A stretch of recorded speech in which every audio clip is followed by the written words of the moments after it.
Blah. Hello, everybody. What's up? My name is Nivni, Vtuber Nivni Adair, and it's a pleasure to have all of you. I am going to be doing a visual novel called Heart in the Woods.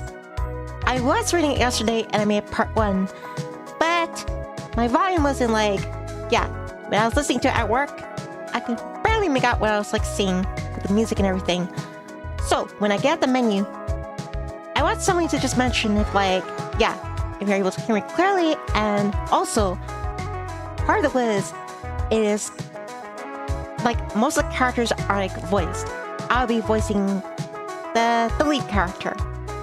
Without further ado, let's get right into the visual novel Heart of the Woods by Studio Alon. Oh, by the way, hope everyone's having a beautiful and lovely day.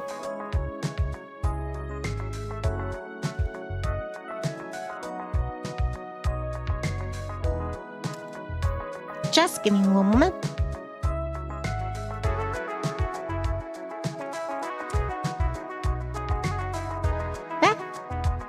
Hi, Jacob Funny.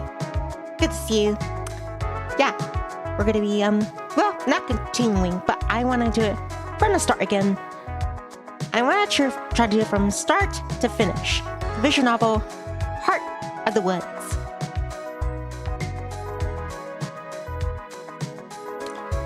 Oh, by the way, I found out the voice actress. Yeah, there's a voice actress for the redheaded character Tara. And I gotta say, I love her voice. It suits the personality of Tara character.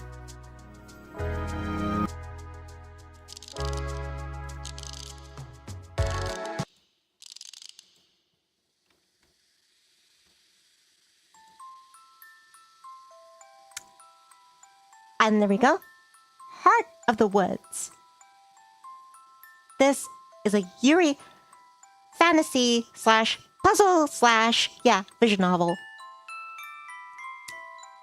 I only got through a portion of it yesterday. I made part 1, but yeah, I'm going to be starting again from the beginning. Start fresh. Hopefully, my audio will come through. Other characters, I'll have them played by the voice actors and voice actresses. But as for me, I am going to voice the protagonist, Maddie. That is, let me over here. The girl in the glasses. She's going to be the manager for Tara. For them, I guess a supernatural investigation show called Paranormal.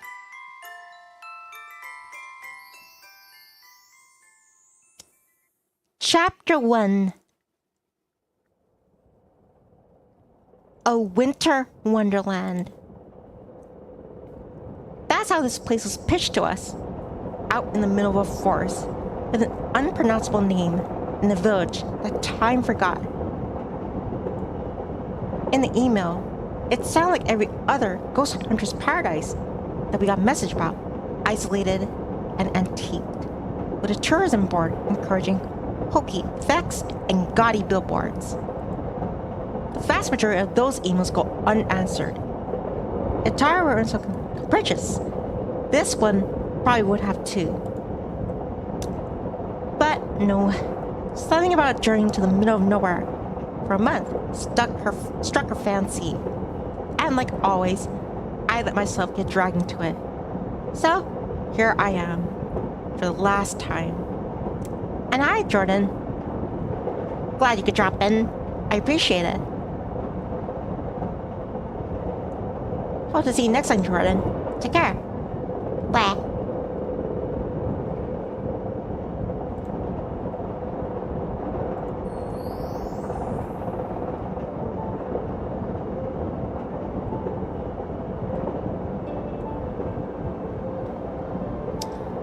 On board a lonely train to the village of Eisenfeld, Tara and Maddie sat in comfortable silence. Maddie has blonde hair and wearing glasses and wears a green jacket. Tara has layered red hair and a black hoodie with a t-shirt of the moon. Tara is sleeping while Maddie is looking out of the window. The train beats out a low, slow, monotonous rhythm beneath us. It's an older machine. The sort that looks like it's supposed to take us to a wintering school, or that we should be in a museum. When I bought the tickets, I thought we'd be getting something a bit more modern. Oops. I shift in my chair. Tire cushion and windboards doing a little to soothe pain in my back. We've been on this train for 12 hours, and I can feel every one of them in my bones. Tara's been out past 6, upright, but half asleep. Bumpy ride bothers her. If the bumpy ride bothers her, she doesn't show it. The paperback she was reading dangles low in her hand, in danger of losing her spot in the book. I scuff my feet across the floor, thinking of nothing.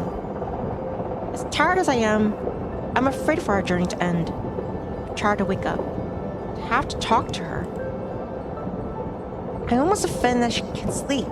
She should be as preoccupied as I am, fighting off intrusive thoughts, wondering what to say. You wouldn't know from looking at her. We've barely spoken for 3 days. That's how long I told her that this would be our last trip for a show together, and that I was quitting once we got back home. Everything since then, packing, getting our tickets, finding someone to take care of the cat while we're gone, happened to blur. Even cordial, but that's it. My heart hurts, but it tells me I made the right decision. Yawning, I yawn, lean back against my seat and pretend it's comfortable.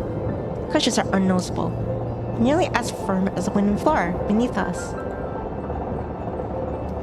A heater in the corner hems and haws like an old man, but it's not nearly as powerful enough to fight off the chill.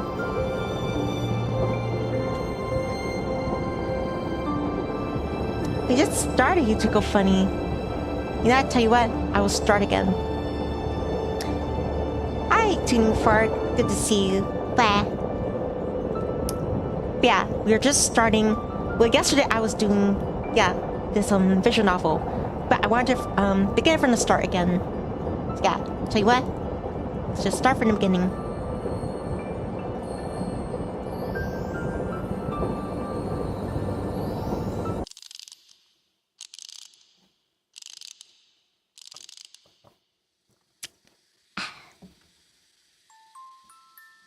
Tuning Fork says, good day, Sydney. How's what's going? And it's going fine yesterday, but when I was listening to this stream, like I said, sometimes I listen to my own stream, like when I'm doing something, say at work.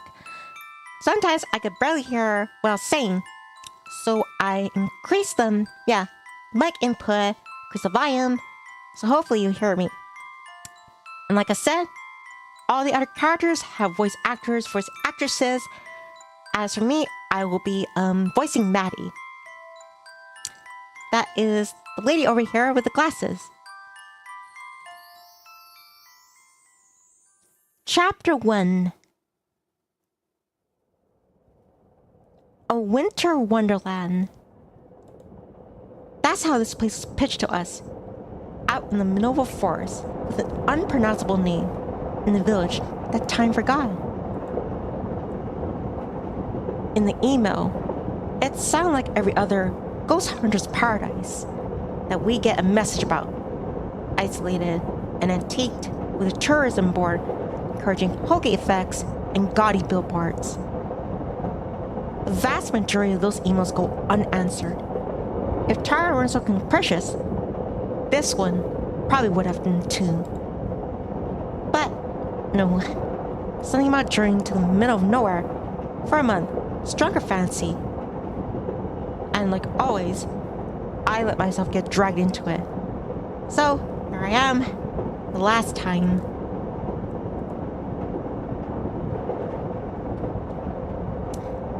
On board a lonely train to the village of Eisenfeld, Tara and Maddie sat in uncomfortable silence.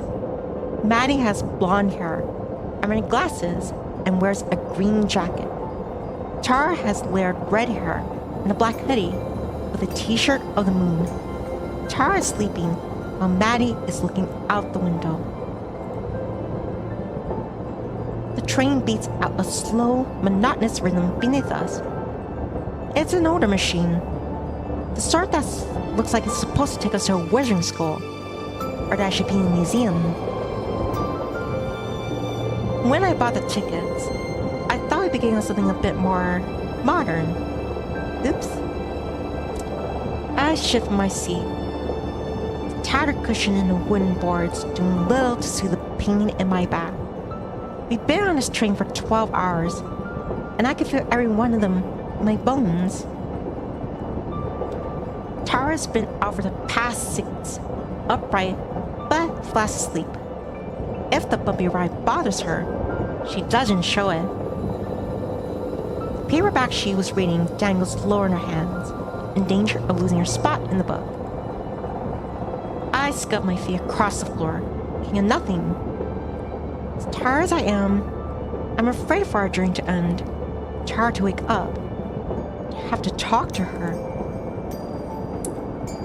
I'm almost offended that she can sleep. She appears just as preoccupied as I am, fighting off intrusive thoughts and wondering what to say. You wouldn't know from looking at her that we've barely spoken for 3 days. That's how long I told her that this would be our last trip for the show together, and that I was quitting once we got home. Everything since then, packing, booking our tickets, finding someone to take care of the cat while we're gone, it happened in a blur.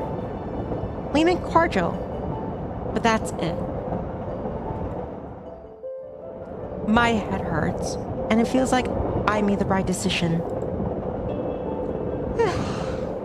Yawning, I lean back against my seat and pretend it's comfortable. The cushions are unnoticeable, nearly as firm as the wooden floor beneath us. I hear in the corner hems and haws, like an old man, but it's not nearly powerful enough to fight off the chill. I desperately wish that I could sleep too, but one of us needs to be awake when we get to the station, and that should be any minute now. Plus, I've never been able to fall asleep on planes or trains anyway. My eyes are sore. I run one of them, just press my cheek to the window. Outside, it may as well be another world compared to the city that we left behind. If not for the moonlight, I wouldn't be able to see anything, but the soft white glow makes the snow nearby, and forests glisten like it's under some sorcerer's spell. A winter wonderland. Trees are all bare, save for the blanket of snow that covers them. Their empty branches look like something out of a kid's Halloween movie, shaking in the wind as if possessed. They seem to stretch on forever, farther than ever I can see. It's more like an ocean than a forest.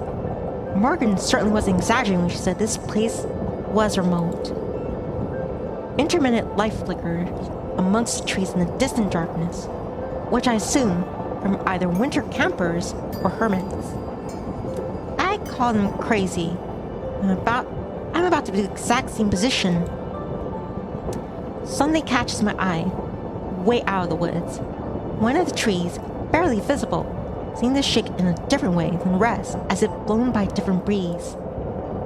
A thin layer of frost is beginning to form on the outside of the window as I push my face against it, trying to try and find out whatever it was that I saw. It's gone, though it most certainly never was even there to begin with. Either my eyes playing tricks on me, or the moonlight was. I sigh, sit back, allowing my eyes to barely close. I won't fall asleep. I'll just toss it back into alertness as the train lurches harder than before. There's a shrill whistling sound, and the shudders of the train grow stronger as we begin to slow down. Driver hits the brakes. Almost there. Across from me, Tara is undisturbed. Somehow, she still hasn't dropped her book. Apparently, she's less clumsy when she falls asleep. Through the frosted window, I can see the lights on what we see Eisenfeld. As we approach the station, they're few and far between, like scattered stars. The buildings appear to be placed sporadically, nestled on and around a hill. As we round a bend, the village goes out of sight once more. I can't really put this off any longer. I lean over and shake Tara's shoulder. Hey, wake up. Almost there. Without opening her eyes, Tara mumbles a response. How close is almost? Seriously? I don't know. A couple minutes. Okay, I'm getting up. Shin isn't getting up. I mean it. If you sleep through this talk, we're going to... I'm up, Mads. Matt looks over at Tara, who raises her head from the book. She finally opens her eyes. I caught the end of my sentence, not sure if I was serious or not. We're not even there yet, and already snappy. God, I wish I could sleep. Just a little longer, I tell myself. You excited? A little bit. Lie. You? Kinda nervous still.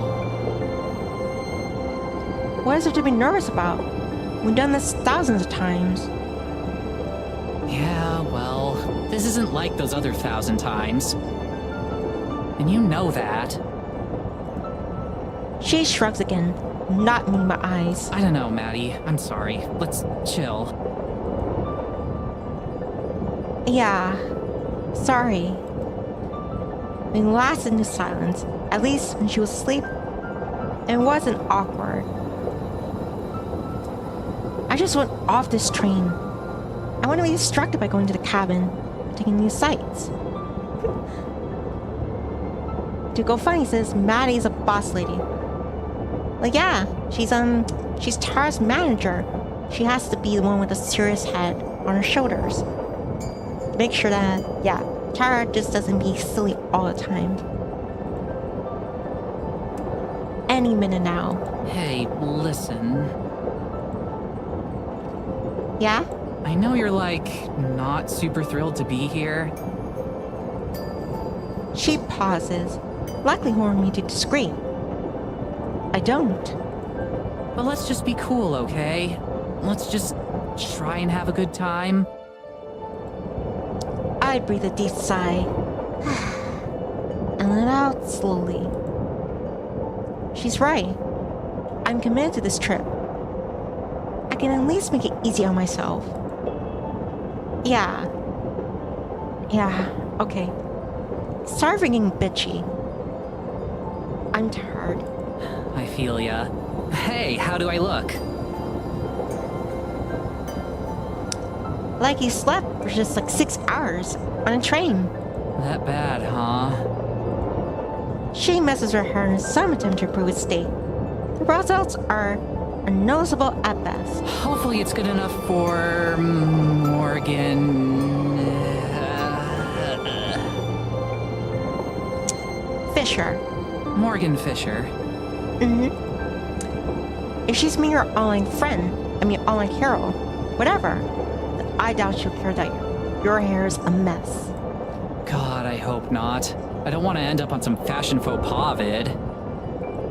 For real though, if she's super fangirly, then let's just let her get it out of her system and hopefully she won't make things weird later. Making things weird later is kind of our specialty though. Yeah, true. But hey, it got us to 250,000 subs, so we must have been doing something right. I just nod. I still can't help but fixate on how everything she says is past tense. It's over. After this. It's fully my decision. all I have to do is say the words and things will go back to normal. I doubt Tara would ever bring it up again if I asked her not to. It'd be so easy. Heart of the Woods.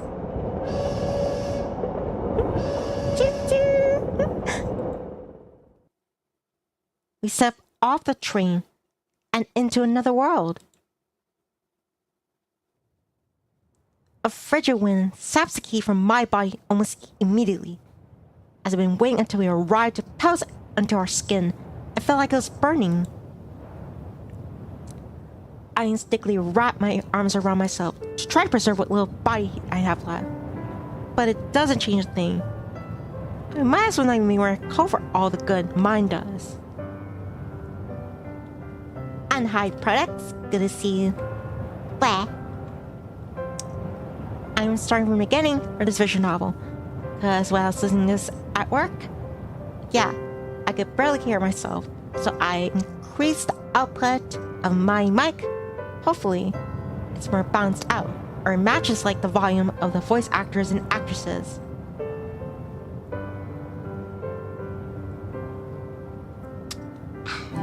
Also, I'll try to read it much slowly, because I noticed, I just kept going very quickly through it. There's a thing called pacing. As nice as I had to have the moon keeping things from being complete pitch black, I could really go for some cloud right cover right about now. Anything to keep some warmth around us. Tara doesn't even notice the cold, armed with nothing but her signature jacket. She seems immune to the chill. She oohs and awes over the rustic train platform, like there might be some ghost hiding in the rafters. Just a minute later, the train rumbles off into the night, and it's behind. Not a single passenger boarded. Tara watches it, nodding in approval. Okay, this place is already killing it in terms of atmosphere. It's like she's completely forgotten uncomfortable energy that filled the train back to her usual overly excited self. I should probably be bitter, but instead, I can't help but feeling jealous of how she can just shake it off. She has a little pocket camera she's been carrying with her, and she uses it to take a few pictures of the inky blackness surrounding us. I glance upward at the lights, which hang from the ceiling. They're small candles, lit with real flame, as opposed to the electric. One of them has blown out and swings uselessly in the breeze. They're about as effective as giving away the darkness as my coat is at keeping me warm. The low light will surely ruin Tara's photos, but she snapped me away without a care. You know none of those are actually visible, right? She ignores me. I should probably just let her enjoy the moment. This place really does feel super eerie. Listen. I do. And soon it becomes apparent what she's referring to. The silence. All around us. It's quiet. Even the sound of the train has faded. And was in total solitude.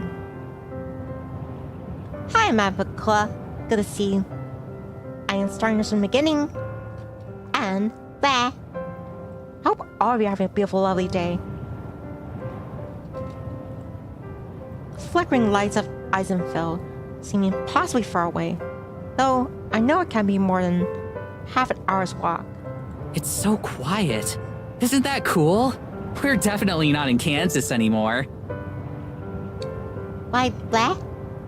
Because I'd love to. I'd love to make blah. Maybe it's more like a tick.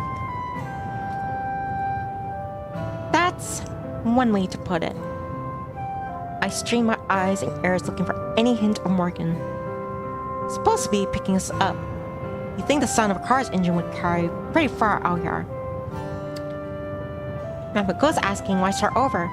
Yeah, because I was listening to this at work. I was listening to the stream, and sometimes the music and the other voice actors and actresses, they were like, overpowering my audio. So I did some tweaking. Hopefully, yeah, my voice is carrying through like background, the BGM, and like it sounds just as on par with like the rest of everything. But if it doesn't, let me know. I'll increase the volume or decrease the volume of the game. Yeah, to make it more uniform. For real though, I think this could be the place where we finally get some hard evidence. Something solid. She says this every time, but she usually sounds like she means it more. Just look at it. Something's gotta be out there. I can feel it. We both look off towards the trees. From the train, it was difficult to see where they ended. Here on the platform, it's impossible. Also, because like I felt like, because I'm all the other characters being voiced, but I choose to voice Maddie because she's like the focal point, at least in my opinion. And you know, the way I talk to you chirps, or in general, like I love being cute. But with Maddie, the character, she seems more reserved. So I'm trying to trying to be calm, cool, and collected when I read her part. My expectations aren't any higher than usual. No, we're just to say, non-existent. I wonder if Tara really believes what she's saying either. When she speaks again, her voice is quiet. That would be the perfect send-off, wouldn't it? Her words sting. Damn it. Not here. Not already. I want to try and deflect away from this somehow. Start back on the path. Let her enjoy this moment without me spoiling it. Who knows? Maybe this will be the one that finally gets you a con panel, so you know how to crash someone else's. That was one time, and their panel would have sucked without me. Her voice has an edge of her typical bravado again. It's a relief to hear. She returns to her camera, and I give myself a moment to try and take in my surroundings. Supernatural or not, there's something oddly serene about this place. That said, I like it a lot more, and it wasn't so damn cold.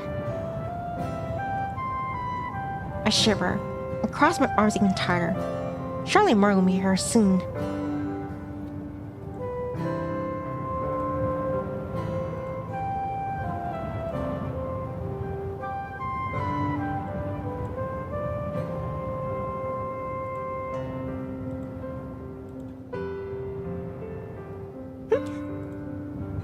Just putting a little wind effect.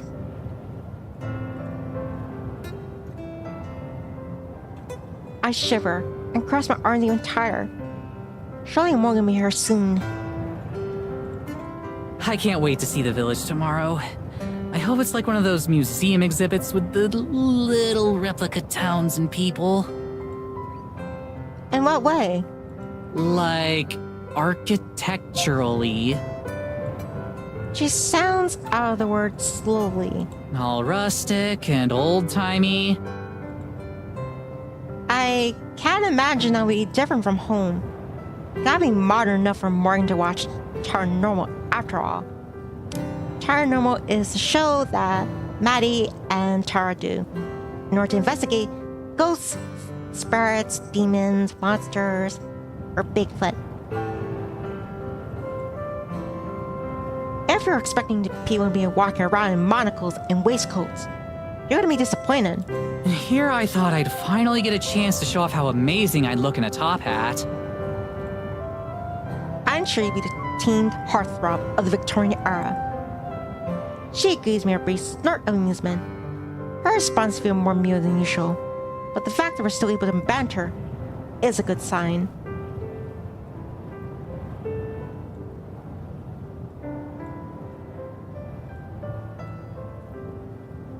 I'm glad I could cheer her up, even if I was the cause of her low mood in the first place.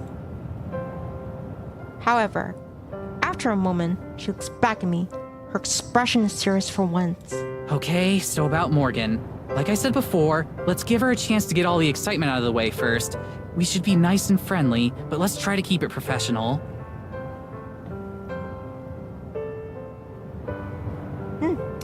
I have no idea. But if I'm not mistaken, both Maddie and Tara, they'll have like love interests. 4, 5, 6, 7. 7 so far, I think. I never thought to hear you of all people say that. I find myself flashing back to all the unprofessional situations I've had to extricate from Tara from, ranging from bad one-night stands to actual police custody. There are a lot of ways I could describe Tara, but professional is definitely not one of them. Hey, I usually make a good first impression. It's just the second impression and beyond that you've got to watch out for. I laugh out loud at that, and I catch her smirking before she looks away. She can play cool all she wants. I can tell from the way she's bouncing up and down that she's undeniably excited for this fangirling she mentioned. It's usually one of her favorite parts. I'm sure a little ego boost will go a long way right about now. I can feel myself hopping back and forth slightly as well. But that's more out of a desire to keep my blood flowing. Thankfully, it isn't too long because before I could see the silhouette of someone approaching through the storm. Oh, thank God. It's gotta be her, right? Given that we're the only people out here, I really hope so. As the girl gets closer, she gets easier to see. She's not exactly an imposing figure, but she moves with purpose. She's carrying a large thermos, which she raises in greeting as she approaches. Morgan has orange hair, green eyes, and a handmade sweater. She doesn't emote as she approaches the girls on the empty train station. I wave back. One of the first things I notice about her is that for some ungodly reason, she's not wearing a coat. All she's got on her to protect from the frigid weather is what looks like a hand-knit sweater, much like Tara. Once she reaches the platform, she greets us with nothing more, a tired smile, and a small nod. Not exactly the geeking out Tara's expecting. Hey there, you two. Sorry I'm late. Her voice is friendly, but flat. She sounds like she hasn't slept in days. Tara looks a little taken aback by how subdued she is. Recovering quickly, she puts on her big, celebrity grin. Oh, no worries. Are you Morgan? That's right. It's really nice to meet you, Tara. Morgan's smile does seem to grow warmer as she greets her, but her face quickly regains a neutral expression. A moment later, I can see Tara's smile faltering as she realizes that this is clearly the maximum amount of geeking out this girl's capable of. To her credit, she recovers well. Likewise. Charmed, I'm sure. Okay, maybe not that well. Tara extends her hand, and Morgan gives her a brief handshake before turning to me. You're Madison, right? I think we spoke online already. Just Maddie is fine. Nice to meet you. She shakes my hand as well. It's a firm, friendly handshake that ends quickly as it began. Before she continues, she takes another sip from her thermos. I find myself wishing for a cup of coffee too. It really is nice to meet the two of you. I'm sure you receive a lot of invitations, so I'm glad you were interested in mine. Are you kidding? Remote village in the middle of a huge forest? There's no way I'd pass that up. I've heard all kinds of stories about the things you'll find in places like this. Hopefully not too many, or I won't have anything new for you. Oh, I'm sure you've got something I'll be interested in. Huh? Tara, what did you mean by that exactly? Huh? Huh? Real smooth, Tara. So much for being professional. can see Morgan's mouth twitch slightly at the comment. I can only hope it was something closer to a smile than a grimace. Tomorrow I can show you around the village. There isn't too much out of the ordinary there, but I'm sure you can find a few things that interest you. That would be wonderful. Go sightseeing with Tara isn't often taking spirits around the woods. Morgan and I both smile.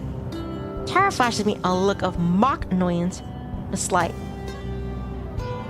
But it's probably in her up that I've gotten more of her action out of Morgan than she has. It's about a half-hour's carriage ride to the cabin if you guys want to head out. Do you need help with your bags at all? Tara lifts her bag, giving Morgan another shiny grin. I'm pretty sure I can see her accidentally flex her arms too.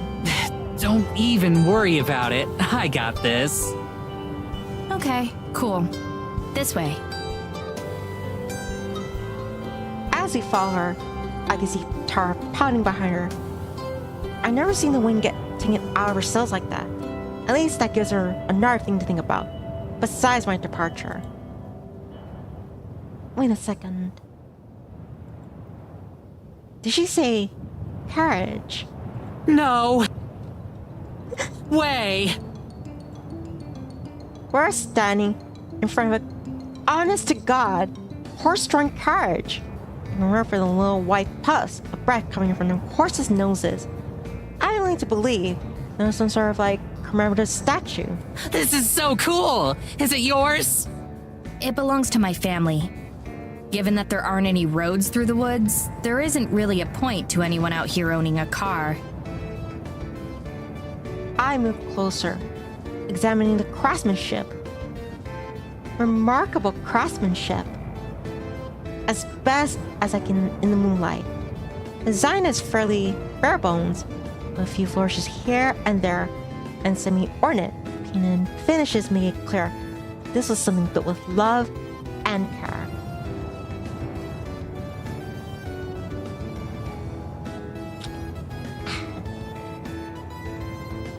Somehow, I'm the only one who seems intrigued by our ride. Tara, come take a look at this.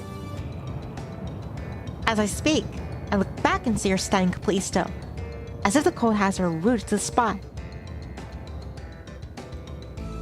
Give me a sec. I'm just taking in the view a bit. From a distance. She's trying to act nonchalant, but her wide eyes keep looking towards the horses. Her previously genuine grin has turned into a nervous grimace. Slowly, inching forward, she scoots further away from the horses as she approaches the carriage. I doubt she planned for the part of her first impression of Morgan, learning that she's absolutely terrified of horses. She had better at least learn to tolerate them, or this is going to be a longer trip than I expected. Wait, if this is the only way through the woods, how do you get back and forth between the cabin and the village? Don't tell me we have our own carriage, and neither of us can, drive one. Oh, I'm going to be driving you. I can take you back and forth and help you navigate the woods. You didn't expect me to just let you wander around a forest in the middle of nowhere without a guide, did you? Tara, Still slowly making her way towards the carriage, does her best to give me a look of excitement. If anything, it resembles a look of panic hostage. The fact that she's still trying to play it cool is almost admirable in its futility. You sure that's not any trouble?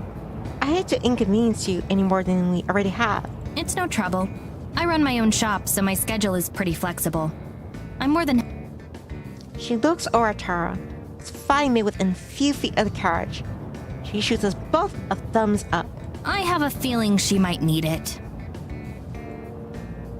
Trust me, you have no idea. Morgan turns and deftly swings up into her seat, taking hold of the reins.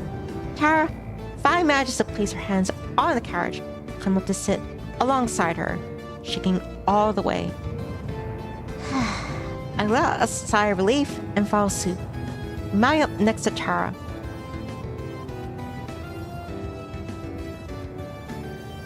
Eh? But Morgan's in the middle. Maybe they changed position after?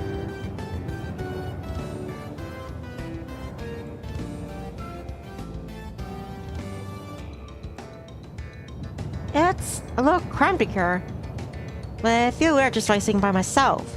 Besides, not giving Aunt Tara's pretty guaranteed way an even worse first impression. So, can you do any tricks in this thing? What? Like burn rubber?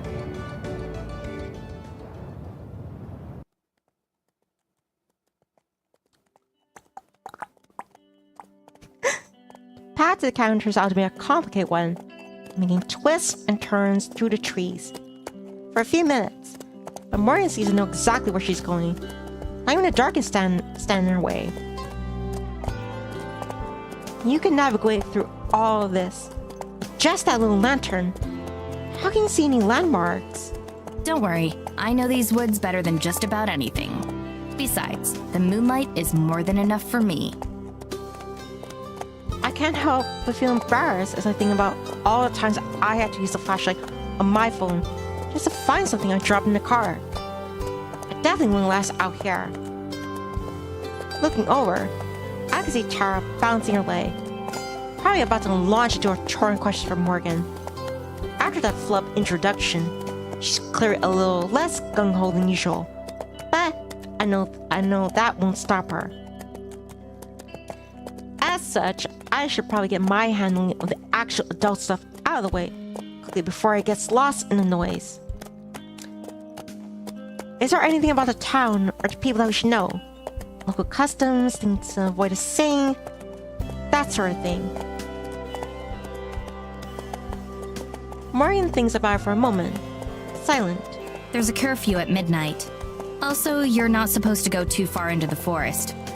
I ignore both of those rules a lot. A rebel. Most of the villagers tend to be sticklers about them, though. Stick in the snow.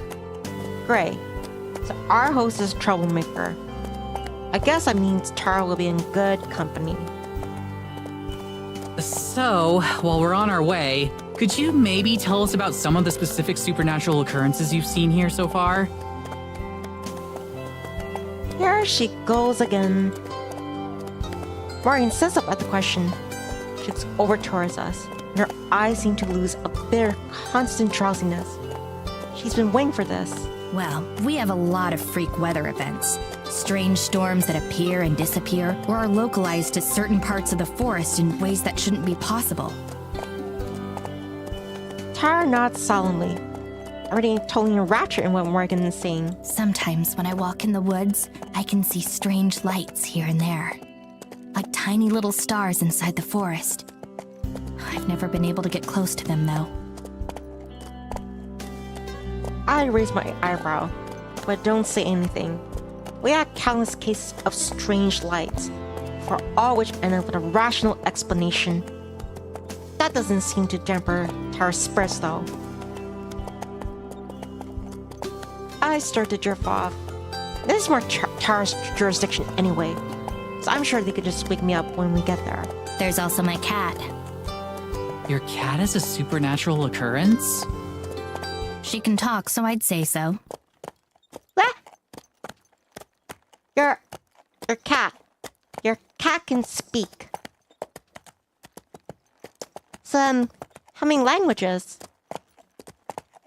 Her words snap me out of my trance. Looking over her, I expect her to see her holding a laugh, or sporting some kind of mischievous grin. But her face is serious, as it has been since we arrived. Your cat can talk? Like, talk the way a human does? Yes, she's very well spoken, in fact. I try hiding a sigh. Weird weather and lights in the woods are ambiguous enough that we could play along with them. Every so often we get these blatantly fake claims, like a talking cat. Tara, however, instantly perks up once her words sink in. She can't actually believe her, right? So, could we talk to her? She won't mind if I ask her a few questions, right? I was hoping you'd ask. I think you'll be very interested in what she has to say. The whole thing is clear as some kind of joke. But Tara's absolutely taken. Probably see the wheels turning in her head as she plans out her follow-up question. That's never good. So, do you have any ideas about what could be causing it? Something in her diet, maybe.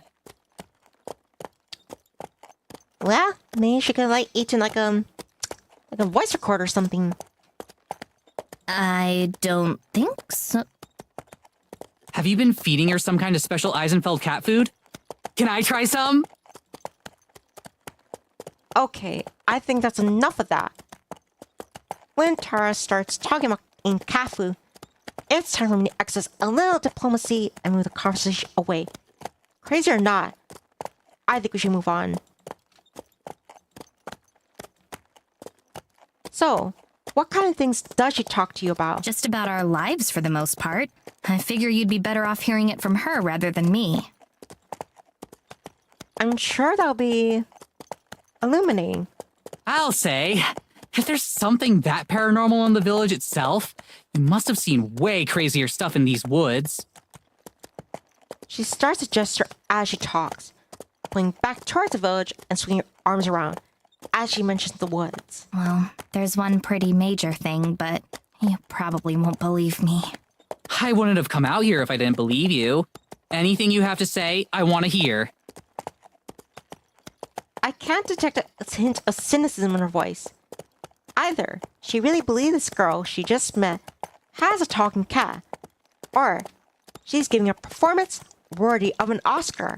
Are you sure? 110%. Lay it on me.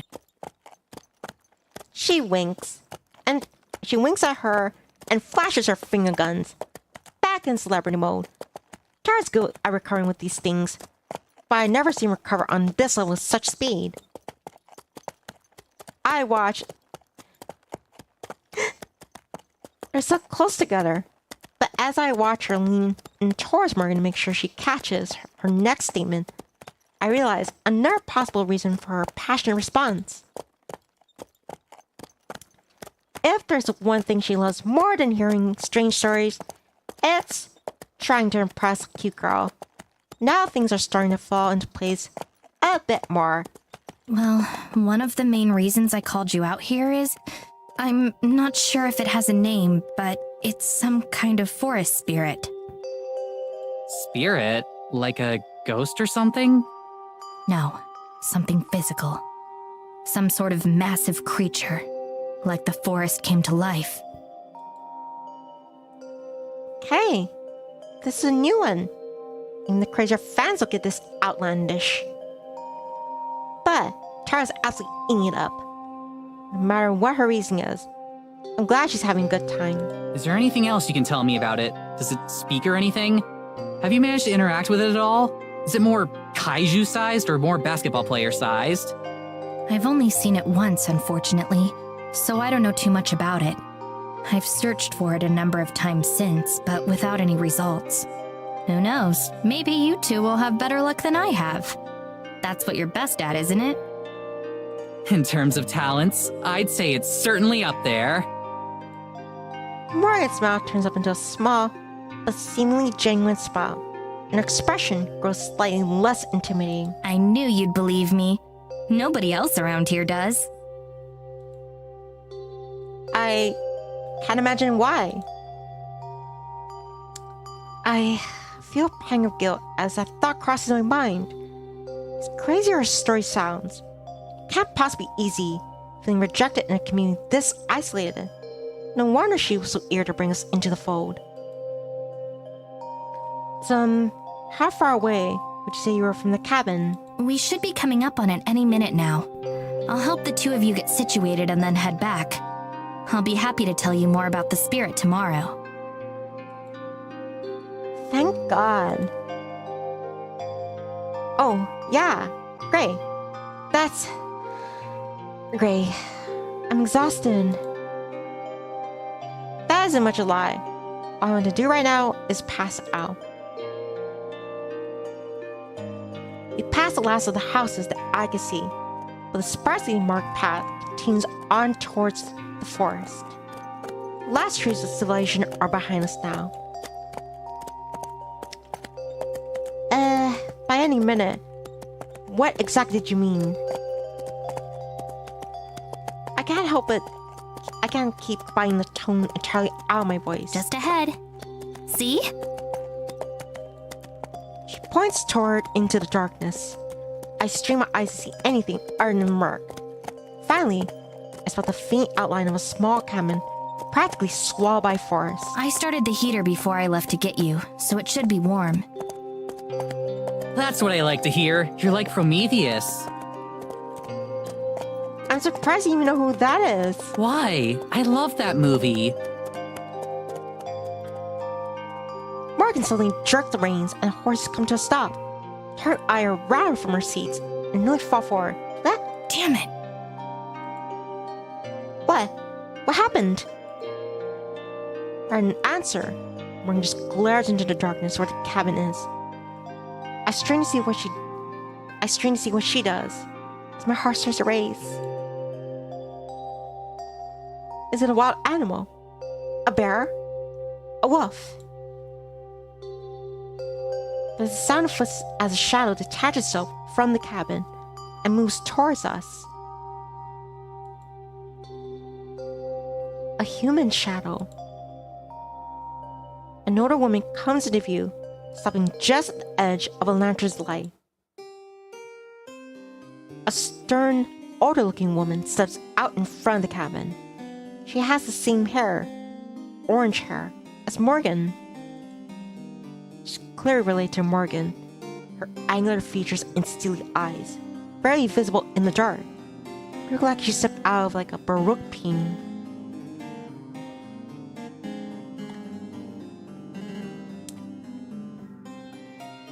Why are you here? I came to greet our guests. She spits the word R, clearly asserting some sort of ownership. I suck in an involuntary breath as she approaches. Being able to see her more clearly is a reassurance. If anything, it's the opposite. Something about her radiates hostility. Even the horses seem uncomfortable, ears pressed back as they stamp their feet in the snow. Up close, her gaze is sharp and fierce. Her face is proud, but sunken, cheekbones jutting as if her face doesn't quite fit. It makes her look older than she is. Which of you is Tara? Mouth drawn thin, she looks from me to Tara, and then back again. Each second that passes makes the discomfort grow. I keep waiting for Morgan to intervene, but she doesn't. Tara and I exchange a quick, nervous glance. Then she clears her throat and leads forward, offering a handshake. That's me. The woman regards Tara's outstretched hand for a moment and ignores it. Welcome to Eisenfeld. My name is Evelyn, the mayor. Who are you? Her attention flicks to me like a hand on a clock. I'm Maddie. I'm Madison, Tara's manager. I see. It's clear that she's judging us, though I have no idea on what. Are you done yet? They're tired. You can interrogate them later. Just what exactly is she volunteered us for? Interrogate is kind of a strong word. Our host makes absolutely no effort to disguise the loathing in her voice. And a time as small as this one, I can't imagine that speaking to someone as important as a mayor, like that, is a good idea. Though Evelyn appears entirely unfazed. She remains in the middle of the trail, blocking our path. She and Morgan stare each other down. Tara and I sit in painfully uncomfortable silence. After at least a minute, the mayor finally steps out of the way. And that's the way we came. We'll speak later. It's clearly a command, not a request. The carriage sits immobile until the sound of Evelyn's footsteps are lost in the night. And even beyond that, So she seems nice. her statement seems to snap Morgan back into the present. Morgan flicks the reins as we begin the moving again. She turns around to face us, looking gently apologetic. I'm so sorry about that. I thought she'd at least wait until tomorrow, and I'd have some time to prepare you beforehand. Is she your mom? Technically. What? No way! How could you tell? The family resemblance? Morgan purses her lips. Unfortunate, isn't it? Long story short, I didn't tell her that you were going to be staying here until this morning. I'm speechless. That's just a joke. And the punchline fell flat. Morgan's clearly serious. For the second time in a handful of minutes, I'm wondering what we've gotten ourselves into. Tara laughs, though. You can tell it's forced. Well, it's no big deal, right? It's not like she runs your life. Silence. Right? Eventually, Morgan nods. Right. We shouldn't get into it right now, though. I'm sure you'd rather sleep tonight. I can see Tara gathering the breath to disagree. To Morgan that we'd love to hear all about her family issues right now. So I head her off. Yeah, we would.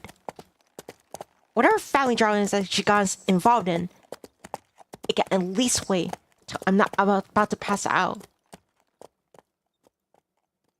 Carriage comes to a stop just a few feet from the door. A small stone path has snow cleared away from it and leads to a short flight of stairs. We're facing a large window, although it's dark and impossible to see into. Morgan vaults out of the carriage, nimbly landing on her feet. I'll unlock the door. Your luggage already came in too, so it's inside. Tara latches herself out of the carriage, just like Morgan did, and she quickly scurries away from the patient horses, eyeing them for any sudden movements. I climb down as she stands an extremely safe distance. I can't carry this on my own, you know? I toss her a bag, and she lurches to catch it, but I keep her from landing in the snow. I stand back and watch as Morgan fiddles endlessly with the lock on the door, pushing and trying over and over. Now that we're so close to the end, I can feel the last of my reserves of energy rapidly draining. The bags in my arms feel like they weigh a billion pounds. So, what do you think? She mutters as quietly as she can. There are times it could be any worse. I think I want to go to bed. Same as ever, then. And Prax is smiling. Eh. You know me. Throwing my arms, I peer into the forest. Just beyond the first few lines of trees, everything fades into inky blackness, thick and impenetrable. I shiver, not entirely because of the cold. Cold breeze rattles the empty branches as they scrape against each other, mimicking the way I'm trying to stay warm. Finally, there's a banging sound as Morgan solves the mystery of the lock and nearly falls through the door. She pokes her head back through like nothing happened. I got it open. Hallelujah! I haul my way inside and into the blessed warmth. It's been so long since we've been near a working heater. A small lamp on a side table casts a bit of light over the small room. Our luggage, as promised, is scattered haphazardly across the living room, just like home. Tara slips past me to bounce around and examine it all. Bags hurled as carelessly as I pull him out of the carriage. Oh my god! Holy shit! This is so cool! I don't think Tara needs coffee. There's nothing really out of the ordinary. So I just stand there and wait for her to get out of our system. Isn't this the coolest? It's like staying in a history museum. That's the kind of thing you should treat like a punishment. Are you kidding me? I love history. We even did that whole series on the history of cryptids in the American Midwest. And I spent like 3 months on that special about Bigfoot's impact on the Great Depression. That's one of my favorite episodes. I had never heard of the theory that FDR was a cousin of Sasquatch. It's been confirmed. FDR was a cousin of Sasquatch. To be fair, I don't think FDR did either. Morgan laughs, and I just have to roll my eyes. I mean, the kind of history that actually happened. History is doomed to repeat itself, Mads. I don't even respond. The whole episode felt like the plot of an awful low-budget B-movie. Instead, I cross the living room area towards this tiny hallway, a pair of identical doors.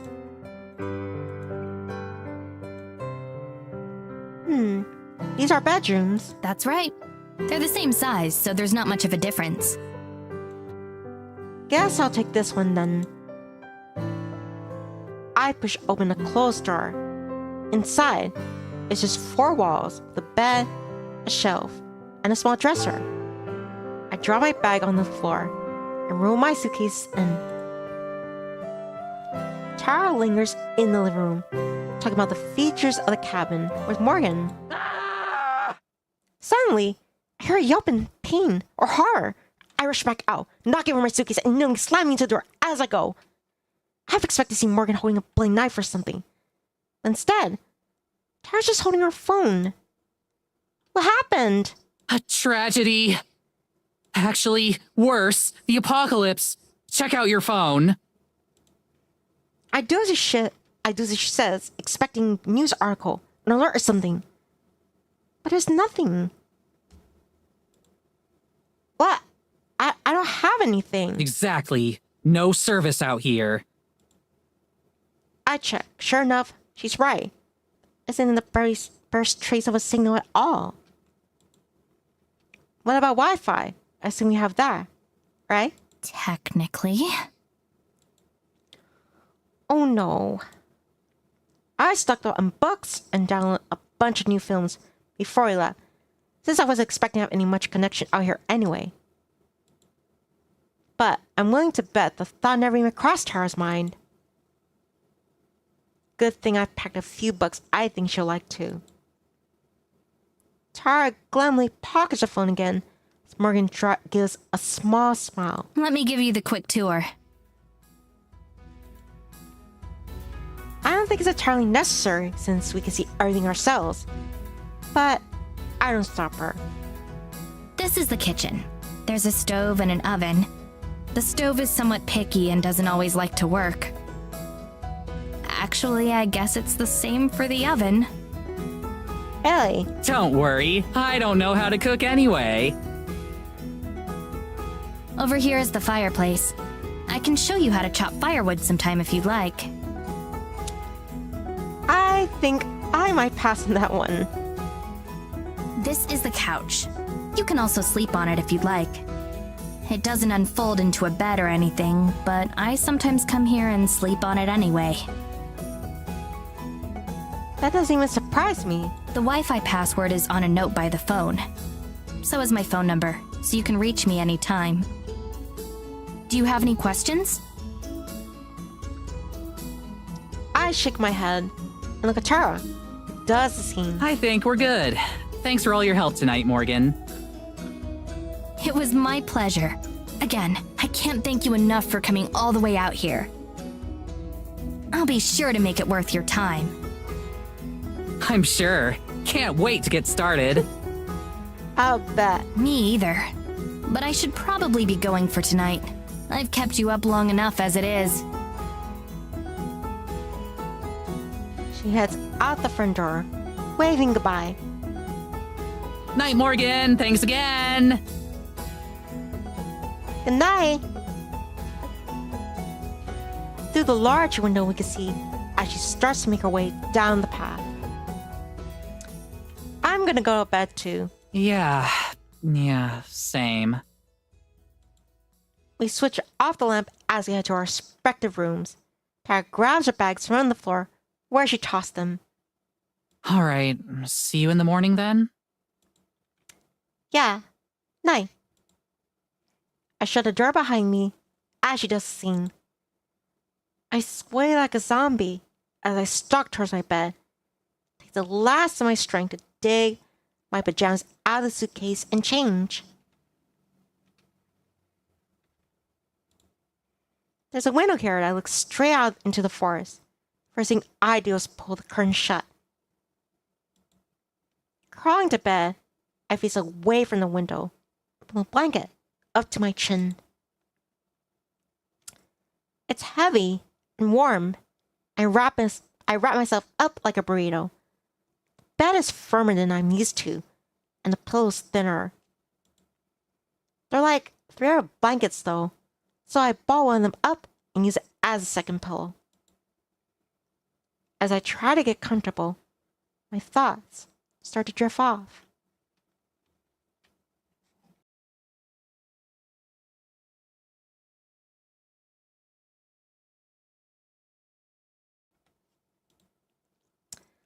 A detached part of me is glad that the timing worked out well enough to avoid jet lag. And in all, aside from the Wi-Fi, this is pretty nice as far as accommodations go, especially since we're not even paying for it. It seems strange that Morgan would come all the way out here just to take naps sometimes. I can already tell that most of what Morgan does would be considered strange. Strange, but harmless. I don't mind. When I think of her mother, the mirror, a chill runs down my spine. I bundle myself even more tightly in the blankets. I should give her a second chance, though, especially if she didn't have any warning about our arrival. It stands to reason she'd be annoyed at Morgan renting out her family's cabin like that. When I think of it that way, her reaction seems pretty justified. I'll just be extra polite to her next time we meet. Hopefully, it is an interrogation like Morgan said.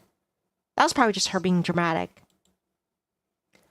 I yawn, wishing sleep would come faster. I expect to be out before my head even hit the pillow, not lying here with my thoughts racing. I try to block out everything as focused on my breathing. In, out. In, out.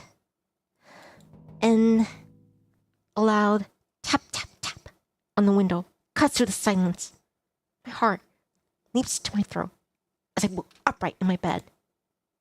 I tangle in my blankets, scrambling to haul them off of me.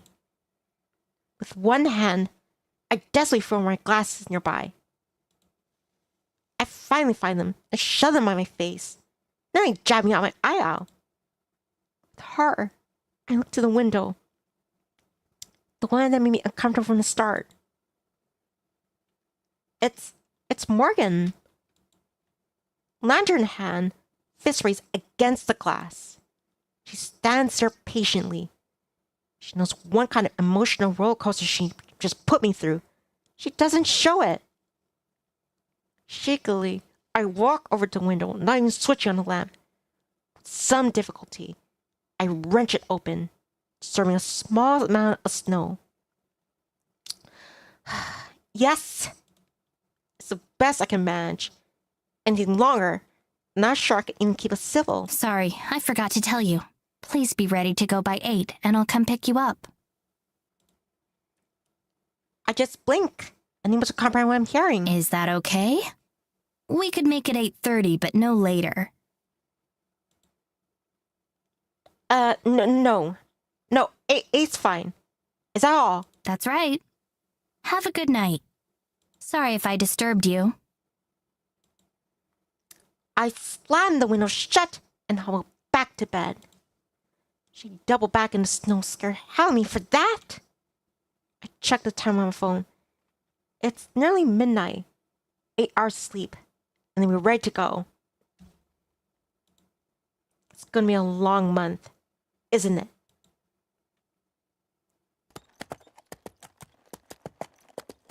It's 8 hours and 34 minutes later.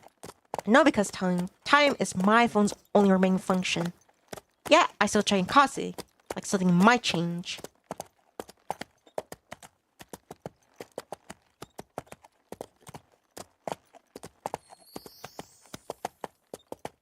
True to her word, Morgan was there to pick us up right at 8. It's a minor miracle that Tara and I were both ready to go. I don't know who had it worse. Me waking up to my alarm, or Tara waking up to me banging on her door. Even now, she slowly eats a piece of bread from the kitchen, for all the world like a cow chewing chud. With each bump the carriage hits, my tiny cup of coffee threatens to spill onto my hand. I'm not sure that I feel it. After answering Morgan's perfunctory questions about our first night, we spent the rest of the ride in silence. She didn't acknowledge at all how she knocked on my window. Apparently, it wasn't a remark enough to her to deserve another mention. I watched from over her shoulder now as we approached the town. From the trains last night, scattered lights made Eisenfeld appear to be a lot larger than it really is. Now in the daylight, I had to strain my eyes to pick out some of the buildings against the hills and snow. Tara's missing it all, stirring her feet. Crumbs litter the floor beneath her. Morgan guides us along a path I'm pretty sure is the same one as last night. A few villagers move out of the way, not even turning to look. It must be a regular occurrence. Even though it's hard for anyone to see us in here, I still feel self-conscious. I clutch the bag of a caravan gear and tie it to my chest, hiding myself behind it. There aren't any other carriages on the road, or anything bigger than a pushcart, so we still stand out, at least in my head. If the situation is at all awkward or out of order to Morgan, she doesn't show it. She pulls the reins, and the carriage comes to a stop in the road. There has been other people up here. What few are there to give us a wide berth? And here we are. Tara finally perks up, the words clearly spoken for her benefit. It takes her a moment to realize that we made an entrance. But as soon as she does, she's in showbiz mode. She leaps to her feet, throwing off the exhaustion like a disguise. Here we are indeed.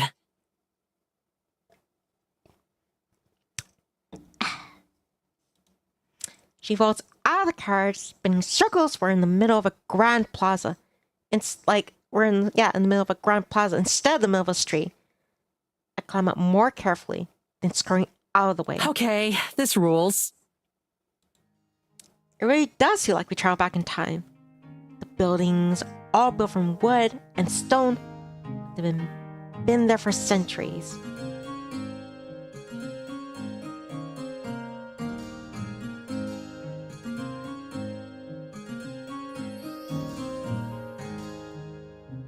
The road that we're on currently blocking is made of cobblestone. It winds its way through the town, despite being covered in well-tamped snow. We're certainly a long way from home. Morgan doesn't disembark from the garage, instead calls down to us. The town square is right down this road, but if I take you there, I won't be able to turn the carriage around. It's always a pain when that happens.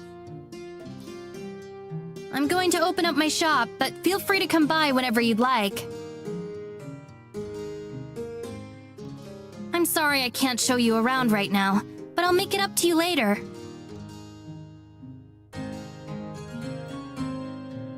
Where's your shop? Oh, right. She pulls a piece of paper from swear and dangles in front of me. I cross the road and take it from her. Unfolding it, I see that's a map. Despite being hand-drawn, it's pretty coherent and legible. Certain buildings like Morgan's shop and local pub are denoted by handwritten tags. At the middle of the road where we're currently standing, she's even drawn a helpful "You are here" notice with a smiley face. She clearly planned this well in advance. Cool. Feel free to Thanks. stop by around lunch. I'll make you both something. Hell yeah! You're the best, Morgan. Thanks. Morgan gives us a brief wave before heading off to where areas of park horse-drawn carriages. I point in the direction of the town square that Morgan mentioned, wanting to get away from all the people currently gawking at us.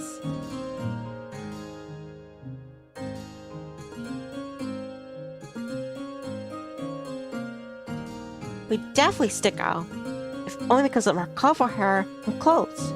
Combined, their outfits have the color palette of a bowl of oatmeal. Although they stare, no one really says anything. Either too polite or too intimidated. Both Tara and I avoid eye contact with strangers as we hurry to the empty town square. Well, that couldn't have gotten any worse. There are a million ways that could have gone worse. If people looking at us funny is the only downside of this trip, then it'll be our best episode yet.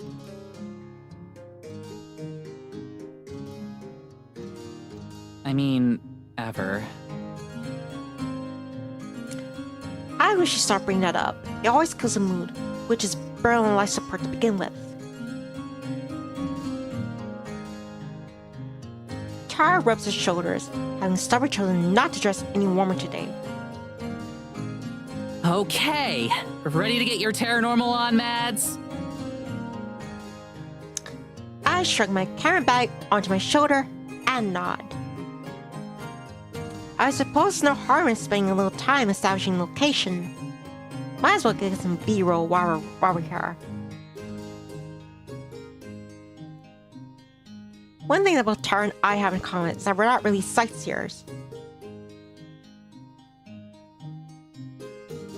I spend as much time in my room as I can, whether that's the hotel room where we're filming, or my bedroom at home. So as much as Tara loves investigations and all that dramatic stuff, she probably totally skipped the exposition segments if she didn't leave them to me. That means that we're pretty efficient at filming them. I know really simulating a video camera appears on the screen while Maddie's filming. I turn the camera and slowly turn a circle, capturing the ground, sky, and some nearby buildings for footage that we can splice together later.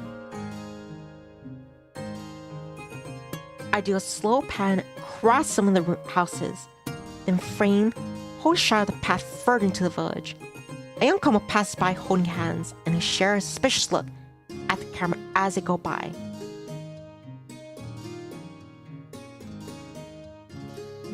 Guess I'm editing that part out later.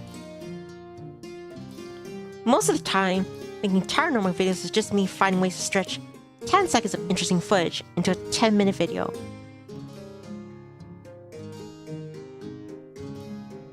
That's something else that we're good at. Colin makes it hard to keep a steady grip, so I stow the camera and shove my hands into my pockets. Get anything cool?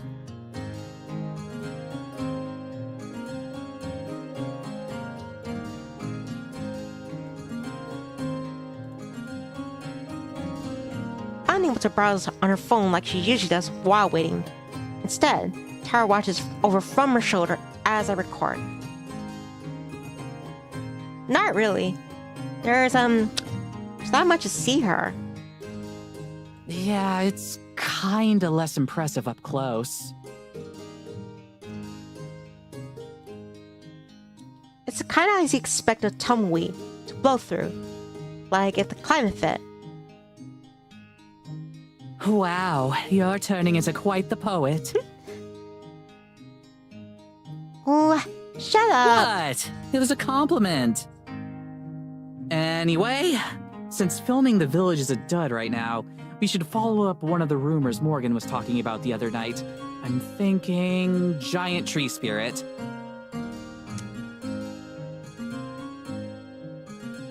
That's the most interesting one she talked about for sure. That's a headliner. We need to build up on that one.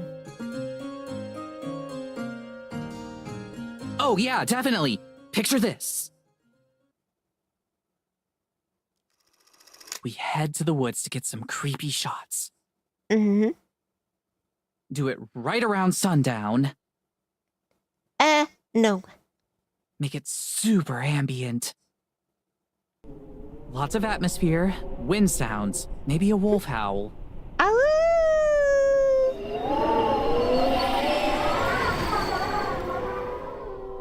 You've got a good wolf sound effect we could use, right?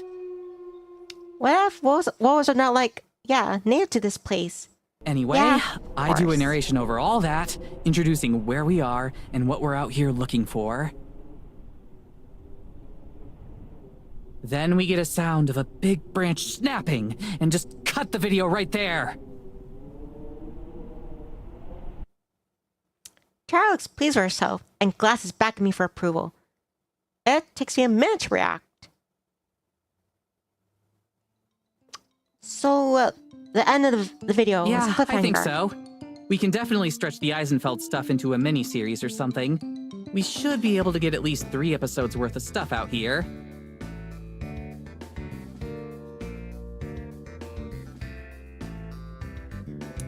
That sounds fine. Stabbing branch is a pretty weak way to end it though, especially since we upload the video. No one's gonna wonder if we're okay or not. Oh, that's true. So you think maybe we just make one long vid? Or end it differently? Hi, Jarvar. Good to see you. Glad you can make it. Bah. I decided to, just start this from the beginning again because I was listening to this. Apparently, my voice was, a tad bit softer than everybody else's. Hopefully, it is on the same, sound or volume as the rest of the characters, the voice actors and actresses. I'll be right back, chirps, in a quick bathroom break. Please excuse me.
I'm back.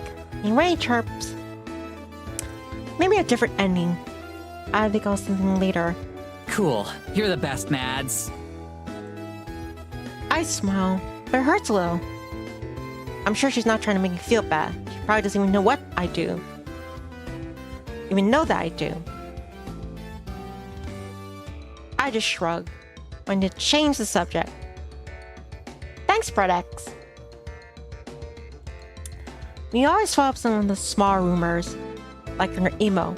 She mentioned mysterious lights out in the forest. Like a will-o-wisp? Aren't those actually real? What the heck is a will-o-wisp? You're the expert. You should know that, not me. Tara stares at me expectantly. Yes, they're real, but it's just swamp gas. It doesn't matter though, because we need to wait for nighttime for that stuff. It's not very spooky during the daytime. In that case, we definitely want to talk to the locals. See what kind of rumors they've heard of, that kind of thing. Right, that's definitely the smart thing to do. We both faced towards the street we came down. Morgan dropped us off with those nosy people. Just stared at us but wouldn't talk. Awkwardly. Or we could get some more establishing shots from other parts of the village. I like that idea. We pick a direction at random and start walking. As we head further into town, it starts to get more lively, and there are people around. That might just be the time of day, though. A couple folks shovel snow in front of their homes. A group of kids run up and down the street, accompanied by a sagging basset hound. A woman wearing what appears to be an entire bearer, her coat, shovels past us. Wherever we go, the villagers watch us unabashedly. No one makes any attempt to talk to us. Conversations fall silent whenever we come near. I wonder if some sort of order given as not to speak with us, or if it just happens naturally. I try to force myself to ignore it. Not doing anything wrong, or just a curiosity. Only interesting thing about us is our out-of-our-townness. Morgan said that there are ever visitors out here. It's not hard to imagine why. It doesn't seem to be much worth visiting. Still, if they're going to keep this up, it's going to make those interviews even harder to do. Tara taps me on the shoulder, nodding direction to some of our observers. Is it just me, or is there kind of a creepy serial killer vibe going on here? My God! Can you not? Hey, I'm just kidding. Just trying to lighten the mood a bit. My reaction having ruined any chance of that. Neither of us speak again. I unpack the bag again, filling a few of the storefronts as we go. And as long as I'm surreptitious enough, most people don't notice and thus don't change their behavior. Inevitably, whenever someone does see me filming, dance up and just stare, ruining that take. It's like they never see a camera before. I mean, it's not that far from the truth. One thing I had to give Eisenfeld's credit is that there's more personality in its construction than I thought at first. Most of the buildings seem to be people's homes, but it does take long to find a few stores here and there. Their names are simple and plain, like you read in a tabletop RPG book.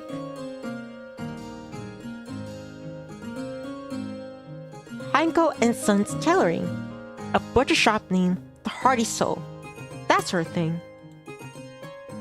When you pass by a tavern called The Bushy Beard, I can hear Tara snickering behind me. Do you think they have barmaids?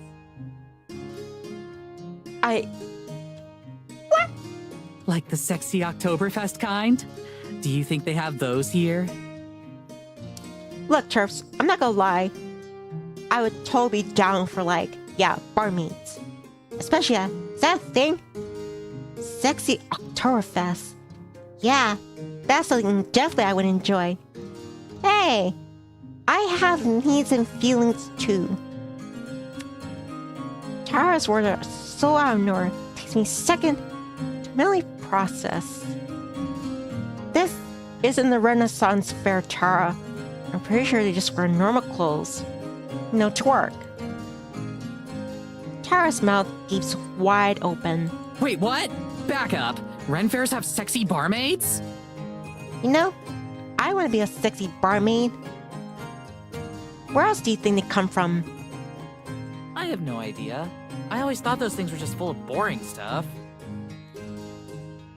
What? Not at all. They have swordplay demonstrations or time period appropriate foods.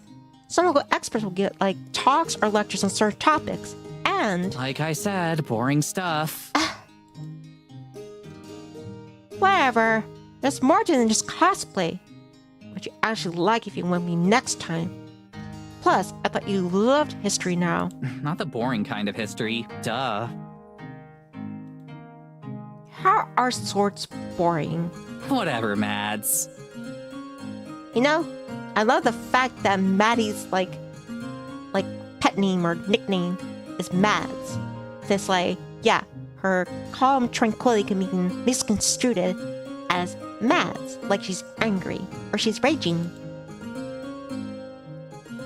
She walks away. How did I imagine losing an argument she started? Cut a slow but steady course through the village. Despite how random the layout seems, it's impossible to get lost. All the roads seem to lead back into each other. I'm so used to the sound of busy intersections and highways. The near silence here is almost unnerving. I can appreciate the serenity and calm of it all, but I think I'd go crazy if I had to live here. We're not even a full day in. I can't help but miss my cozy apartment and the convenience of city life. Eventually, we take a path that brings us back to a familiar sight, the town square that we visited right after Morgan dropped us off. According to my phone, it's been over an hour since then. Still, too early to meet up with Morgan for lunch. I guess I can't keep putting things off any longer. I think I have enough of the town now. Do you want to start interrogating the villagers? Interviewing.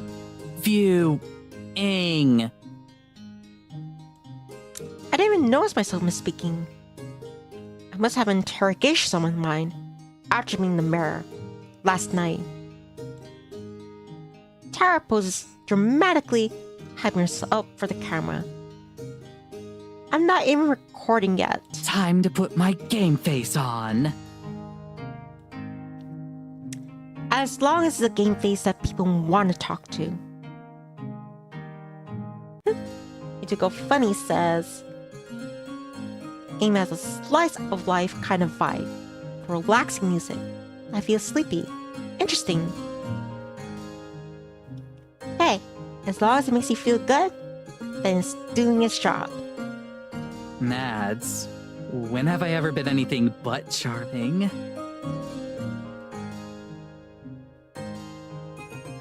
She sighs. Yeah, I know. I'll keep it chill for these so we don't freak anyone out.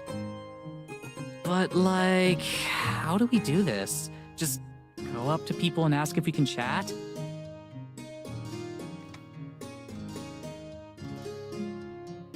I guess. I don't have any better ideas.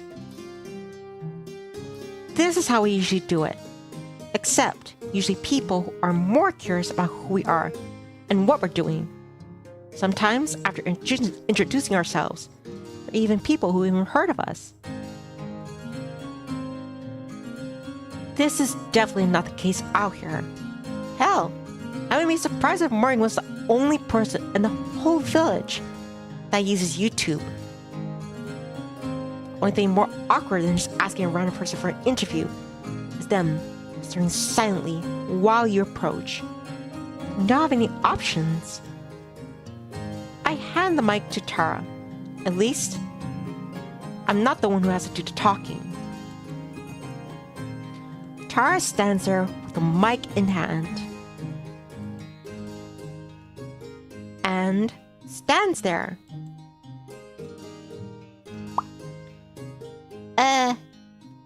You good? Yeah, I am. Just give me a sec, okay?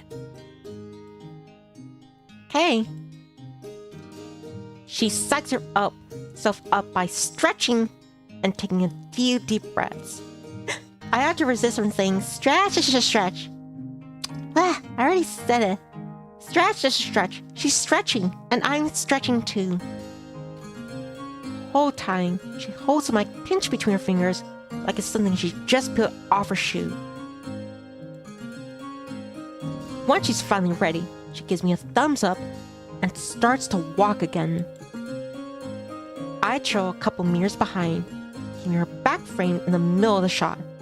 She moves with a determined stride. I can see the microphone shaking in her hand. I pass by a few people walking around, but she doesn't stop any of them. Nor does she ask any of the folks outside the buildings, chatting, working, or just sitting and looking bored. Just up ahead, a middle-aged woman smokes a cigarette. Again, nothing, and no one in particular, and doesn't look like she's going anywhere. She's not already in the middle of a conversation. She's a perfect candidate, and Tara must know it, too. I wait for her to go up and introduce herself. I stand still and hit the record button, filming her approach. Except she doesn't. She walks past the lady, whose gaze follows as she goes. I pause the recording and hurry to catch up, hissing Tara's name. I have to say it twice before she hears me out and stops. Tara! Tara! Sup? What are you waiting for? Past like a dozen people now. Right, but none of them are the right one. Which one is the right one? You know it's impossible to tell. I'll know when I see them. I roll my eyes, but I don't chastise her. She's trying her best. Oh, okay, here we go. Get ready. I follow her line of sight to figure out her prey, an older man, resting on a bench nearby. Broad-shouldered and with a long beard. He looks like a stereotype of a lumberjack. Like the previous woman, he stares vapidly off into the distance, thoughts clearly elsewhere. Once again, I plant my feet and set the shot. I make micro adjustments to the focus until I get it just right. The rest is up to Tara. Slowly, Tara approaches the man. Either he doesn't see her coming, or he knows her. She glances at me for reassurance, which I give in the form of a smile and nudging motion, telling her to get on with it. She clears her throat, grabbing the man's attention. He turns to her slowly and eyes her suspiciously. Then he noses me and the camera, and he tenses up. Not off to a good start. Tara talks quickly, trying to explain the situation. Hi there, my name's Tara Brick. My friend Maddie and I are visiting from out of town doing a report on Eisenfeld. I was wondering if we could ask you a few questions. Report? What kind of report? He relaxes just a bit. The man rubs his eyes wearily, peering back and forth between me and Tara. I wish he stopped looking directly into the camera. I slowly start to move laterally, trying to frame the two of them better. But he's shifting on the bench to watch me. It's an investigation on the supernatural. Rumors, ghost stories, that sort of thing. We've heard a lot of legends about Eisenfeld, and we're looking into them, trying to figure out what's true and what isn't. Figure out the truth, huh? The man murders darkly, his beetle-browed eyes still flipping between me and Tara. He chews his lip while he thinks about it. Something about his face strikes me as odd, but I can't figure out what it is. It's probably just a trick of the camera or light. Well, alright. I suppose I've got the time. It takes Tara a beat to respond. We are both sure that he is going to tell us to bug off, or worse. Great, thank you. So, can you tell me about Eisenfeld? Just what is life like here? On an average day? That sort of thing. Clearly, she didn't expect to get this far. That's the first thing that comes to mind. She offers the man the mic, but he just stares uncomfortably until she retracts it. Right, well, it's a good little town. Good and proper. Quiet. Real quiet. That's what I like about it. None of that city business. No noise and bustle. Out here, it's just you and nature. That suits me just fine, it does. So you're from around here then? Spent your life in Eisenfeld? Born and raised, and God willing, I'll die out here too. Never thought about leaving. Never had a reason to. Great, great. So then I'd imagine you know all about any local legends, right?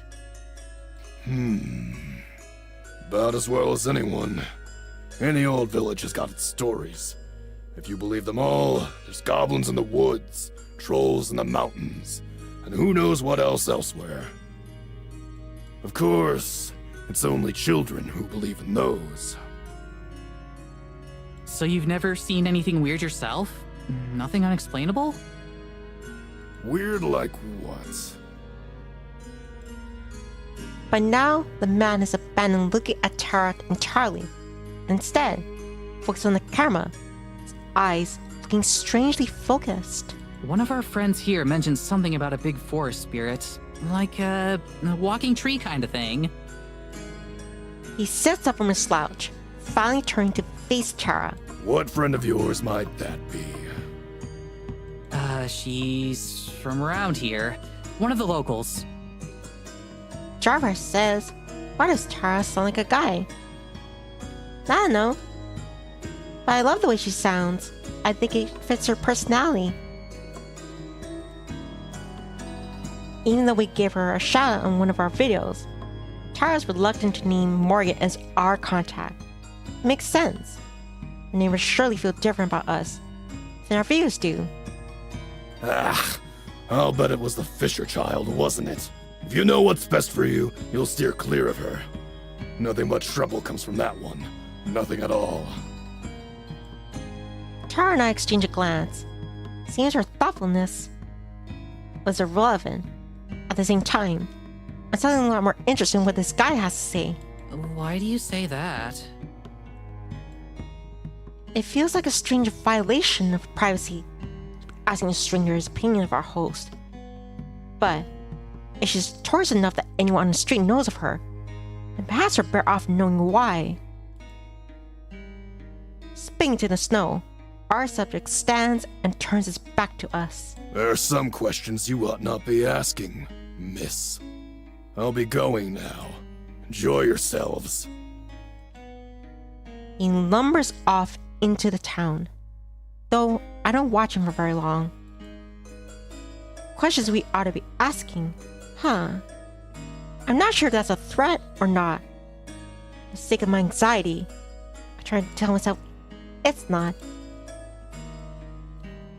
I join Tara on the bench, do my best to avoid the puddles of melted snow. That was something. That's putting it nicely. I don't know what that was either. Maybe Tara's right. It was something. You get it all? She taps 2 fingers against the camera in my hand. Of course. All 2 uncomfortable minutes. I wasn't given a lot to work with there. I replay the recording, Tara leaning over to watch along with me. It's not any less awkward than the second time though. We're Well, we already knew we need to talk to a few different people. Just got unlucky on the first one. Know what I mean? Chara stands up, but I remain seated. Still need another minute? I don't say anything. I'm trying to think of what to say. Hello, Earth to Maddie. Please respond. I'm thinking. My voice is too harsh and snappy, and we both know it. Oh, I'm thinking. I played the clip again, this time without Tara watching. Something still seems off to me, and it's not just the gruff way he left. Look, we knew Morgan was a bit weird. All of our fans are weird. That's why they're our fans. In a tiny little town like this, of course anyone who's different is gonna have a reputation. That doesn't make Morgan a bad person. I'm not saying she's a bad person. I didn't say anything. But if you had to ask, I'm saying you're thinking that's really freaking shady that a guy just guessed we were here with Morgan and that he then up and left as soon as he found out. That's not normal. That's not something that's happened to us before. Great! That means we're on the right track. If they're hiding something, then that means there's something to hide. Have you completely lost your mind? This is ridiculous. Even with Tara, I can understand wanting her to give Morgan a chance. Actually buying into her nonsense. Tara nods and looks down at her feet, brushing the snow off her shoes. It's only been a couple hours, Mads. He's just one old cranky geezer. Please, please just try to have some patience on this one, okay? For me. I checked my watch. It hasn't even been 2 hours. It only makes her even more right. As much as I hate to admit it. Sighing, I place my head in my hands. Sorry. I'm so tired. It's okay. After a long moment, I stand. Want to find someone else? Guess we oughta. We traipse wordlessly throughout the town a bit more. I keep the caravan stone. I said where we could find someone. I mean, I'll set up when we find someone. Now that we've burned once, I start to understand why Tara's so reluctant to speak to anyone. But what seemed like a people tightening their clothes against snow now seem more like turning their shoulders towards us. A suspicious number of folks look away for us to cough. The amount of times we pass by the same place certainly doesn't help our appearance. But now, there are a few especially chatty villagers I've seen pass us at least 4 times. It takes another 15 minutes looping around town before I find another candidate. A pair of girls about our age are waiting outside a shop. Inside, a third girl is talking to the shopkeeper. People our age are going to be our best bet. One of the waiting girls sips from a small mug for I assume is coffee. She sees us, nods her head in greeting. That's a nice reception we've gotten so far. What about them? Worth a try. This time, I approach Tara. I let her take the lead, but I fall close behind, force myself to smile in order to seem more approachable. Excuse me. The talking girl and the shopkeeper turn towards us at the same time. Conversation snaps off immediately. And also, hi, Boo. Good to see you. Bah. Boo. Boo. Boo. Boo. Boo. Boo. Boo. Boo. Sorry about that. Huh? Hey, don't you out-boo me. I'm gonna boo you. All the way to Boo Town. I'm gonna boom. But yeah. I'm restarting the of the woods. Because, yeah, when I was listening to this, my volume, or, yeah, when I was speaking, it wasn't, like, on the same level as the rest of the characters. So hopefully, yeah, adjusting the volume, it should be at equal footing.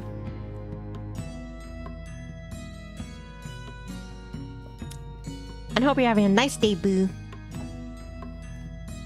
Oh, sorry. Boo. Excuse me, hey there. Hello. The girl next to her leans in to whisper something in her friend's ear, but doesn't talk to us. Hey, so my friend and I are here from out of town. We know.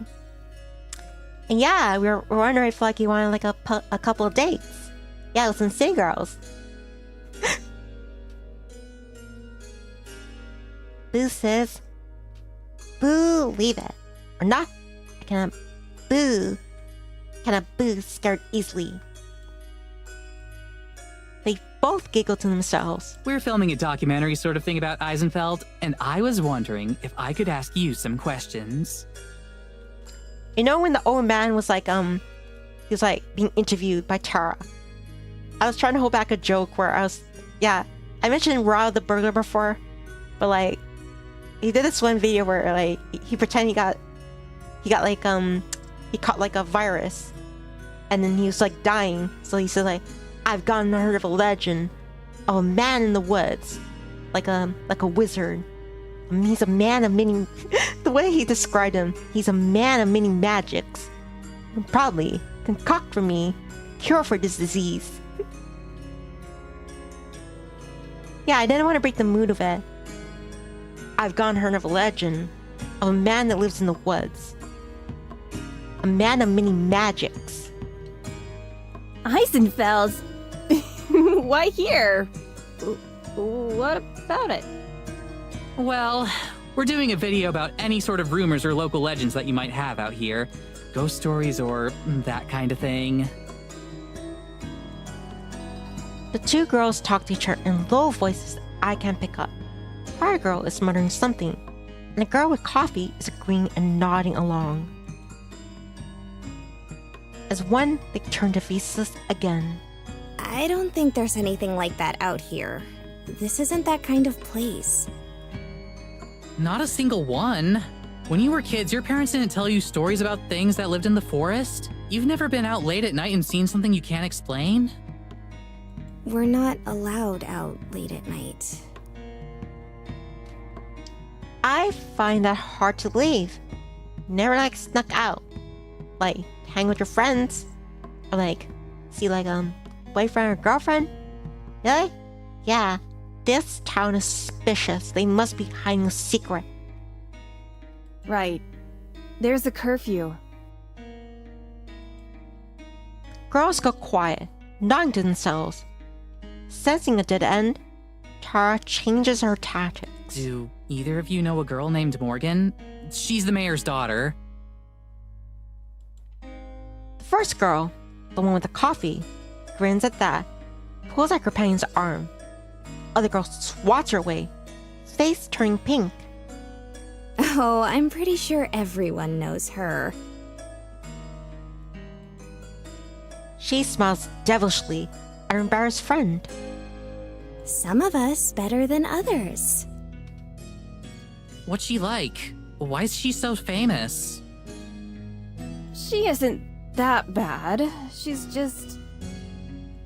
trouble and you know it. Staying out after hours, sneaking around town, she spends a lot of time out in the woods too. Sometimes overnight. What do you think she's doing out there?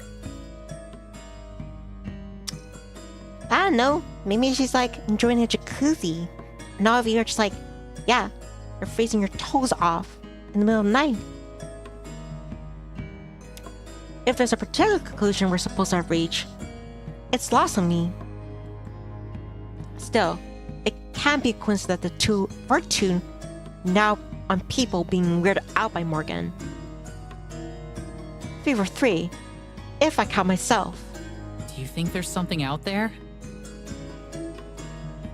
Two girls blink as the reaction was planned. Something like what? Tara shrugs. No idea. Like I said, that's what we're researching. I don't think you'll find anything like that here. I'm sorry, but this isn't a very interesting place. Right. I stride away, leaving her behind. I head into the corner between two buildings, out of the sight of the girls we spoke to. Tara catches up, then leans against the wall next to me. That didn't go much better. Really? You think? Was it just a coincidence that those two random other people we met happened to have the same opinion as Morgan as the first? She didn't tell her mom, the mayor of the whole town, and we're going to be staying in the cabin that her mother probably owns. For a month. She rounds off that stuff that makes one of our videos look like an episode of Scooby-Doo. And the next morning, she just dumps off in the middle of the village. Haven't been here for a day yet. Haven't we seen our host for like our tops. We're practically asleep for most of the time. How much do we have a good opinion of her so far? Well, yeah, she's gotta work. Come on, Mads, have a little faith. What's the worst that can happen? The lead turns out to be nothing like the other 200 times before. Some girls gossip about us, an old bum tells us to get lost. 207. And the worst part is, the whole town hates us. While we're stuck here having to spend thousands of dollars to cross the road, to live in a wood cabin with no phone service and barely any internet. For a month.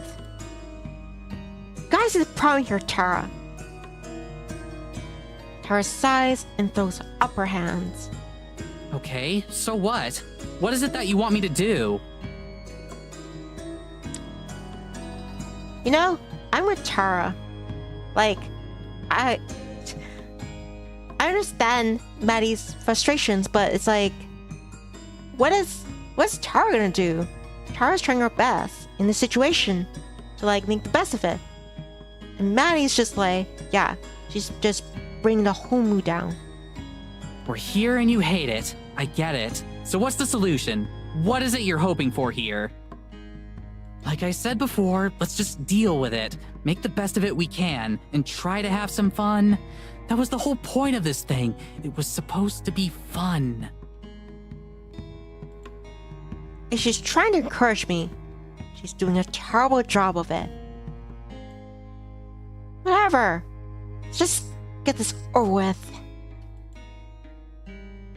And this time, don't mention Morgan. Nobody here likes her. Probably better off not bringing her up. I can see that she wants to say something. Probably argue. But then she deflates and nods. Okay, no Morgan. She goes quiet for a moment, staring off into town. She takes a breath and sighs, visibly relaxing.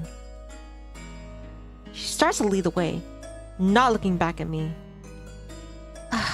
I feel a sharp pang of guilt as I stare back at her. I did promise to try. And here I am again, making everything worse. Tara. She stops in place. Sorry. Again. Really. She smiles a bit sadly, and shrugs. I get it, Mads. We're cool. Let's go. And there's a lot more paranormal in our future. Tara and Maddie exchange a small smile for continuing their march on. Their march towards victory.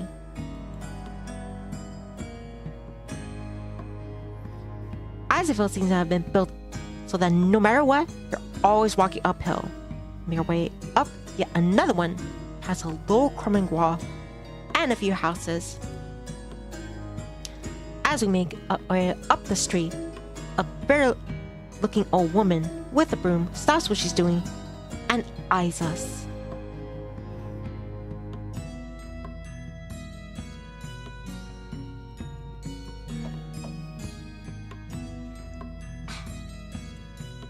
We walked this part of the road several times now. She wasn't even here before. Hey, you! Who are you? You aren't from around here? What you kids doing in my yard? Get out of here! Last part is definitely a statement, not a question. Tara slows down a bit to murmur beside me. Looks like we found number 3. Tara immediately puts on a funnier face as we approach. Good morning, ma'am. You're right. We're not. I'm Tara, and this is Maddie. We're here doing a research documentary on Eisenfeld. Yeah, because they're clearly scientists. Would you mind if we asked you a couple questions? About? Some of the local legends and rumors from around here. I've gotten her of a legend. I'm actually afraid that she's going to say yes, because I can already tell that this is going to end as badly as the last 2. I decide how to answer Tara's question what I want. I just want to go back to the cabin and be bored. At least it's not awkward and comfortable in there. Yeah, alright. Oh no. Great, thank you. So, we've been hearing a lot about stuff out in the woods, like... You are? Who told you that? We've been interviewing a few people this morning, and it's something that came up a few times. Stuff like lights, strange noises, that kind of thing. Have you ever witnessed anything like that? That might have been a mistake to frame it like that. Like, oh yeah, we heard from people in your town, mention strange lights, etc. Because they're always playing dumb and saying, no, we don't have that sort of thing here. So yeah, so if close-knit community, and they relay that to the mirror, or to each other, like, hey, did you spill the beans? Did you spill the chili beans? That, yeah, there's strange lights or strange stuff going on. Like, I didn't. You're lying. And they'll probably put 2 together that we're a bunch of filthy, filthy liars. Never. She looks around again, and instead's just a bit closer to us. Look, I'm going to tell you this now for your own good. No one around here wants any trouble. We all just want to live our lives in peace. That's what Eisenfeld's all about.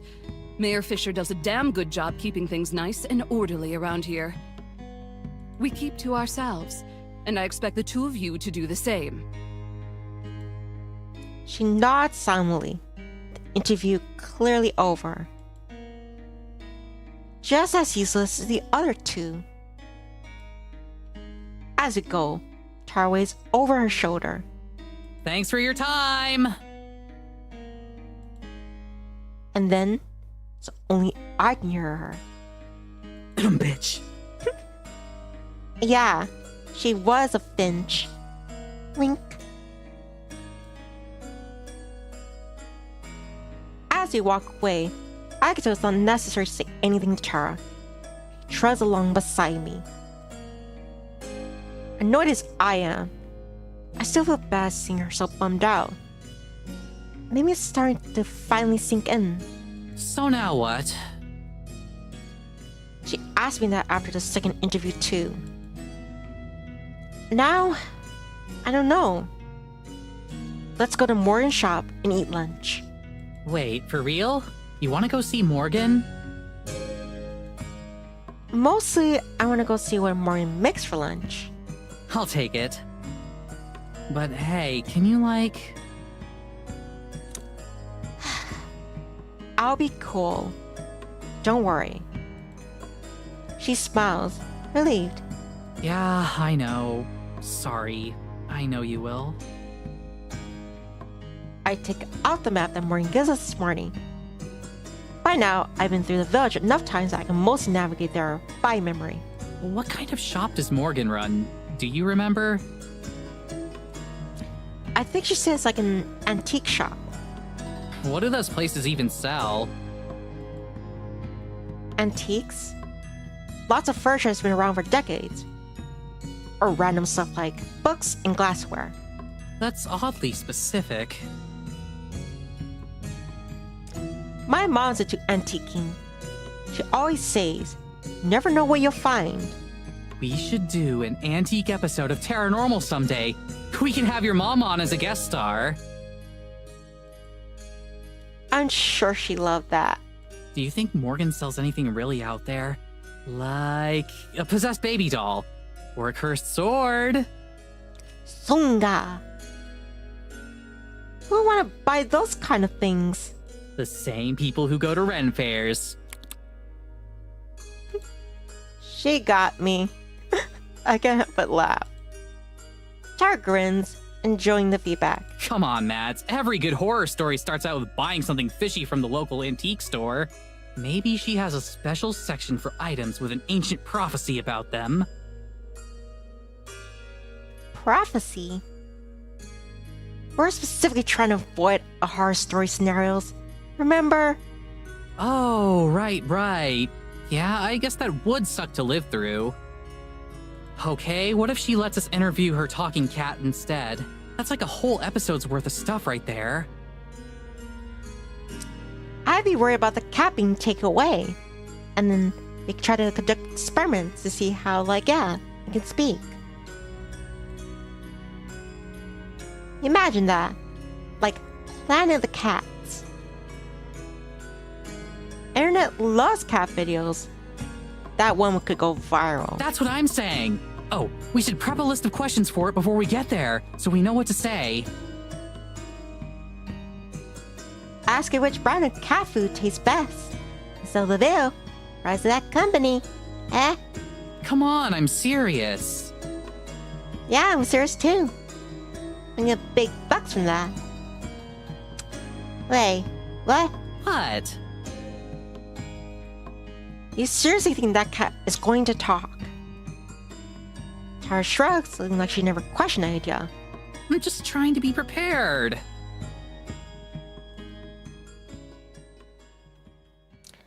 I thought she got in the picture after the last interview with Ari.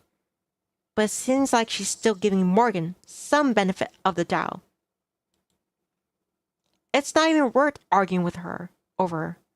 She'll see soon enough, as it is. I check over Morgan's map again. We're definitely in the area. It says her shop is right by City Hall. The problem is, though, while her map shows how to get to the general other shop, it doesn't say which building it is, and there are 7 buildings that could fit.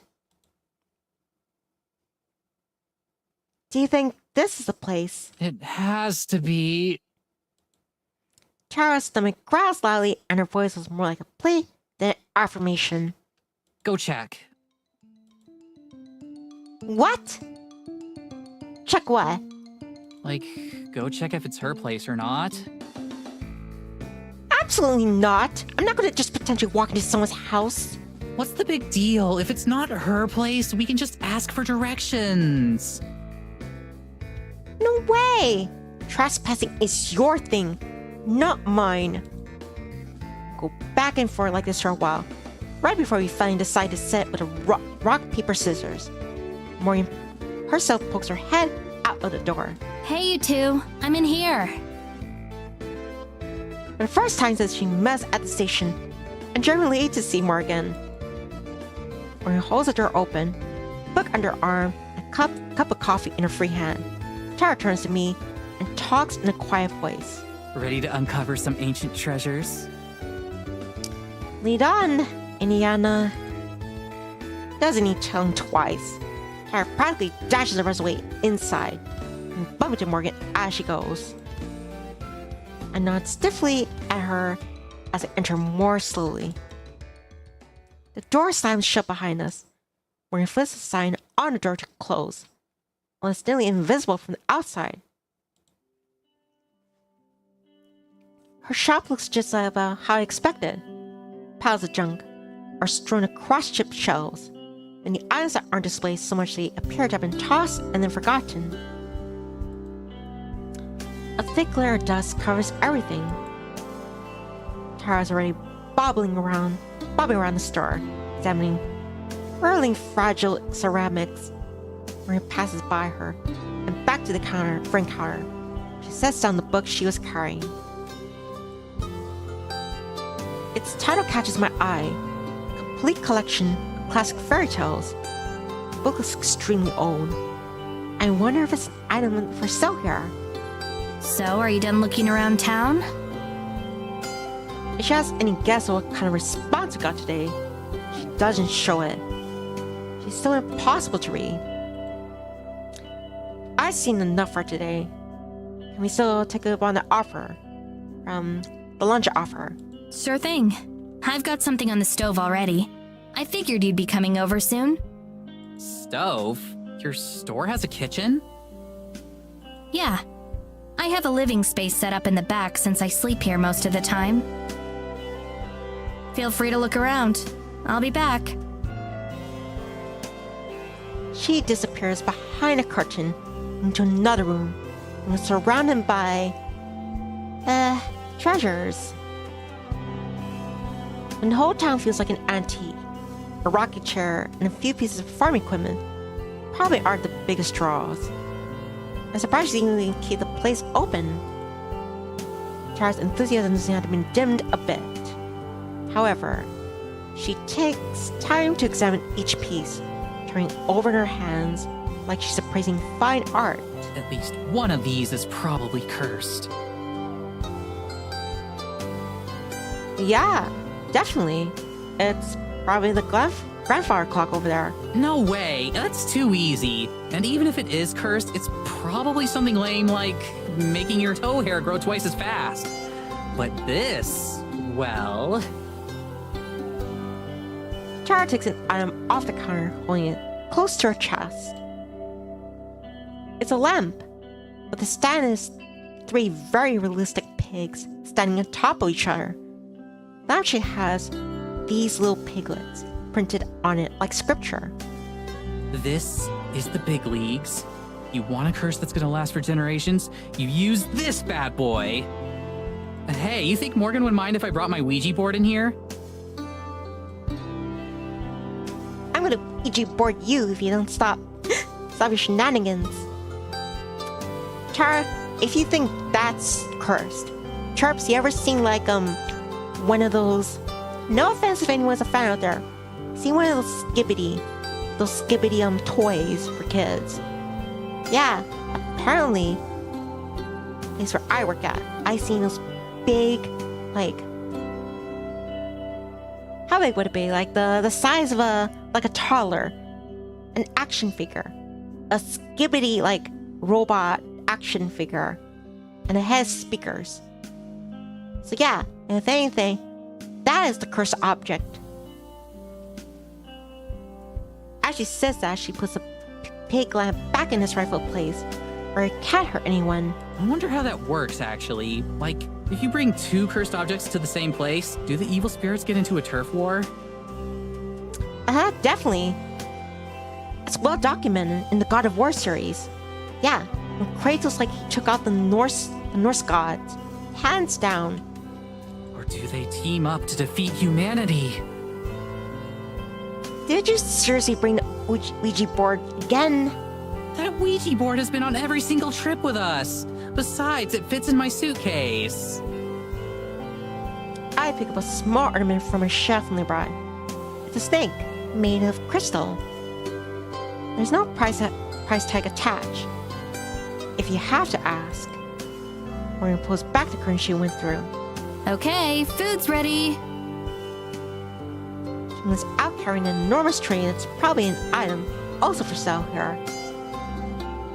On the tray are steaming bowls of some kind of soup, as well as a pitcher of water and a loaf of bread. She sets the tray down on the counter, doling out portions to each of us. Hesitantly, I try a spoonful of the soup. It's delicious! It has a rich and meaty flavor, but it isn't too heavy. And it's hot, but not too hot to gulp down. I dip some of the bread into the broth. That's delicious too. Everything here is definitely homemade. This is really, really good. Ah! This is amazing! Thanks. Let me know if you want more. Morgan stolidly keeps eating. Praise barely seems to register on her. It's a shame. That's probably the one nice thing I have to say to her all trip. Once she's finished, Maureen picks up her book and starts to read again. Tara and I are still in the middle of eating. I glance over at Tara, who is very intently staring at her spoon. She finishes her bowl and rounds the spoon around a bit.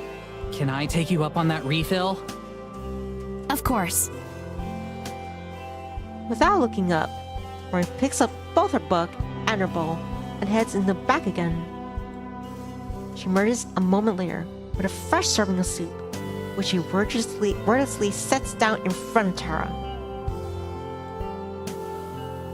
Only after we've taken both our last bites does she finally close the book again. All done? Yeah, thanks. I'm done too. Thank you. Let me get these out of the way then. She hauls away all the dirty dishes before joining us at the counter. So, what are your plans for the rest of the day? I fight back the urge to tell her she should be the one making plans for us and showing us around. At least this way, I can go back to the cabin sooner. We're still figuring that out. We hadn't got to see you much, so we decided to come over. Oh, right. I'm sorry about that. I'll take a couple days off starting tomorrow. You sure? We don't want you to miss out on any business or anything. Ah, There aren't that many customers who come through. You're the first ones all week, and you don't even count. I'm not sure how I'm supposed to react to that, so I don't say anything. That's too bad. You've got a lot of cool stuff. I was looking around some while you cooked. I wouldn't get too excited. I just make up interesting stories for the items so they sound more entertaining. It helps pass the time. Ah, Right. Mori says so casually there's no way she knows just how relieved to hear that. It lines up neatly with what I already suspected. Everything Morton included in her email is even more made up than usual, and that's all colossal waste of time. Most likely she's a fan of the show who wanted to trick us into coming out here, and we fell for it. Hook, line, and sinker. If Tara realized any of this, she of course didn't say anything. Judging by the way her enthusiasm vanished, it's like she's trying to start it again. Starting to get it again. Feeling some silver knick-knack, she looks up from the counter to Morgan. So, can we see the talking cat? As soon as Tara asks, I can see Morgan's eyes light with interest. Eyes slide away from the book she'd been about to open. Of Oh, course. no. I'm sure she'd be happy to finally meet you. Her voice wavers just the smallest bit. That sounds like excitement. It's for sure the emotion I've detected for her since stepping off the train. I'll go get her. Just give me 1 minute. I wouldn't be surprised if her mother caused that. Morgan's exit once more, but this time an actual door instead of a curtain. We probably couldn't have gotten out of here without seeing the cat. You know? Why would I want to do that? This is the pizza resistance. She doesn't even try to pronounce it right. Are you serious? Still? You know it's not good to actually talk, right? I can't fathom how there's even a trace of belief rattling around an entire skull. Did you see her face? She's definitely not joking. Unless she's just really bad at telling jokes. That would would be the most normal thing about her so far. She just told you flat out that she makes up stories and tries to get other people to believe her. How can you not see what we're getting scammed to?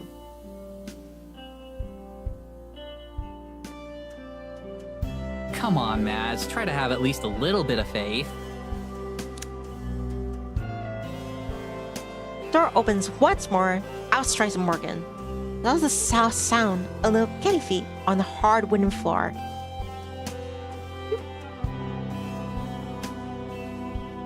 Morgan's supposed talking cat emerges.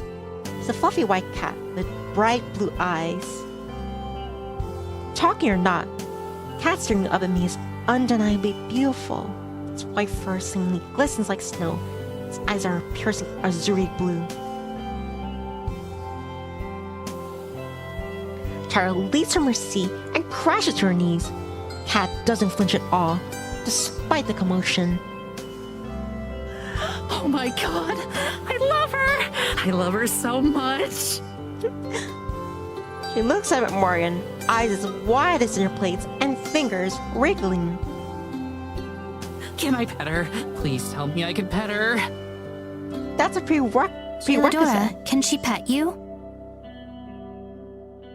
Cat doesn't say anything, of course. It does rub against Tara's wing hand, though, causing her to let out some sort of mix between a coo and a sob.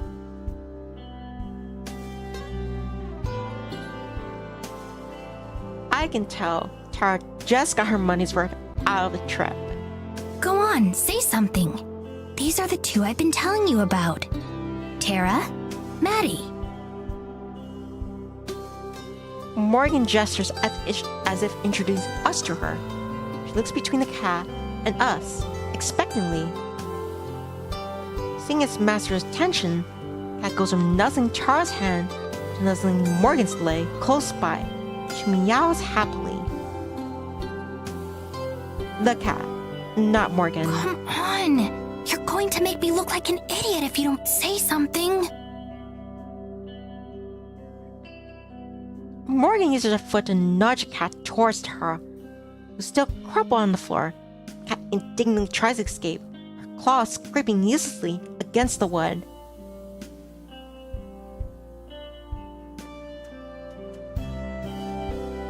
Finally, Gildera scurries away, singing down and licking a paw. Tail switches rapidly as she and Morgan stare at each other.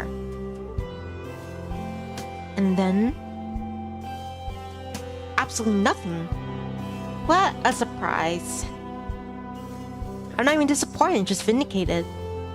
Even Tara's enthusiasm is gone. She coos the cat half-heartedly. Overall, she's just trying to give Morgan out. Come on, Geladora, they're waiting. Geladora. Ah, that's how you pronounce it. It's like watching a car wreck. I can't look away. Morgan sticks to her act, scowling at the wholly mundane cat. It doesn't seem to faze Geldorada. Simply yawns and settles down to the floor, just out of Tara's arm's reach. Whatever previous excitement she had just about evaporated, and instead replaced with some kind of mixed frustration.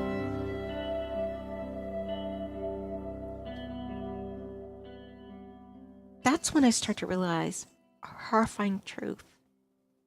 She finally looks away from us, twisting her fingers together and gritting her teeth. And it seems like she decides on what to say. She turns back to us. I'm sorry. I don't know why she's being so stubborn. Well, you know how cats are. Tara manages an extremely fake laugh as she gets up and steps closer to me. Tara's worried about one thing after all. Morgan wasn't lying to us. But now Tara's realizing where she was wrong. Morgan's also crazy. It doesn't seem like she's acting.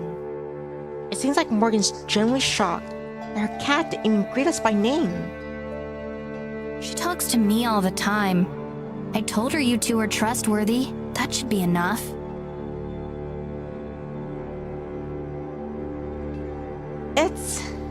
It's fine. I'm sure she's just shy.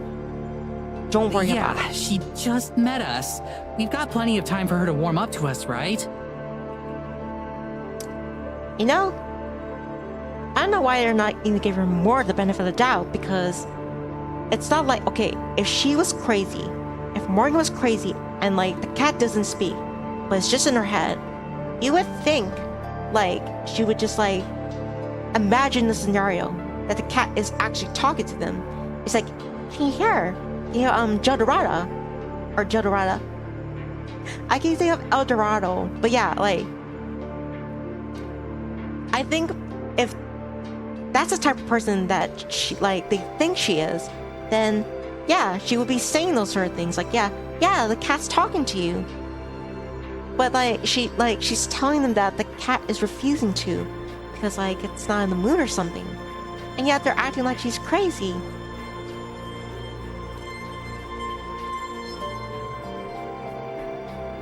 Yeah, exactly. We should probably just give her some space for now and try again later. Maybe in a few days. At this point, I don't care. It's a good thing I've played along with everything so far. It's allowed us to make a diplomatic exit. I guess you're right. Still, I'm sorry for the inconvenience. She'll get over herself soon enough. She glares at the cat, who's still napping peacefully. Yeah, I'm sure. Tara steps back away from the car and into the display area again. Anyway, thanks for lunch, Morgan. We really appreciate it. We have a couple more places we have to check out today, so we'll probably head out again. Okay, come back here when you want to ride back to the cabin. Her expression is back to unreadable. Right, sure. Thanks so much. Good to meet you, Gelato. Gelato. Tara waves at Joe Dorada, whose ears twitches but otherwise can't be barred to acknowledge us. Heavy door slams shut behind us as we step into the cold. I wonder if Morgan will remember to switch the sign back the other way. Outside, the wind has picked up a bit and the clouds are starting to close in. The nights that have been shaping up seems like it might not happen. Alright, so I'll admit that was kind of awkward. For everyone involved. Great. I'm glad you can admit that. That doesn't help us any. Next time we see her, we just won't bring up the cat. Hopefully she won't either. We can just pretend it didn't happen.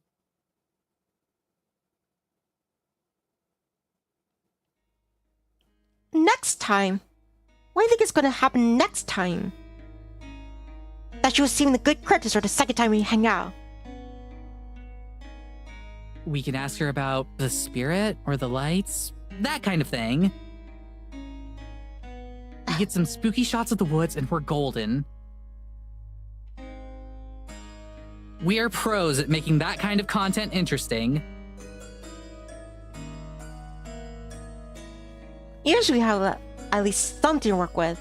She made it up. There's no dark side to this sleepy, boring mountain town. It's just a boring mountain town. She pretty much straight up admitted to that.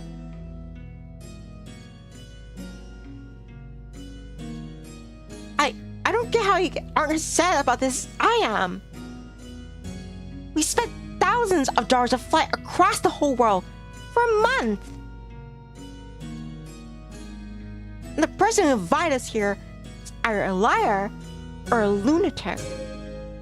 It's only been a day, Mads. We've only seen a fraction of what there is to see around here. Just give it some time, all right?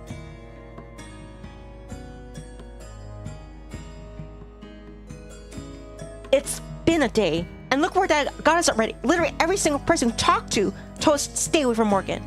And we saw it for ourselves.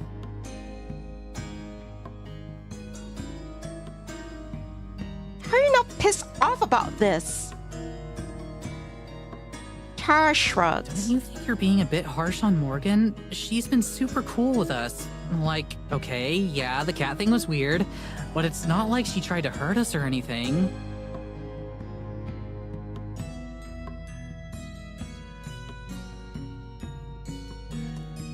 I start to shake my head, force myself to cool off. I keep getting too worked up over this. I can't tell if Tara's being intentionally stubborn or what. Technically, she's on the one who bankrolled this whole trip, and I'm still getting paid for my time here.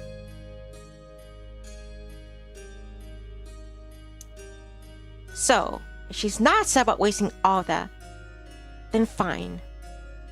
I'll meet her at the train station in a month, and she'll do whatever she wants. I don't think it's so bent out of shape. Okay, you're right. Maybe she's fine. Anyway, I'm gonna go back to cabin. Are you coming with me? Wait, already? Yeah. I got enough to get started. Plus, I need to unpack. Oh, okay. You gotta ask Morgan to hitch up the carriage? No, it's fine. I'll You walk. sure? Yeah, I certainly don't think I could get lost in this place anymore. She seems uncertain, probably because of my sudden mood swing. Okay, I'll probably do another lap around the village. Maybe get Morgan's input on some stuff.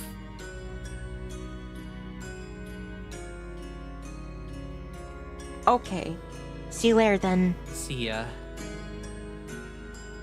I turn and walk away, so I don't have to see her staring like a lost puppy.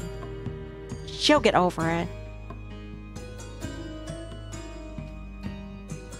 As I head through town and back towards the path that will lead me to the cabin, I walk past fast and look down for the most of the way.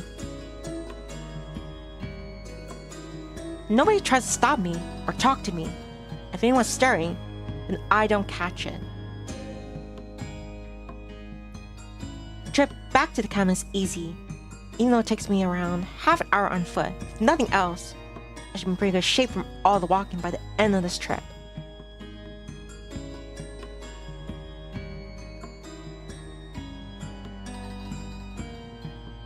I spend the whole walk fascinating my home, my comfy bed, my film collection, our cat BT. Well, technically, he's Tara's cat, but I take care of him most of the time. Speaking of cats, I wonder how Tara will explain to Morgan why she's on her own.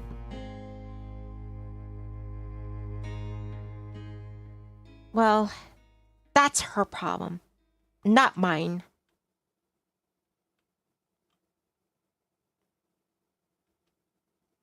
Alone in the cabin is oppressively silent. I turn to hear, partially for just the white noise. Soon, its rumbling fills the air. I grab an apple from the small bowl of provided food and head into my bedroom, setting my laptop in bed next to me. I usually try to watch a film a day, but that's difficult when I'm traveling. Now's the perfect time to catch up, though. I open up my library and start scrolling through, looking for something I haven't seen before. Ideally a comedy, at least something with a happy ending.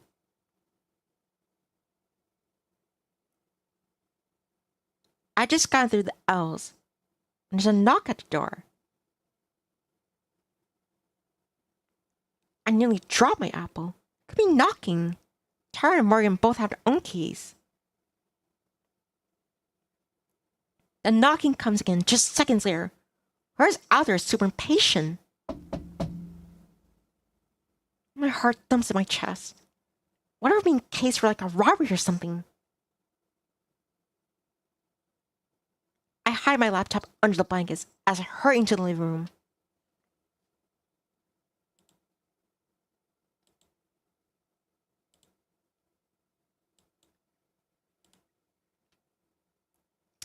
There's a third knock right as I reach the door. I peek outside to see a shock of orange hair. It isn't Morgan, but instead her mother. I open the door right as she prepares for her fourth knock. Just how fast does she think I could walk? Good afternoon. Good afternoon. Madison, wasn't it? That's right. I'm coming in. She pushes past me, not fully giving me time to realize it wasn't a question. I guess she does technically own the place. Inside, Evelyn surveys the area slowly and impassively, as if judging our taste in luggage and belongings. How can I help you? I wanted to make good on our promise from last night to talk. Please, have a seat. She moves some of the stuff on the couch, just for me to sit. I obey, too, taken aback to do anything else. How has your first day in Eisenfeld been? I trust you found everyone very accommodating and everything to your liking?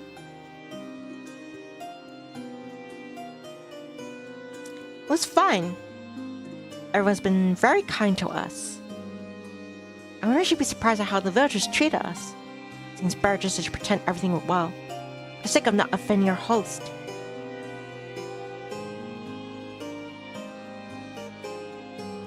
Good, good. Where's the other one? The other what? The other one with you, Tara. Oh, she's at Morgan's shop, I think. Evelyn raises her eyebrows, an eyebrow though her eyes betray no curiosity. It's like a purely symbolic motion. Is she now? I assume then that you found something not to your liking there. Her gaze is piercing. I absentmindedly tug at my scarf. I can't get a read on her, neither her intentions nor her feelings. It was fine. I just wanted to come back early so I can take a nap and start editing the footage we took. I hope my lie is convincing. I don't want to tell her that I think her daughter's crazy. She doesn't seem to question it. I see, I see. Did she show you that awful cat? Huh? Any awful cat. Jodorata. Yes, so she did. I hate that creature. Ugh, always underfoot, getting in the way. Hey, you're a creature. I just sit quietly, not sure how to Anyway. respond. Madison, please tell me about yourself. I didn't have much forewarning about your arrival, so I'm rather in the dark. Tone is suddenly friendly, but not warm. She smiles, but it doesn't seem to fit her mouth. Her lips seem to stretch a bit too wide. I'm probably just imagining it. As concisely as I can, I tell her about paranormal and the things we investigate. Throughout, she doesn't express any opinion, one way or another.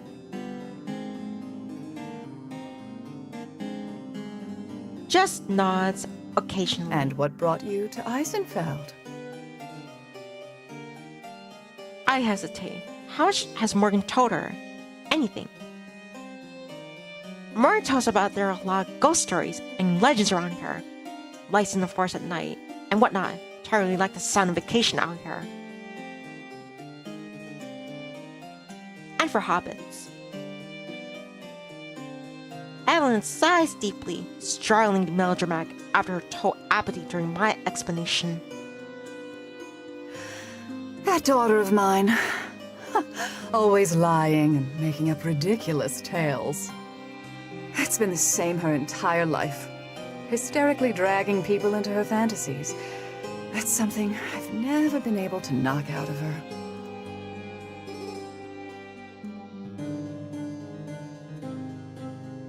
She shakes her head sadly, standing up from the chair she's been occupying. I'm sorry to say that, well, you're simply the most recent victims of her lies. It's a pity, but you won't be finding anything like that out here. Besides, it's dangerous to go into the forest, especially at night. And we wouldn't want anything to happen to you after all. Wow. I feel so comfortable. After all, that's why we have the rules that we do, for the safety of everyone. I hope you'll enjoy the rest of your time here in Eisenfeld, though, as disappointing as it might be. It's nearly exactly the same thing that people we interview in the village itself said. It's almost like they rehearsed the answer in advance.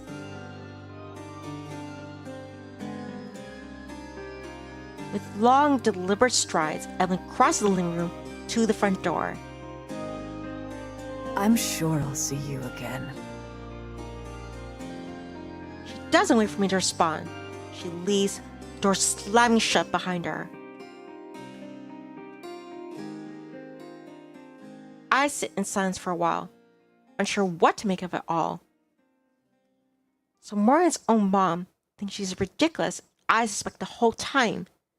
That's pretty damning. No, I doubt it would change Tara's mind about anything. I have to let her know when she comes home. I stand up and head for the bedroom, passing by the chair Evelyn had been sitting in. As I go, for a moment, I swear that I feel a breeze, frigid and cold.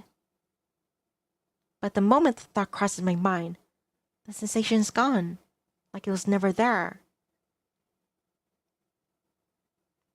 Shivering, I return to my warm bed and laptop to a long overdue break.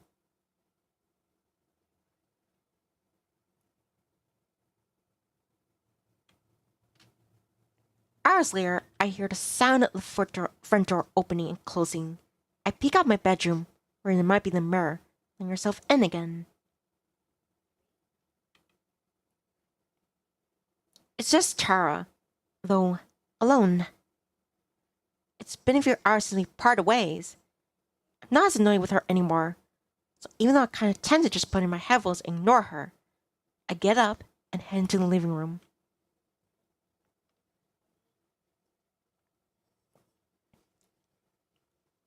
She stands at the sink, flipping through a notebook. I knock at the edge of my door frame as I enter so that she can hear me coming. Hey. Hey. Rather than look at me, she keeps reading her notebook. Well, pretending to. There's no way she could actually be reading as fast as she's turning the pages. I decide not to call her on it. No point in starting her fight.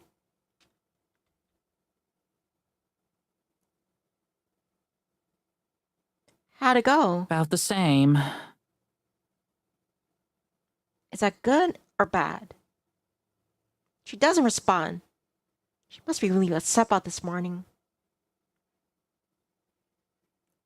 It's not like she's being unreasonable. Not that I have some time to rest and recuperate. I feel kind of bad about being so harsh towards her and Morgan.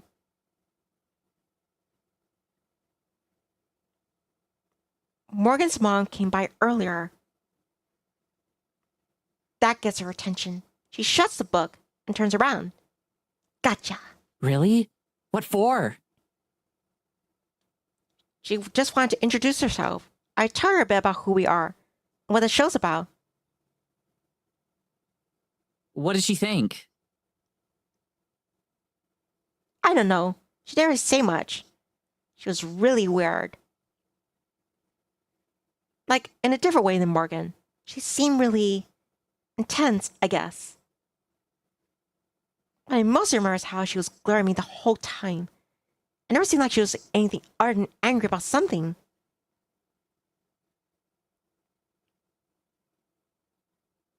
Smugly, Tara holds up a notebook she was perusing. I know you're gonna call BS, but Morgan was telling me a lot of stuff about her mom. Like, some seriously crazy stuff. You wanna read it? She offers me the notebook. It hangs limply, a giant frown in the air. She used that thing for so long that it's lost all its rigidness.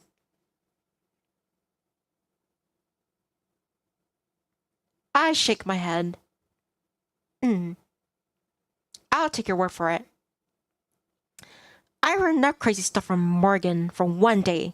I need to hear theories on how her mom was actually the spawn of Satan or something. Figured. Make any progress with the new vid?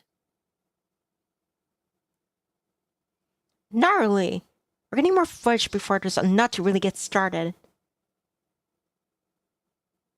That mean you're coming with us from now on, or what? Yeah, I will. Sorry for being bitchy earlier. Don't Again. sweat it. She strikes a pose. Just make sure to bring your A game. I roll my eyes. I'm smiling. Even though we bicker a lot, I'm truly grateful that it's always easily patched up.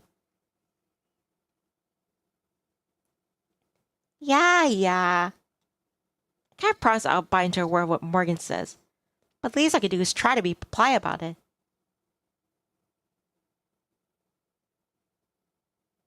The tension resolved, Tara yawns and flaps her notebook at me again.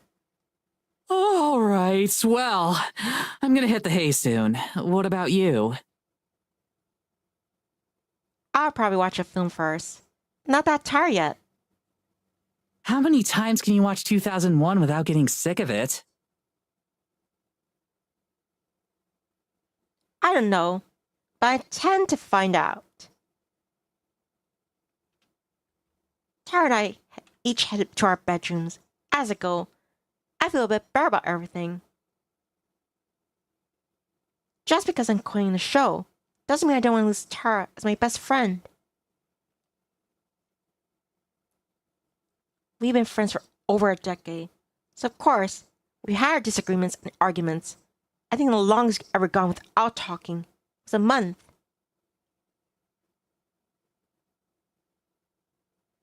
Still, over the last few days, it's felt like we've been coming dangerously close to seeing something that goes too far.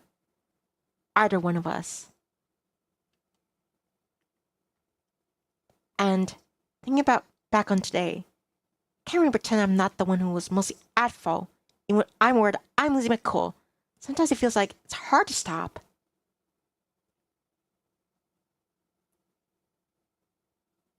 Tara totally has it coming though. At least some of the time.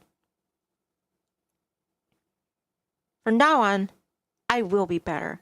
I won't let myself be as obnoxious as I was today. For everyone's sake. I climb into bed and set my laptop, getting comfy. In the dark, with my headphones in it doesn't take too long to immerse myself in the familiar feeling of film that I love. That's what I appreciate about movies. No matter the circumstances, they can help you escape.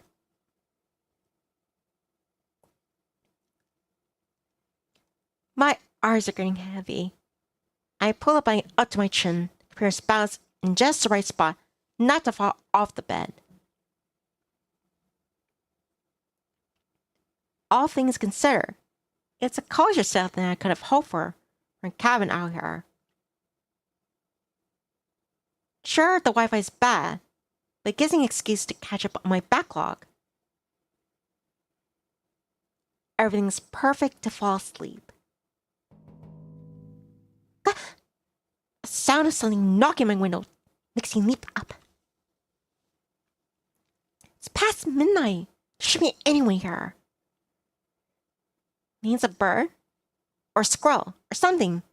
Or I'm lying, and I'm able to see. Well, if it's a bird, maybe I can converse with it.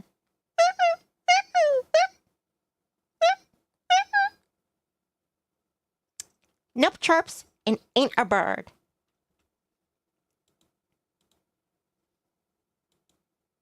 Should I yell for Tara? No, not till I know what it is. If it's just some wildlife, as probably is the case, she never let me live it down. Still, My heart pounds as I slam my laptop shut. And only light source. Without it, the room is pitch black, dark enough that I can't see what's at the window. Hopefully. And it can't either see me either. If this turns out to be like a lost run or something, I'm gonna feel real stupid.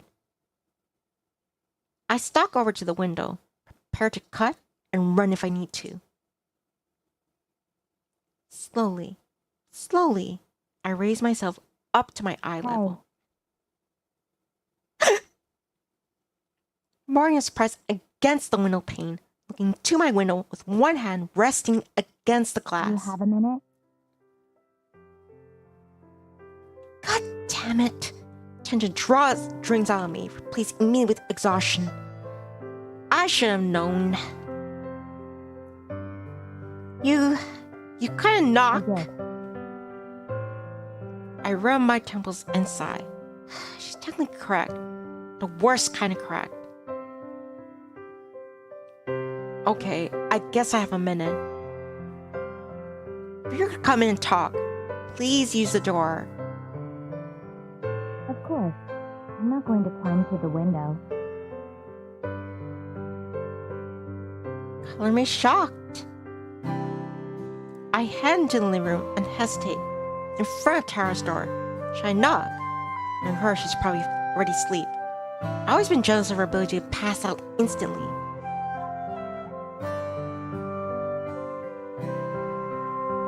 I decide to leave it up to Morgan. There must be a reason she knocked on my window, not Tara's. I unlock the front door and let Morgan in. She's weighing with thermos full of coffee in her hands, like usual. Sorry to bother you. I know it's late. It's fine. I was still awake. Not much for longer, ideally. I keep that to myself. Were you working on the video? Nah, just watching a film before bed. Can't do much until we have more footage. Even then, I have most of my sub back in the US.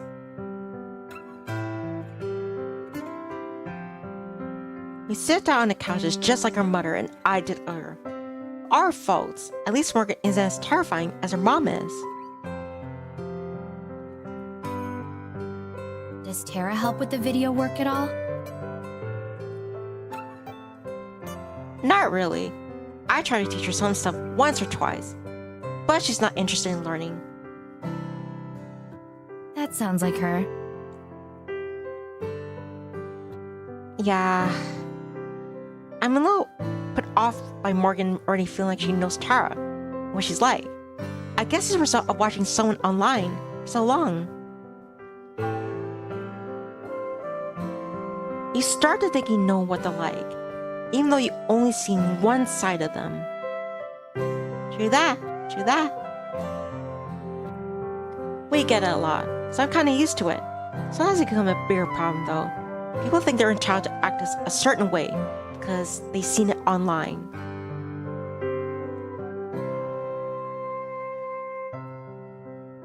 Fortunately, Morgan hasn't been that way at all. Yet. I do wish that she would get into the point of why she's here though. But instead, she gets up and heads to the kitchen area, drinking a coffee mug from the cabinet without ever turning on the lights.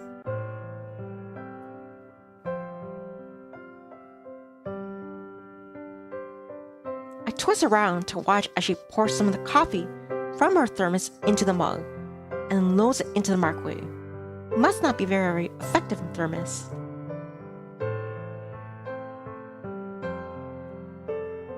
At least she's polite enough to make sure the microwave doesn't slam. She leans against the counter, barely visible to me. Tara told me that you're leaving the show after this trip is over.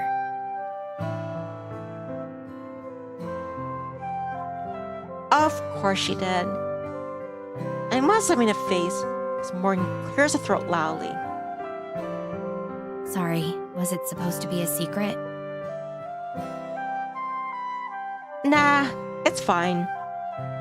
But yeah, that's ideal. I'll go back and finish school. I see. That's a shame. I know you hate when it happens, but I've always enjoyed the moments where you're on camera.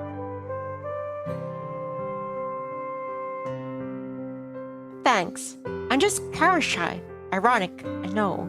She yanked me on screen enough times that I'm phased to it by now, though.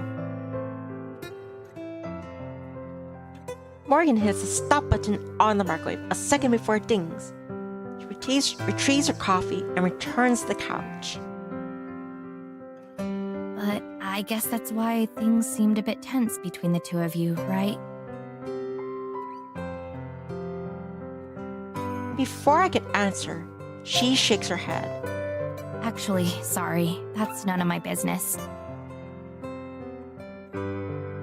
You're fine. It's that obvious, huh? A bit. You seem tense whenever I see you. That's actually the main reason I came by. I promise it wasn't just to be nosy. I was starting to wonder. I came by to say that I'm sorry. I know that you're also uncomfortable around me. She says it so nonchalantly as if she was telling me about the weather. I bite my lip. I mean, she's not wrong. I just don't want to say that. It's okay. You don't have to spare my feelings. I guarantee I've been called worse than whatever it is you're thinking. It's just that I'd sleep better tonight if I cleared the air between us first. She takes a long sip of coffee. That should be enough to scald her mouth. I can't fathom how she can sleep at all, or she needs to anymore. I mean, it's nothing like that. Nothing personal. I'm just a cynic, I guess. If it makes you feel any better, I'm the same for pretty much every episode. You just get them behind the scenes experience this time. Morgan shrugs. I can't blame you for thinking I'm crazy or full of shit. But I can promise you that I'm not stupid. It takes me a beat to realize that was a joke. It's fine. I'm always just the one out of the two of us, after all. There's just a lot going on. Like you heard, I'm sort of a mess all around right now. It's not your fault. I half laugh. At least, not entirely. She smiles thinly, seeming to appreciate my bluntness. To be perfectly honest, you weren't really what we were expecting either. She sets the coffee down, looking interested. Really? Yeah, you were prepared for someone super fangirly and like all over Tara, like annoying soul. Not me. right. Even your email, you seem a bit more. I don't know how to say this really. Interesting, engaging, not monotone. More energetic? She saves me again. Yeah, pretty much. Emails that we exchanged back home had lots of smiley faces, exclamation points, and other cheery touches. In person, however, seeing Morgan's smile at all is a rarity on its own. That makes sense. I wasn't trying to trick the two of you or anything. It's just easier to be open like that online, I guess. I understand. That much, at least, I can really empathize with. I know that you don't know me, and that so far, I haven't given you any real reason to trust me or believe me. But I hope that you'll at least give it a chance. Paranormal is really important to me. I've been a fan for years, but I'm not the type of person who would invite you to the middle of nowhere just to meet Tara. I invited you out here for a reason, and I'm confident in that reason. but I understand that you'll need more proof than that. I wait to see if she has more to say, but that seems to be it. Thank you for telling me all this, though I really do appreciate it. And I'm sorry for being so dismissive. I mean, nice to be wrong, for once. So I hope that we can do all this stuff to talk about. I really do. Tomorrow night, I was going to show Tara around the woods a bit. Would you like to come along? Yeah, I'll be there. I don't especially like the idea of wandering through the forest at night, but I can't exactly say no after I just promised to be more agreeable. She nods and takes a careful swig of her coffee. Then she stands. Cool. Anyway, that's all I had to say. I'll get out of your hair now so you can get some rest. She heads for the door and throws it open without waiting for a response. Temperature plummets right away, and she turns back. Thank you for listening. I appreciate it too. But just so you know... I'll prove you wrong. She closes the door and disappears into the night.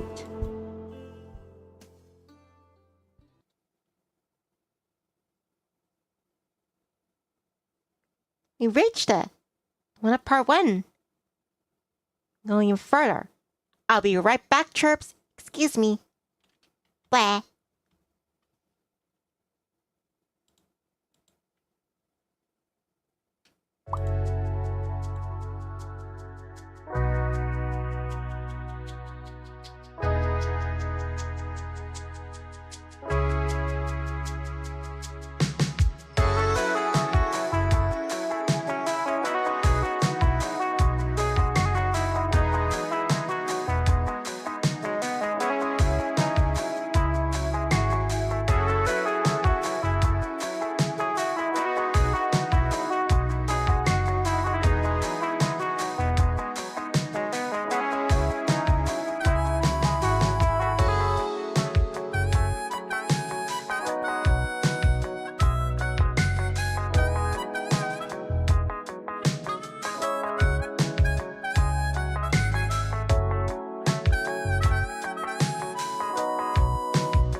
Bleh.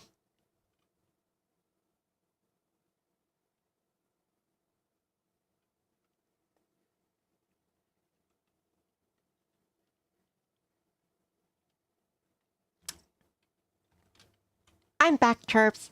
Thank you for waiting.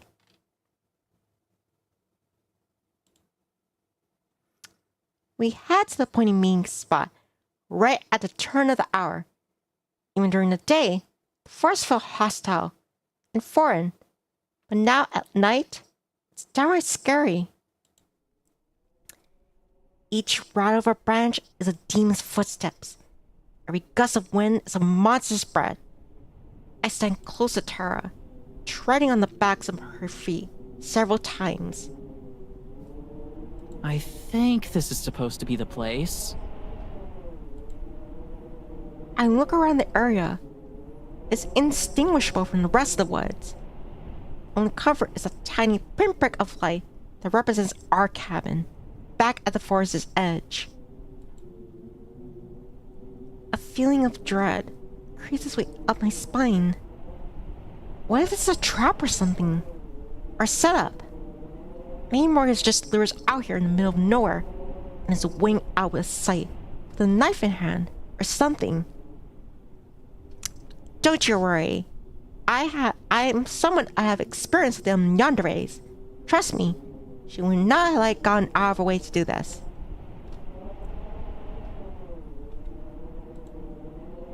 Considering we traveled thousands of kilometers to get here, this was a trick. We fell for it hard. Maybe we're early. I know that we're not. Tara sleeps the flash around, illuminating a few identical trees before the light beams pierce off into oblivion. Maybe we should just go back.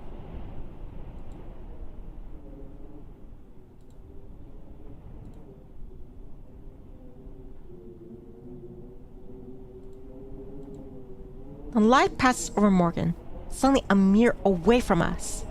Ah! Tara drops backwards, crashing to me. The flashlight plummets in the ground, bouncing once more before stopping. I keep my balance, barely, and catch Tara's arm to stop her from falling. Are you okay? Short term? Yeah, but I think I just lost 10 years. What about you, Mads? I'm fine. What on earth were you doing?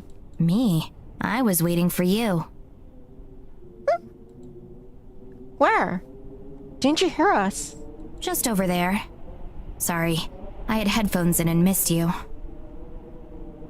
This woman is built differently. She could sit out here like, who knows how long, listen to her music. You were just standing in the dark, in a forest, wearing headphones. Yes? Why? At a loss of words, I can only shrug. Just hanging out alone in the dark, in the middle of nowhere, not register as weird for Morgan. You just spooked us is all, no worries. She stoops down and retrieves the flashlight from the snow. Drying it on her sleeve, she brushes off the snow the same way she brushes off Morgan's actions. Anyway, it's all good. What now? Morgan turns and faces the trees, shining her flashlight across them. I thought we could walk around a little. It might help you to get a better feel for the area. Behind Morgan's back, Tara and I exchange a look of concern. Tara gives me the slightest of shrugs. I'm still reluctant, but I nod. Thanks, Prodax. I appreciate it. If Morgan's planning to kill us, it's not like it will make a difference. She does it here or in the forest. I'm pretty sure she's not a murderer anyway. Sure, lead on. Morgan sets off out another word and followed just a couple paces back. Are we going somewhere in particular? Not really. I doubt you want to go too far this late at night, right? Right. That's fine. We'll stick to the edge then. As we walk, Morgan keeps her flashlight pointing straight ahead, in the direction that we're going. Tara, on the other hand, swings hers around, looking up trees out and into the abyss. She and I only brought one flashlight with us. The spare is sitting in one of our suitcases back at the cabin. I regret leaving it behind, just on the off chance that we might somehow get separated. So, did you learn anything useful today? Not really. We went around town some, but But most people didn't really want to talk? yeah. How'd you know? That's how it is around here. People are mistrustful. I was kinda surprised by that. Figured with how out of the way it is here that we might have been, I don't know. Treated like celebrities? Hey now, don't project. But something like that. It's more like they isolate themselves by choice. We have internet and TV. It's just that lots of people choose not to use them. Are they like... what's that? Are they like Amish? I'm guessing they probably had some not so nice things to say about me too, right? Neither Tara nor I respond. Our silence lasts a beat too long. It's okay. I'm used to it. You don't have to pretend or anything. Light shines in our faces as Morgan turns around, half smiling. Hey, you two don't need another assistant back where you live or anything, right?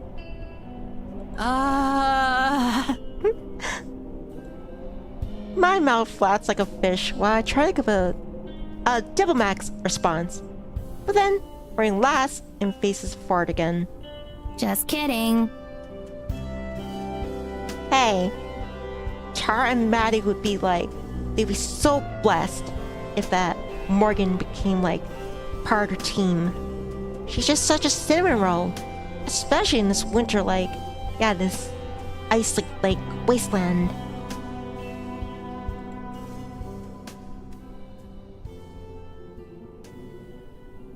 Trek on in awkward silence. I'm not even sure what we're supposed to be doing or looking for. We're just wandering in the dark, trusting that Morgan knows how to get back to the cabin. It's cold. My feet are sore. And once again regretting coming to Eisenfeld. I gently tug Tara's sleeve right by her elbow. She looks at me. I silently gesture back towards where we came from and shrug, hoping she'll get the message. Now, she mounts back. I nod. She gives me a worried look over towards Morgan, who's now slightly far away.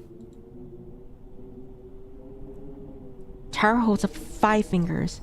5 more minutes. Sighing, and nod again. Hurry to catch up with Morgan. Something wrong? Oh no, Maddie, had something in her shoe. Oh. It's hard to tell she buys it. I wouldn't. Mentally, I'm counting backwards in 5 minutes. I already imagine the comfort of my bed and blanket back at the cabin. How am I going to survive a whole month of this issue for future me not to worry about? I got lost out in this part of the forest once. 3 minutes and 32 seconds. 3 minutes and 31 seconds. Don't worry though. I know my way around now. Yeah, they mentioned something about that. I step on Tara's foot again, this time totally on purpose. I thought they might. Her tone's still completely nonchalant. At least Maria seems impossible to offend. It's too bad it looks like it's going to snow tonight. We probably shouldn't stay out too late. Thank God. Yeah, that's too bad. I'm sorry this was so disappointing. I'd hoped that there would be more to see. What exactly were you expecting? the middle of the night. Come on, Mads, it's about the atmosphere. It's way spookier out here when it's dark. No, that's half the problem. We can turn back now if you'd like. Before I can agree, Tara shakes her head. Nah, let's give it a couple more minutes. You came out all this way for us after all. I glare at Tara, but I think she misses it. I've lost track of my countdown too. Whatever. Small, apologetic smile that I barely notice does seem to a little to assuage my discomfort. We traipse aimlessly through the snow for a while longer. I stare at my feet more than at the path ahead, and simply follow in the footprints left behind by the other two. So I nearly slammed into Tara. It's come to a complete halt yet again. What now? I saw something.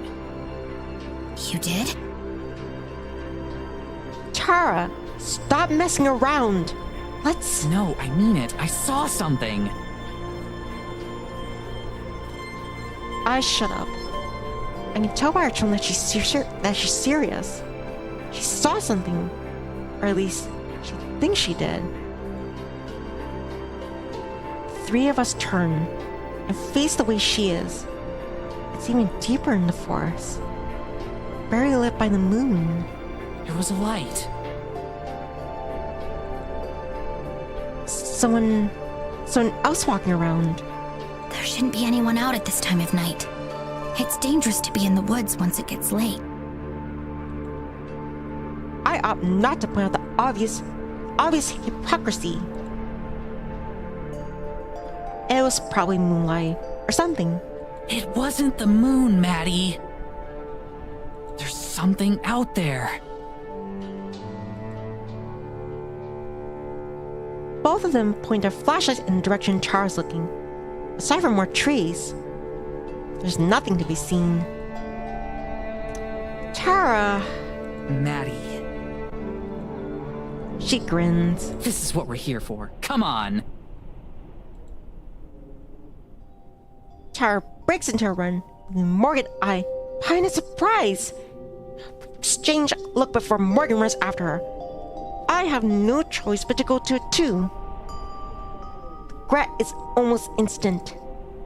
Cold nights pierce my lungs with each heavy breath. Not in the best of shape to begin with, and the snow in the boots don't make things any easier. Only consolation is that we're running a straight line, so it'll be hard to follow our paths back. Every so often we pause to catch our breath. The pieces catch up to Tara too, who has to fight to keep her smile on. Morgan's again unfazed by all of it. I'm about 3 seconds away from demanding that we give it up when I see it. The girls spot a mysterious pink flowing light in the forest, and Tara points it out to the others. Way off in the distance, too far to identify the source, is a light. It sparkles and glimmers like a star that fell to earth. I fall silent, the words stolen from my mouth. Then Tara points, saying what we already know. There it is! Buoyed by her second wind, Tara runs off again. This time, Morgan and I are close behind her. We follow the light, which sometimes blinks out, but soon reappears. I took focus not on slipping and falling to give much thought to a source. There's no telling how long or how far we've been going. Somehow, the light never seems to get any closer or farther away. It's like it's running away from us. Hey, wait up! Tara yells out into the darkness. Whereas can understand her and ignores her. Running is quickly becoming difficult. My lungs burn from the cold, and my breathing turns ragged after barely a minute. Tara pulls further and further ahead from Morgan and me, her one-track mind fixated on that light. After a bit longer, I hit my limit. My pace slows back to a walk, then a stop. I fold over, hands on my knees, as I gasp for breath. Morgan crunches to a stop just ahead, too, turning back towards me. Are you alright? I try to respond, but I'm breathing too heavily to even talk. I just wave my hand, gesturing for Morgan to go on ahead without me, but she doesn't. Are you sure? I force myself to stand and nod. I'm fine. In the murk, Tara's become a disembodied light herself. Only the flashlights go visible. I watch it bounce to a halt, and slowly, it makes its way back towards us.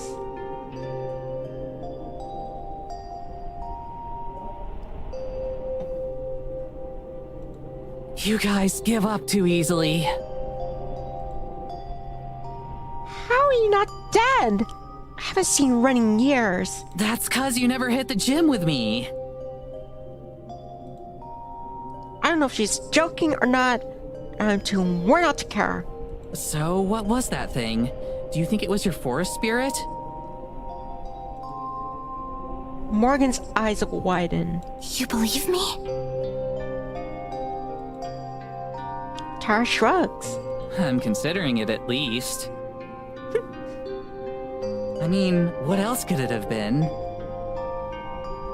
Fairies. Huh? Fairies? Fairies? Do those actually exist? Fairies. Morgan says it very nonchalantly. I side-eye Tara, who's very interested in her boots. The forest spirit doesn't really make a light like that. At least, not that I'm aware of. Right, that makes sense. Doesn't it, Mads? It was probably someone from the village. As I say it, I know how unlikely that is. The way the light seemed to always maintain a precise distance was unnatural. I can feel the seeds of doubt being sown in my heart. But it was definitely strange. Tara looks at me with more pride. Tara looks at me with more pride than a rainbow flag. Hey, holy shit! That's practically canon in Maddie terms. I roll my eyes, but it's partially just for show. I'm curious. At the very least, I wouldn't call myself a believer, as much as Tara wishes. But that's two strange things so far, which is two more than I expected when I boarded a train out here. It was strange. As much as a yawn overtakes me in the middle of speaking. It doesn't help the pain in my lungs. Oh, guess it's past your bedtime, huh? I kick some snow at her and bounces usually off her pants. With the way we're bearing with each other, it really does feel more like the old times. Make that three strange things on the strip so far. We should begin heading back anyway. We can't go much further in before I'd be lost too. You still know where we are. Yes, of course. We'd be in trouble if not. Huh. She has a point. I got so caught up chasing the light, I lost track of what direction we come from. I'll show you around more tomorrow. There's something you might like to see. Yeah? What is it? A surprise. We'll go tomorrow before it gets dark. It's a bit of a walk. Does it have to do with whatever that light was? I have no idea. It's possible. Story of my life. Okay, well, we'll call it quits for tonight and pick back up tomorrow. Yeah, I guess. That's fine by me. Great! She hops forward, then pauses. Guess you ought to lead the way. Morgan smiles as she does just that.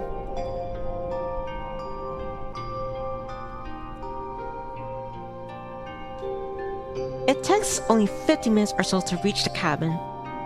Let's add a lot of time to our trip, all the wandering we did. Morgan bids us a farewell at the door, which I barely return before stumbling inside. I'm halfway out of my boots by the time Tara's inside. Guess you're not staying up late then. You know, it's a shame we never recorded on camera. Cause yeah, that would make some good footage for the paranormal episode. I'm out like a light the second I hit the bed. Tara grins, just briefly. Right. My hand is on the doorknob, and Tara clears her throat. Hey, thanks for, chasing after that thing. I appreciate you playing along. My hand lingers on the door, poised to turn. Yeah, of course. Let's see what we find tomorrow. Right. Yeah. Alright. Good night. Night. I quickly step in and shut my bedroom door before Tara can say anything else.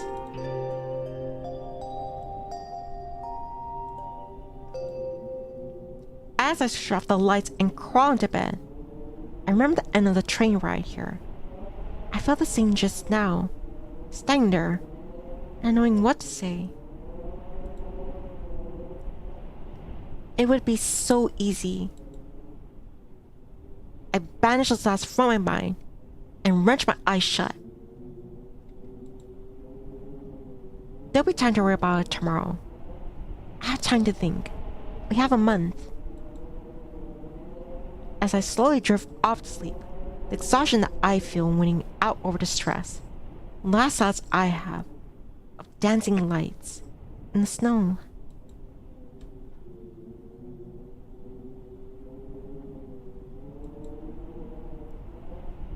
We start to fall in a bit of routine.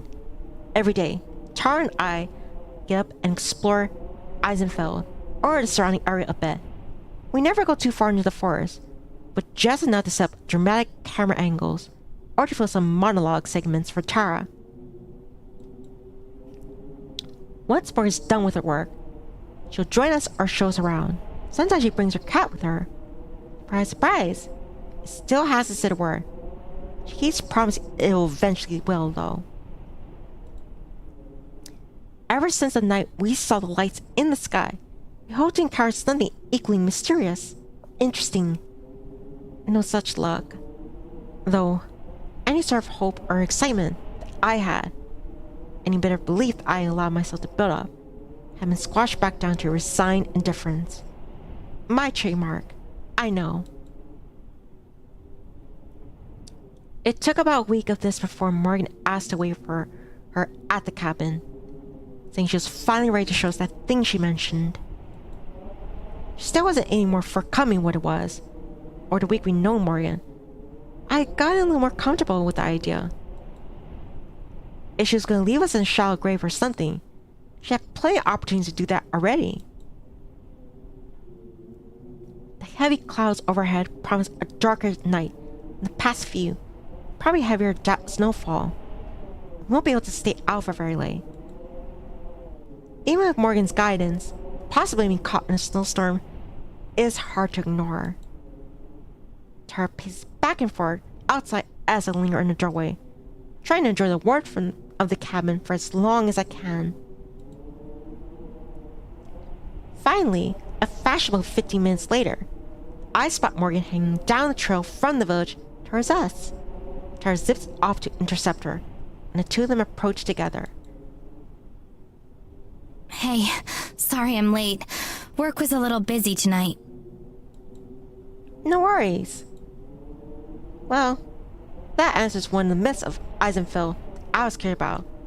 Whether or not anyone ever actually shops at Morgan's store. Tara bounces around the between of us, ready to get going. Morgan smiles probingly at her. So... You said you had something special planned for tonight, right? She spent the whole day trying to guess what it I've is. narrowed it down. It's either a crashed UFO, the Fountain of Youth, or Elvis. Those are the ones you narrowed it down to. Someday, Mads, it's gonna be Elvis, and you're going to wish you'd believe me. I face Morgan, pointing back to Tara. Anyway, we're ready to go, if you are. I'll be right back, chirps. Excuse me. And also, just in case anything happens, I'm gonna save here too. Yeah, I'll be back. Excuse me.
Chirps. You were waiting.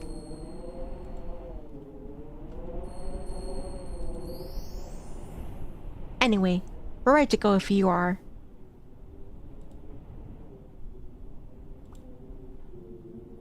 Thanks, Boo.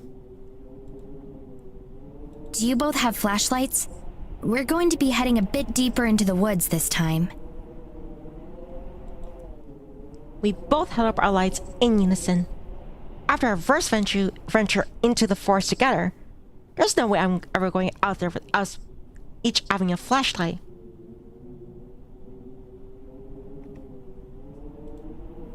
Just having one makes me feel more self-reliant. It helps suppress my anxiety a little bit. Just a little bit. Great. Follow me.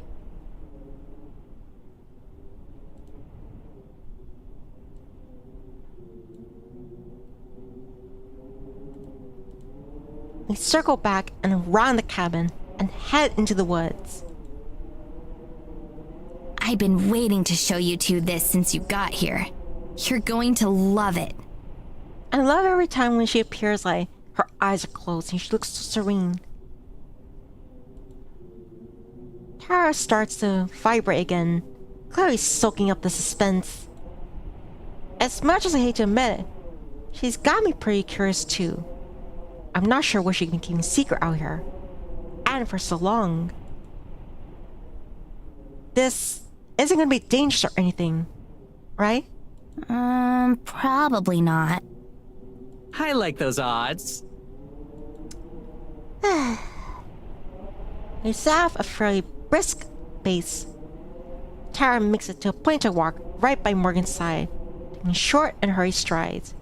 She doesn't find out where we're going soon. I'm pressuring she might actually explode. Okay, I'm gonna keep guessing. Ancient graveyard, fairy circle, satanic ritual, Sasquatch den?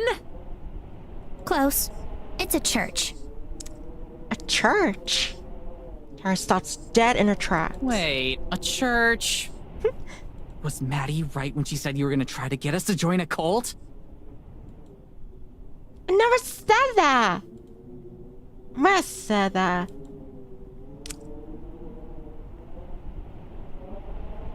Despite our antics, Barry never stops or slows down.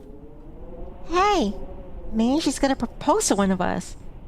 She proposed to me, I would accept it in a heartbeat. She's wife material in my book. Nothing like that, I promise. It's really old. Older than any of the buildings you've seen in Eisenfeld. The people who built it are ancestors of the residents today. I guess they were what you'd consider pagans. They worshipped a god of the forest. Whoa. That's heavy. I expect more to the story, but that seemed to be Morgan's stopping point for now. She focuses on the path ahead, instead, swinging her lantern around in an arc as she looks around for whatever it is that's telling her where to go. Every single tree around me looks identical. I guess one of them is a little more special than the rest. She sees whenever which one that is. She starts to lead us on again.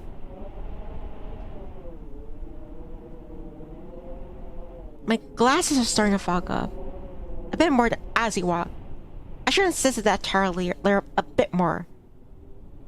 I'd be a crappy friend if I let her freeze to death out here. So, to summarize, your great-great-whatevers and the rest of the villagers built an old church out in the forest to worship a giant forest spirit, and that's what we're going to see right now? Right. Have I mentioned that this is going to be the best episode of the show ever? Maria's got Tara hanging on to her every word. Hook, line, and sinker. I'm glad she's having a good time. At least. No thanks to me. You said it's older than the rest of the village. Do you know about how old? Centuries, at least. I don't know how many. I've done some research on the history of Eisenfeld, but none of the books really mention it. How'd you learn about it then? A lot of it comes from old journals, or other documents left behind by the people who used to live here. Parts of it are passed down as family legends, too. image of Evelyn and Morgan sitting cozily by a fire. Evelyn tells stories is the one I can't imagine actually happened. I'm not going to pry into the details of that, though. You think we could take a look at those journals sometime? Maybe we could show them off on the show. Authentic first-hand accounts or something like that. For some reason, now Morgan stops. And ponderous. I also realize it's starting to snow. Just barely, but enough to make me bite my lip and watch the sky. I'd be happy to show you. Score! You're seriously the best. Like, thanks for doing all this. It's nothing really. Don't all your hosts do the same? A lot of them only stick around for the first day or two. Then once they realize there's a lot of filming to stay on for the behind the scenes, they get bored. For all her issues, I can't deny that Maria's been a much more gracious and helpful host than we're used to. We walk in silence for a little bit. All the while, the snow continues to fall, getting heavier and heavier. At first, I tried to ignore it, but it's hard. Like always, it seems to fall to me to be the responsible one.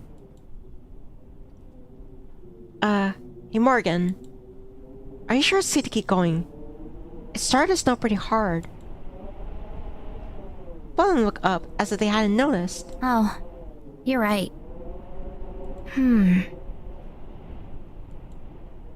Now it's Morgan who turns around and looks back the way we came. I can practically hear the gears turning in her head.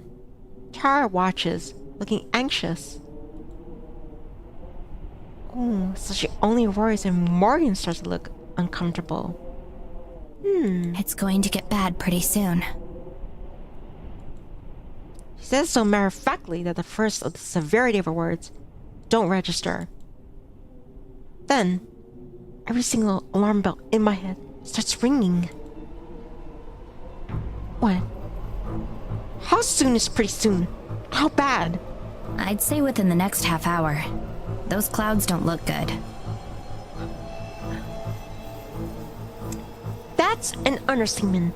They seem to be moving almost impossibly fast. Just like that, the weather has gone from a light snow to the start of a blizzard. We need to turn back, then back to the cabin.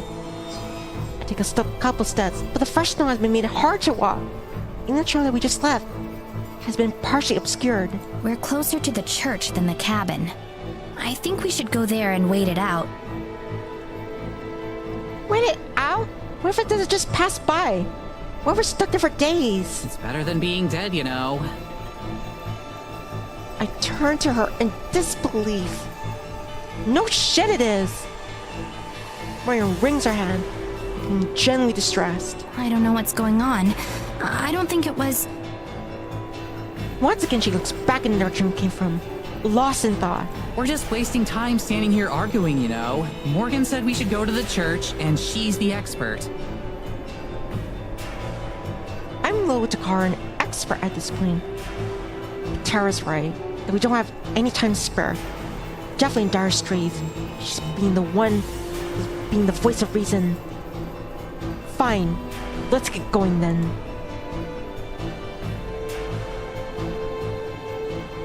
We don't waste any more energy on talking. We just follow Morgan as close as we can.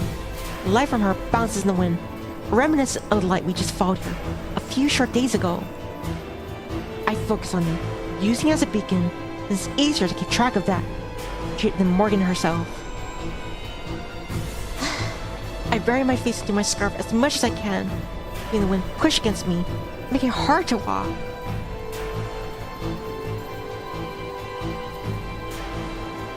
And now, the world around us is starting to grow more and more blurry. It's more wild before long. My heart beats hard in my chest, and it's already starting to skyrocket. Keep walking, and closer to you guys as we press on. Tara keeps a brave face, but shooting more with each step. Morgan and I are pushing a little closer to her, hoping to help shield her from the wind as much as we can. When we get back, if we get back. Not letting her take another step outside until she agrees to stop wearing something warmer. After it feels like years come to a stop, my legs are leaden with effort and marching through the snow. I'm afraid that Morgan's going to see that we're lost. Then I realize that we arrived. Just ahead, a huge stone building stands tall. For its supposed age, it looks remarkably intact. A howling wind buffets it. Even from here, it looks infinitely safer than being stuck out here. A pair of massive wooden doors loom before us. Just give me 1 second and I'll get this open. She grabs a hold of the door and starts to pull. Freezing wind works against her, and for a tense moment I worried that she wouldn't be able to get them open. But then, with a that's audible even in the square, they slide open to let us in. After you. You don't need telling twice. Tired, I hurry inside, Morgan letting the door slam shut behind her as she follows. The first thing that strikes me is temperature. An old stone building in the middle of a blizzard should be frigid. But it's not. In fact, it's almost warm. Mads, we hit the jackpot! Her shout reverberates around the massive chamber, leaving a faint echo in its wake. Morgan said a church. I fear it'd be like a small wooden shack, a tacked on steeple. But this... Tara's flashlight beam dances wildly along the walls as she spins in a circle, trying to take in every last detail all at once. This is nothing short of incredible. I let my light drift as well, slow enough that actually taking time to process of what I'm seeing. The whole interior is remarkably well preserved. A few broken pews, a couple pieces of collapsed stone, and a layer of dust on nearly every surface are only things that make the place seem anything less than brand new. Closer at the building itself, I can see various flourishes of design decorating the walls and railings. Whoever built this place, they built it as a labor of love. The centerpiece is a massive stained glass window that dominates the center of the far wall. Its brilliant color form an intricate pattern.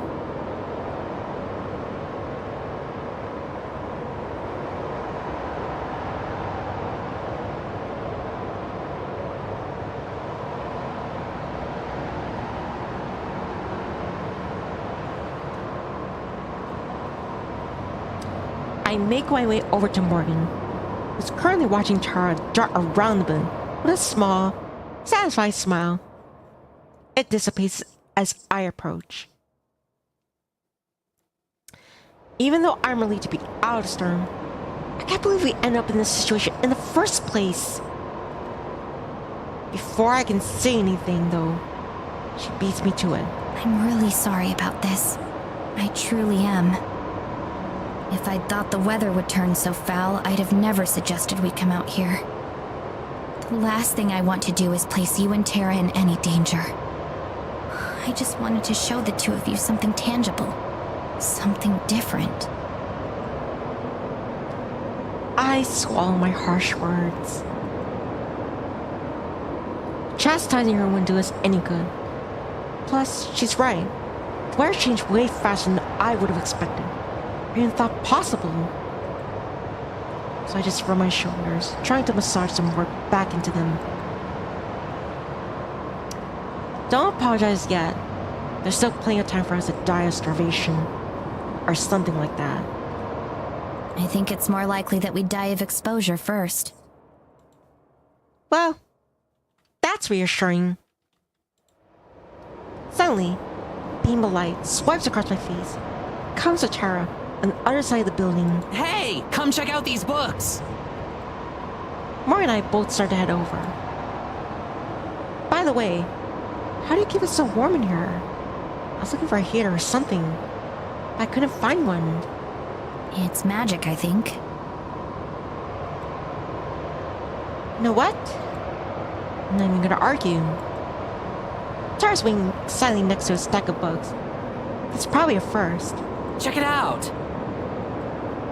The windshields are warped and damaged beyond repair, but have still retained their shape pretty well. The books that line them are in a similar condition. When I remove one, its one soft cover is cold and rigid, and text is fading into illegibility. But in the pages, I feel them are still readable, or at least would be if I could understand the language. Tell me these aren't filled with ancient incantations or something. These aren't filled with ancient incantations. She holds the book up to my face and blows a puff of air towards me. My face with dust. I wrinkle my nose, coughing and sputtering. Hey! What the hell? I don't know what's floating around here. You're literally the only person alive who could be in a haunted church and not care at all. She never said it was haunted. You know? I'm sorry. I still seem a bit shaken over. You know, I was dying in a snowstorm. Psh, we weren't ever in any real danger, I'm sure. Isn't that right, Morgan? Actually, I wasn't sure we were going to make it here. Tara's eyes widen, the reality of the situation hitting her at last. Then she grins. That makes this an even more badass story for the vlog. Oh, love of... Mads, you'll have to go hard on the wind sound effects. Maybe we should set the camera outside, get some footage of the blizzard? I'll do one better. I'll stand out in the blizzard to get the full experience. She hurries over to where I abandoned the camera on one of the pews, picks it up, dancing around as she frames mock shots. I open my mouth to tell her how dumb that is when a trickle of dust spirals past toward me. The whole church shakes with a slight tremor, and more dust displaced. Earthquake. That'd be icing the cake. I was be horrific. Ironic if we survived the blizzard, only to die in a freak earthquake. Something tells me that's not what it is, though. There's another tremor, like stronger this time, and with it a distant boom, like someone shooting a cannon in the forest. Three of us exchange a glance, silently. For once, even Tara is silent. Boom! The stained glass window rattles. I hear Morgan sung in a breath. When I look at her, her eyes are wild and confused. Boom! The thunderous sound is getting closer. There's another sound. A blistering crack. I recognize as a tree splintering. No winds, no matter how strong, should be able to do that. Wordlessly, Tara heads over to the front doors.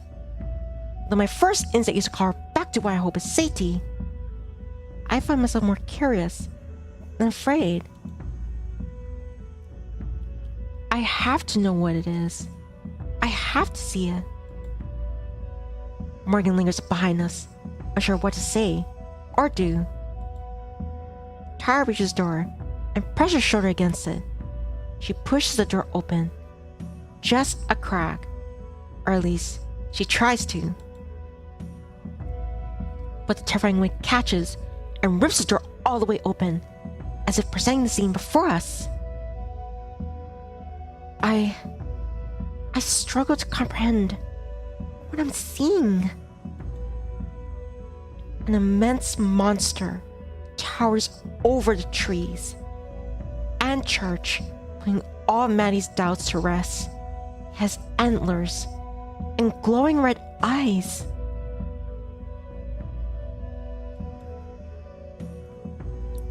Tall, taller even than the trees, stands like only described as a monster. Two enormous, luminous red eyes peer out across the black expanse of the night sky. Neither the howling wind nor the biting snow seemed to affect it at all. Oh my god. That's not possible. This can't be happening. This can't be real. My legs are about to collapse under me. My heart drops like a rock in my chest. Every heartbeat sends a rush of blood through my body, so strong it drowns out the punch in a storm. Tara fumbles with the camera, her hand shakily, violently, cursing. She struggles to lift up to her face, her pain losing her grip as she tries to focus on the thing in front of us. I don't even know how she came out of the presence of mind to do that. My thoughts are a blur as my mind does its best to process what I'm seeing. It's like the forces itself come to life. Like how massive trees just uproot themselves from the ground to form something that can't possibly exist. Branches twist and contort into each other. One tree splits to another wood, rotting into decay and growing anew again, spin from an impossible red center. Two immense horns pierce the sky, looking like lightning bolts permanently imprinted against the clouds. Every thought that I can manage to form is fleeting. Every rational part of me tells me that what I'm seeing shouldn't exist, that it isn't possible. Yet here it is, undeniable. All I can do is stare. The red glows brightly, burning my eyes like it's turning right back at me. Maybe it is. The beast shovels forward, to be obscured by the forest below. Each movement, there's massive echo. Trees crackle and snap beneath its immense weight like twigs, fly to nothing and buried under the snowfall.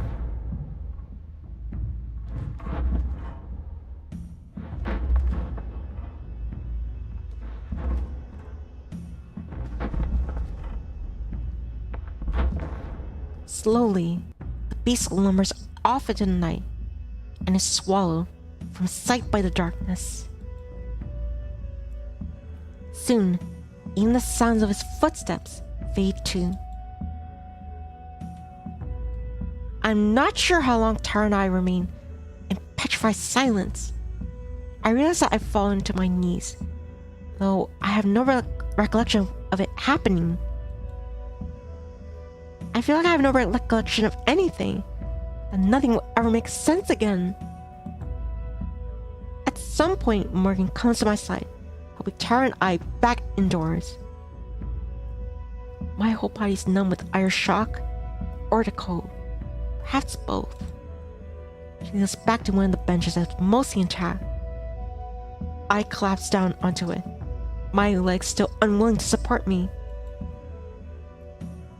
I glance at Tara. All the color is gone from her face. She's still trembling. I probably don't look much better.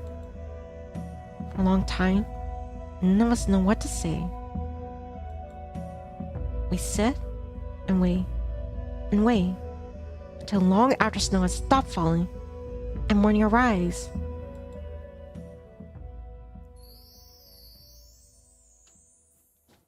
Chapter 2.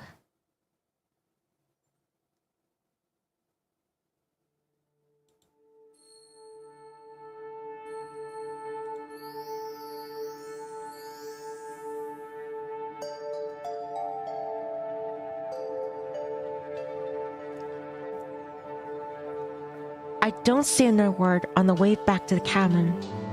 How can I? How do you vocalize the knowledge that your core understanding of the world just turned out to be wrong? It feels like the ground beneath my feet dropped out from under me. My steps are unsteady. I feel nauseous come like waves. My head pounds hard. I've always prided myself on healthy skepticism. I can't deny what's right in front of me.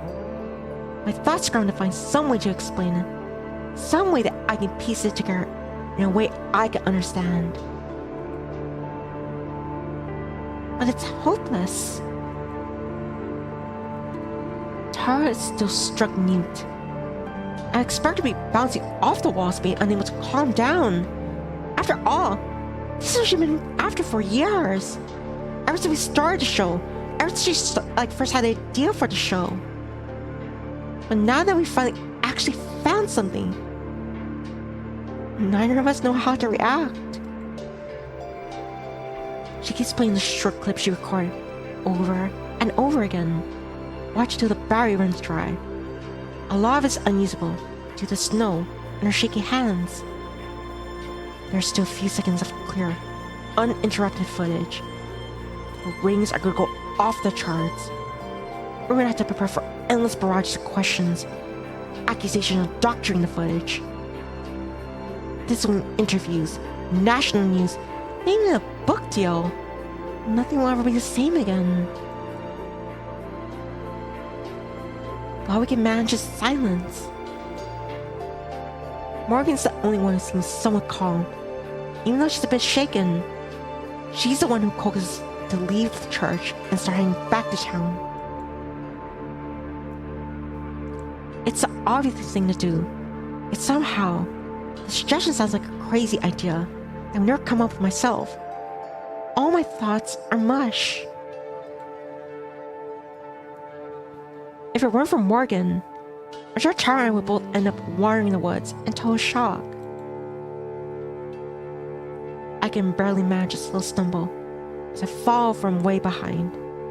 Thick, fresh snow impedes the path.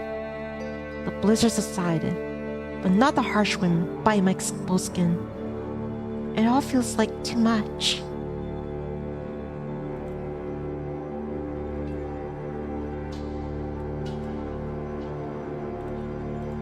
Maddie, are you okay?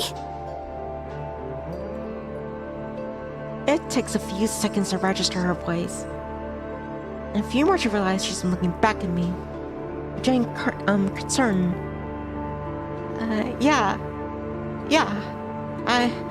I'm fine. My brain screams to ask for help. My body feels moments away from collapsing. What kind of help could she give me? I can only focus on reaching our destination. Morgan looks like she wants to respond, but instead, resumes her trek forward, this time, moving at a somewhat slower pace. After a while, a faint light in the distance comes into view. The cabin. Our light, our refuge in the darkness.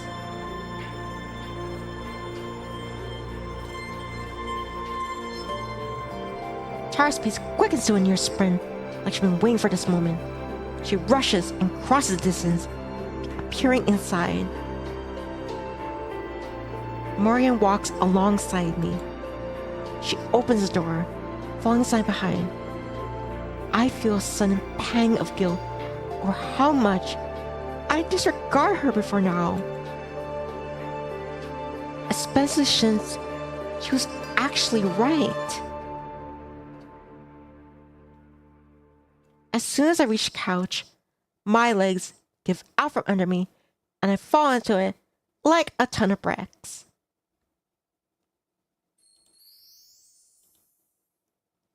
It isn't until I hit the cushions that I realize I nearly crushed Tara, who was ready to collapse next to me.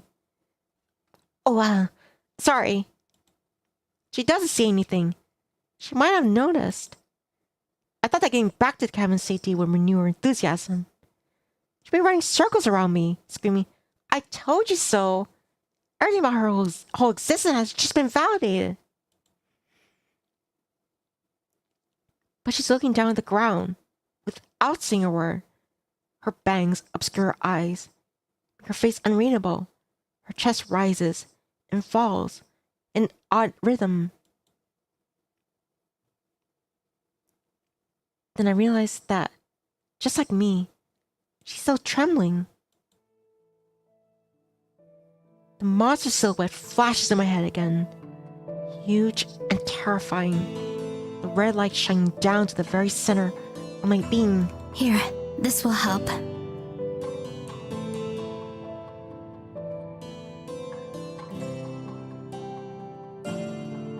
She sets 2 glasses of water down on the table in front of us. I didn't even register her coming over.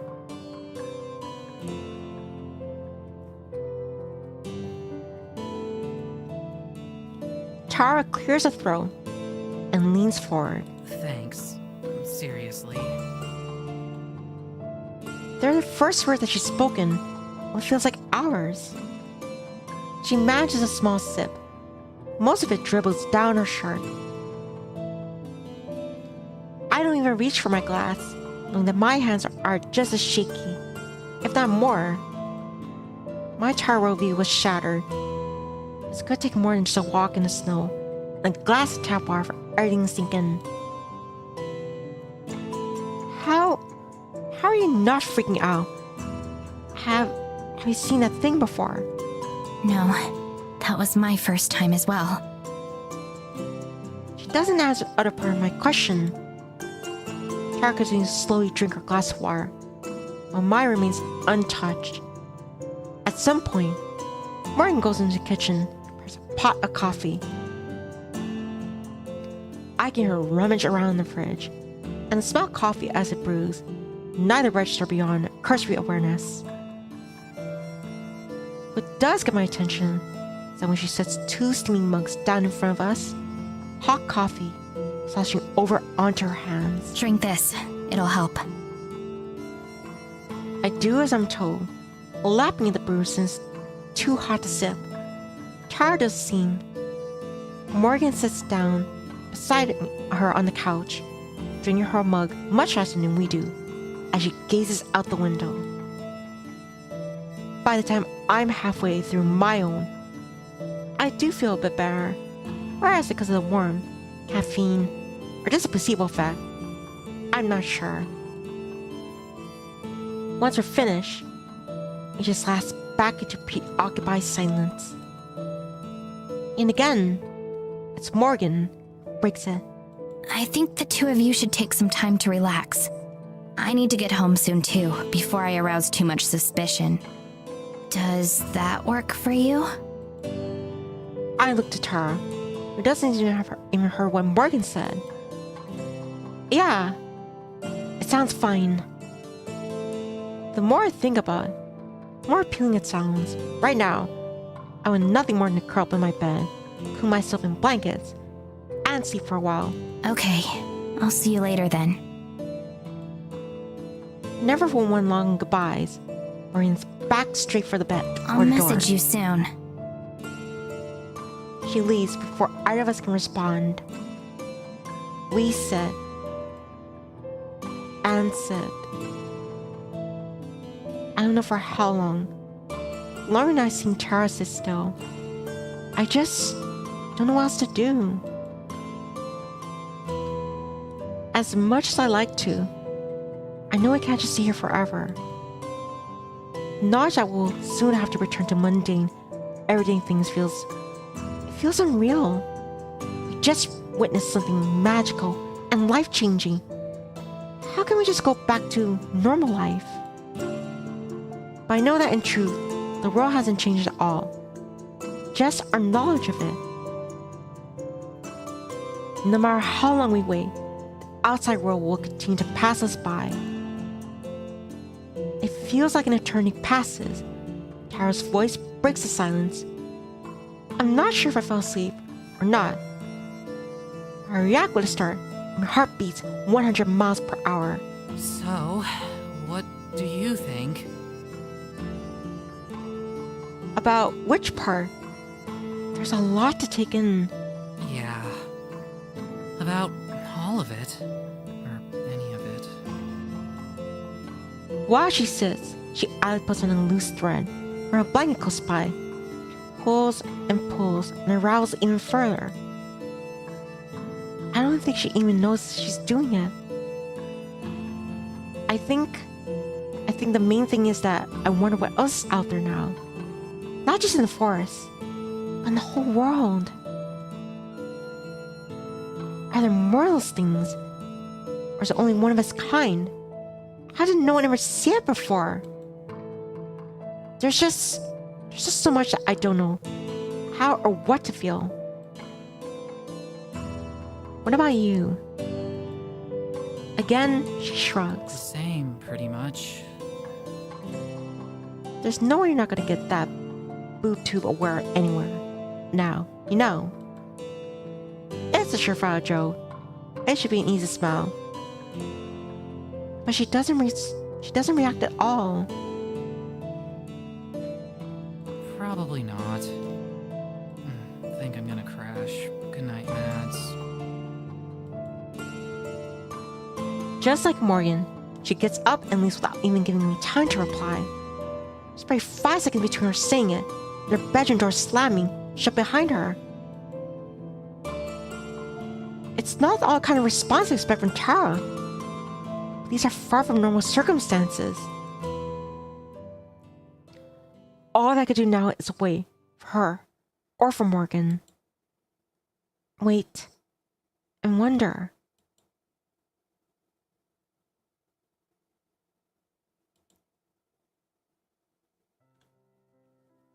After a late night spent researching, I awaken around 11 in the morning. A good 2 or 3 hours later than I usually get up. I get dressed in a hurry, not wanting to keep Tara waiting before we head into town. It would be pretty ironic twist though, since usually I'm the one who has to wait for her to get ready after late nights. I have a sheet with notes that I took and a hand cramp to match. I'm not sure how useful all of it will be, but at least it's a starting point. Tara's good at seeing the hidden connections and putting pieces together. It makes for entertaining videos, even without results. Out in the living room, a lukewarm pot of coffee and a used mug, only indication that she's awake. Hey, I'm up now. Slept in a little. I'll be ready to go in a sec. I call from the kitchen for my own cup of coffee. She doesn't respond. I wonder if she can't hear me from with the door closed. I go and knock on the door, and careful not to spill any coffee on myself. No response. I knock again, louder. Most likely she has her headphones in. That or she fell back asleep. You ready? I'm good to go. I have a bunch of notes and research too. I go over some of it with Morgan. Silence. She's not that heavy of a sleeper. I knock again, even harder. But she doesn't answer. I jiggle the doorknob a little bit. It turns easily. I open the door slowly, giving her ample time to yell and interrupt me. But she doesn't. The room is empty. She left without me. I let go of my carefully arranged papers, suddenly not really caring that much about them, as they flutter to the floor. My hand shakes, not hard enough for coffee to spill off the mug and stain the page below. So that's how it is. Whatever it is. I swallow a lump in my throat, force myself not to overreact. Maybe she tried to wake me up and I slept through it.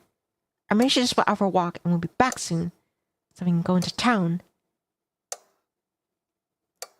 There are a few hundred different benign scenarios for what could have happened. But in my heart, I know that she ditched me. Plain and simple. I go to the sink and dump out the coffee. My appetite's suddenly gone. Then, I pick up the papers that I drop. A few are ruined beyond legibility from the coffee, but it's not like anyone else will miss them.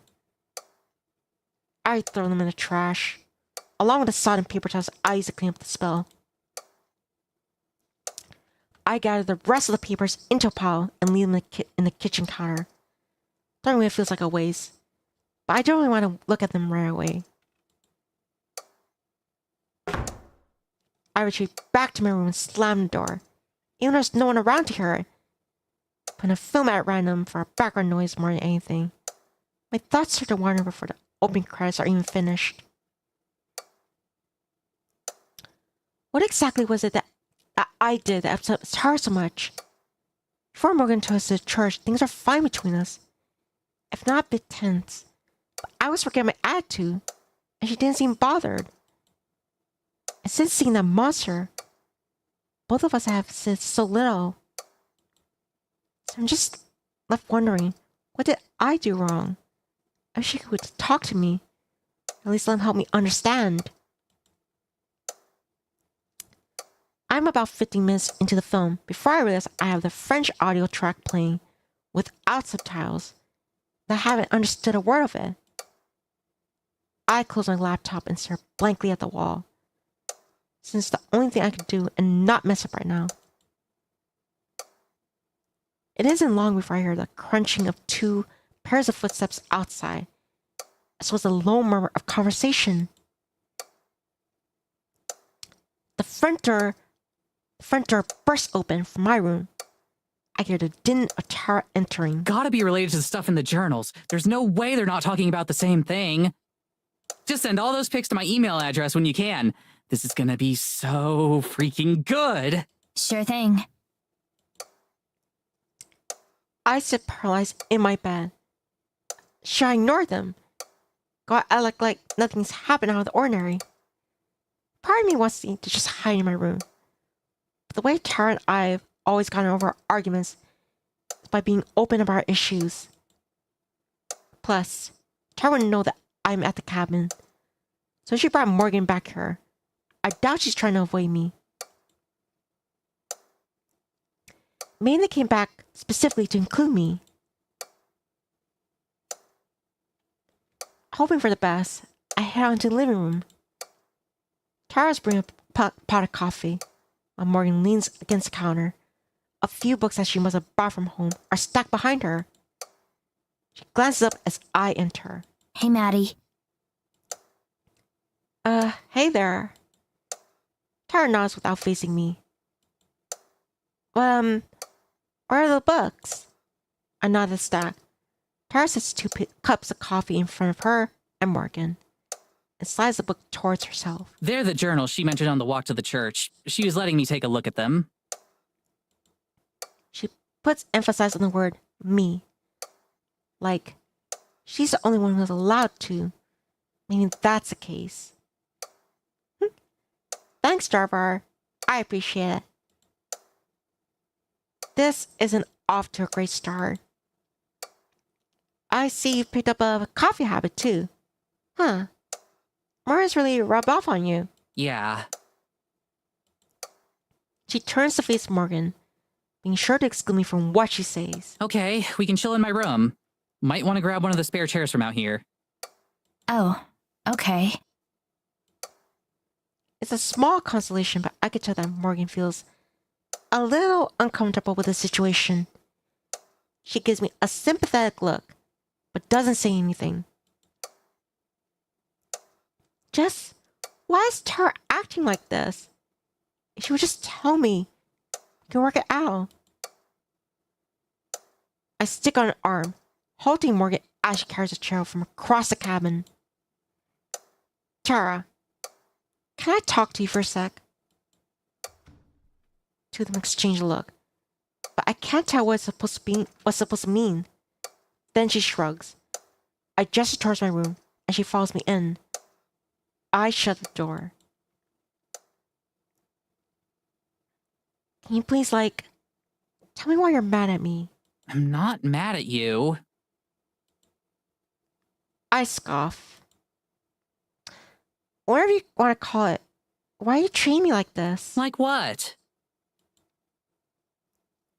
I can already feel starting myself angry, but I try to keep it in control. Please don't play it dumb like that. You barely talked to me for 3 days. You ditched me this morning, and now you're going out of your way to exclude me. I don't know how to interpret this as anything other than mad. I have no idea what I said, or did it piss you off? I don't even know what to do for apologies for. Tara runs a hand through her hair, looks around my room. It's the first time she's been here since we arrived in Eisenfeld. It's more or less a carbon copy of hers, so I don't know what's so interesting about it. I'm not mad, I'm just not wasting your time with this stuff anymore. I can take it from here. I'm not quite sure I heard it right. Sorry. What? I said I can take it from here. Take what exactly? The vid.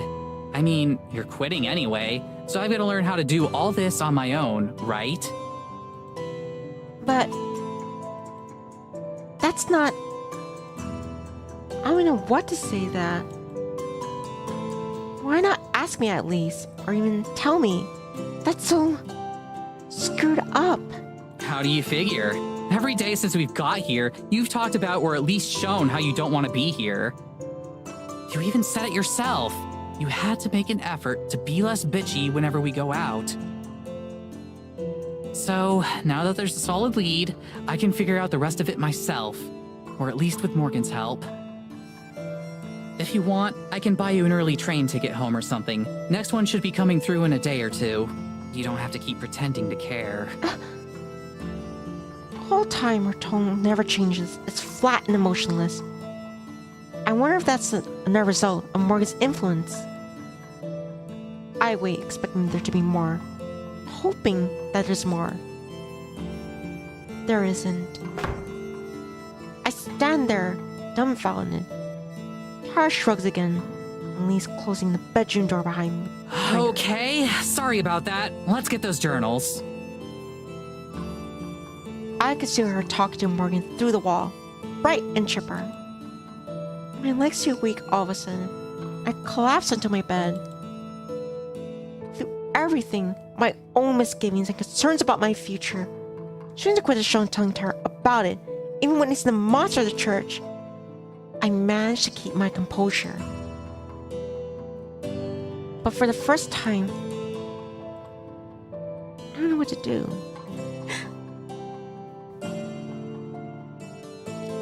I cry. All this feels so unfair.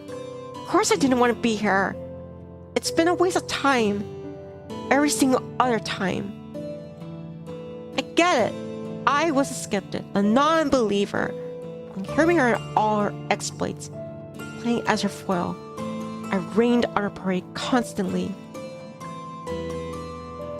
And now, after everything that's happened, she was right. I can't deny that. But why does that mean I don't deserve to be involved with it now? Maybe she took my leave personally, even though I swore that wasn't the case. I was only doing what was right for me. I needed to move on, do something with my life.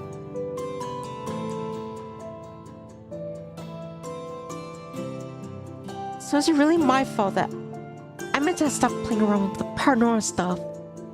After these past couple of days, I was even starting to reconsider that. Maybe staying on the show wouldn't be so bad. Once the epic goes live, everything will be changing. Now I don't feel like that's an option. She didn't even want me there anymore. I feel like everything in my life has changed in just a few short days.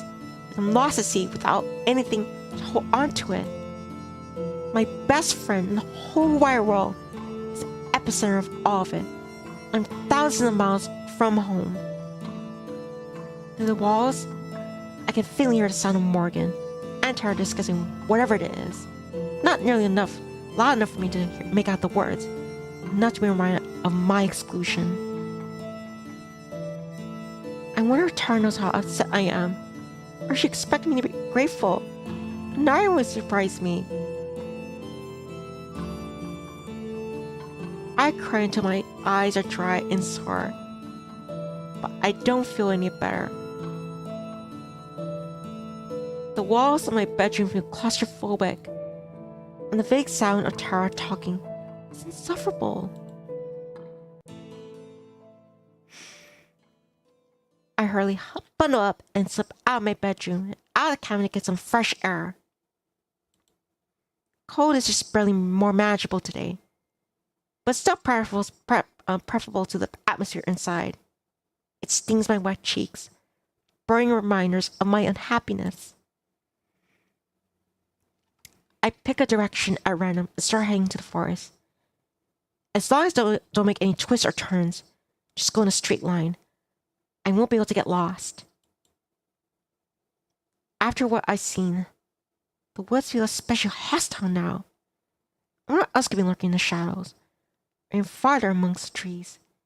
Countless possibilities I never consider are suddenly plausible. But for once, I don't hesitate.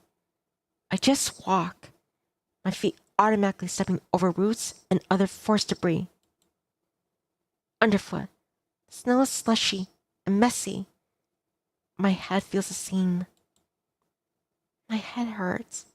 Everything hurts. My nose burns from crying. The cold only exasperating the effect. What am I supposed to do? What am I supposed to say? I just feel lost. I reflect on the show and all the years I spent with Tara and wonder how it all came to this. The show had been her idea. Of course, I was the one who encouraged her to go through it. She always had a for the dramatic, whether it was a school play, her old blog, or even over-the-top fanfic. Hi, Sakana. Good to see you. Blah. The show had been her idea, of course. I was the one who encouraged her to go through it. She always had the flair for the dramatic, whether it was a school play, old blog, or even over-the-top fanfic she used to write. And I've always been there to support her, whatever it was. I go over lines with her and help her rehearse, or even edit her fics. When she first had the idea for Paranormal, and combining her two biggest interests, cryptids and herself. Dance? I mean dance. Dance, dance, dance, dance. And combining two of her biggest interests, cryptids and herself. I was the only person who said she should go for it, and it came up with a name, which I'm still pretty proud of. At first, I thought it should be another entry in a long list of harebrained ideas that Tara would start and quickly lose interest in. I gave it 2, maybe 3 episodes tops before she got bored. But the reception was good, and the views started coming in, so the ad revenue and the sponsorships. What started as a weekend hobby turned to a weekend responsibility, and then into a day job. My one went from holding a cheap camera and stitching together the footage to actually learning proper video editing and investing in decent equipment. It seemed only natural that I'd be the one to handle all the invites, fan mail, inquiries, and more. Professional side of things. I put my life on hold for the show. Quit college halfway through my film studies degree and moved out of my cheap student housing.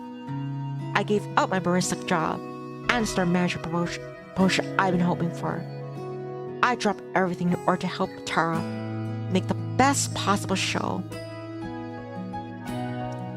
Sure, it wasn't like I had it rough.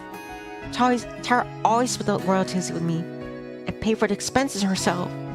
2 of us had done pretty well for ourselves, better than we had any right to expect. At the end of the day, it was still always about Tara. Her name in the title, her name in the contracts, her name in the fan mail.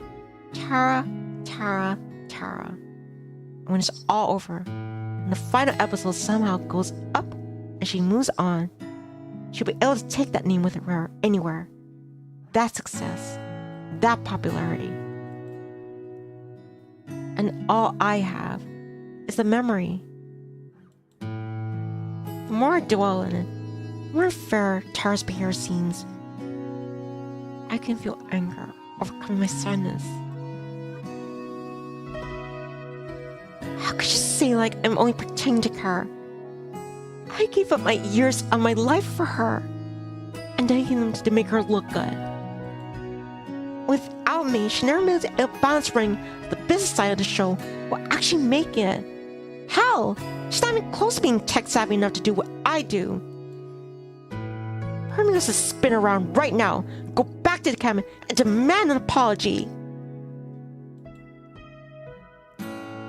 But I know how that would go. She'd just get defensive. And even if she did say she's sorry, she wouldn't mean it. It wouldn't actually fix anything. She'd get back to where we started. First got to Eisenfeld. Awkward, intense. There isn't a good solution I can think of. I have to do something, or say something. I can't just leave things as they are. Her offer for an early trip home lingers in my mind. I'm sure she made good on that promise.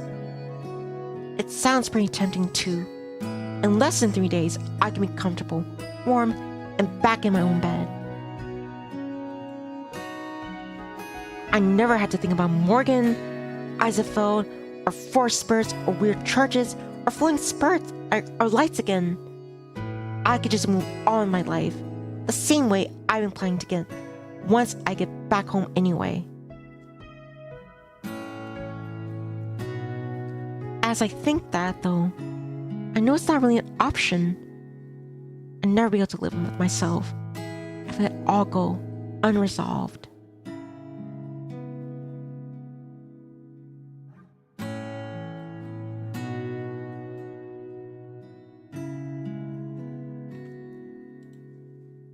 Two piercing red eyes shine in my memory, and I know there's no way I'll be able to forget about them. Remembering the monster makes me stop and take stock of my surroundings. I've been walking at a pretty good rate, unhindered by the weather and fueled by my bad mood.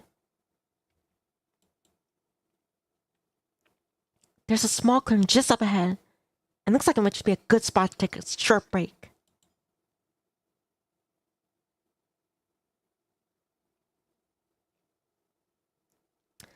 It's not very big. I realize when I reach it. If I could toss a stone from one side to the other, it doesn't feel as stifling as the rest of the forest, though. I clear my throat. It's the only noise I can hear. The sound of the village doesn't travel this far. They barely reach the cabin, for the most part.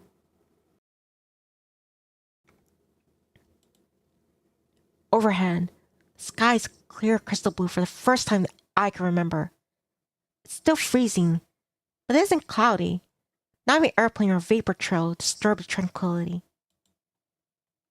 I rub my eyes and then frog my glasses. I must look like a real mess out here. I do feel a bit better though. Fresh air alone has helped clear my mind. The snow underfoot is well trampled from my stomping around, and mud mixed with slush to form a thin paste that sticks to my boots. If there was somewhere to sit down, this place would be perfect. I may do with leaning against a tree that's mostly dry. I'll need to remember how I got here. It would be nice to have a place of my own to retreat when I need to, away from the other two. Just as I'm enjoying the tranquility, there's a rustling sound overhead. I look up just in time to get a face full of snow as it slides off a branch. Perfect timing. I cough and splur, wipe away as much of it as I can, though a lot of it still falls into my clothes. I flap my jacket like wings, try and knock it off. Right then, in the corner of my eye, a quick motion catches my attention. It's gone too fast for me to notice. More than a glimpse of fabric, trying to see who it was.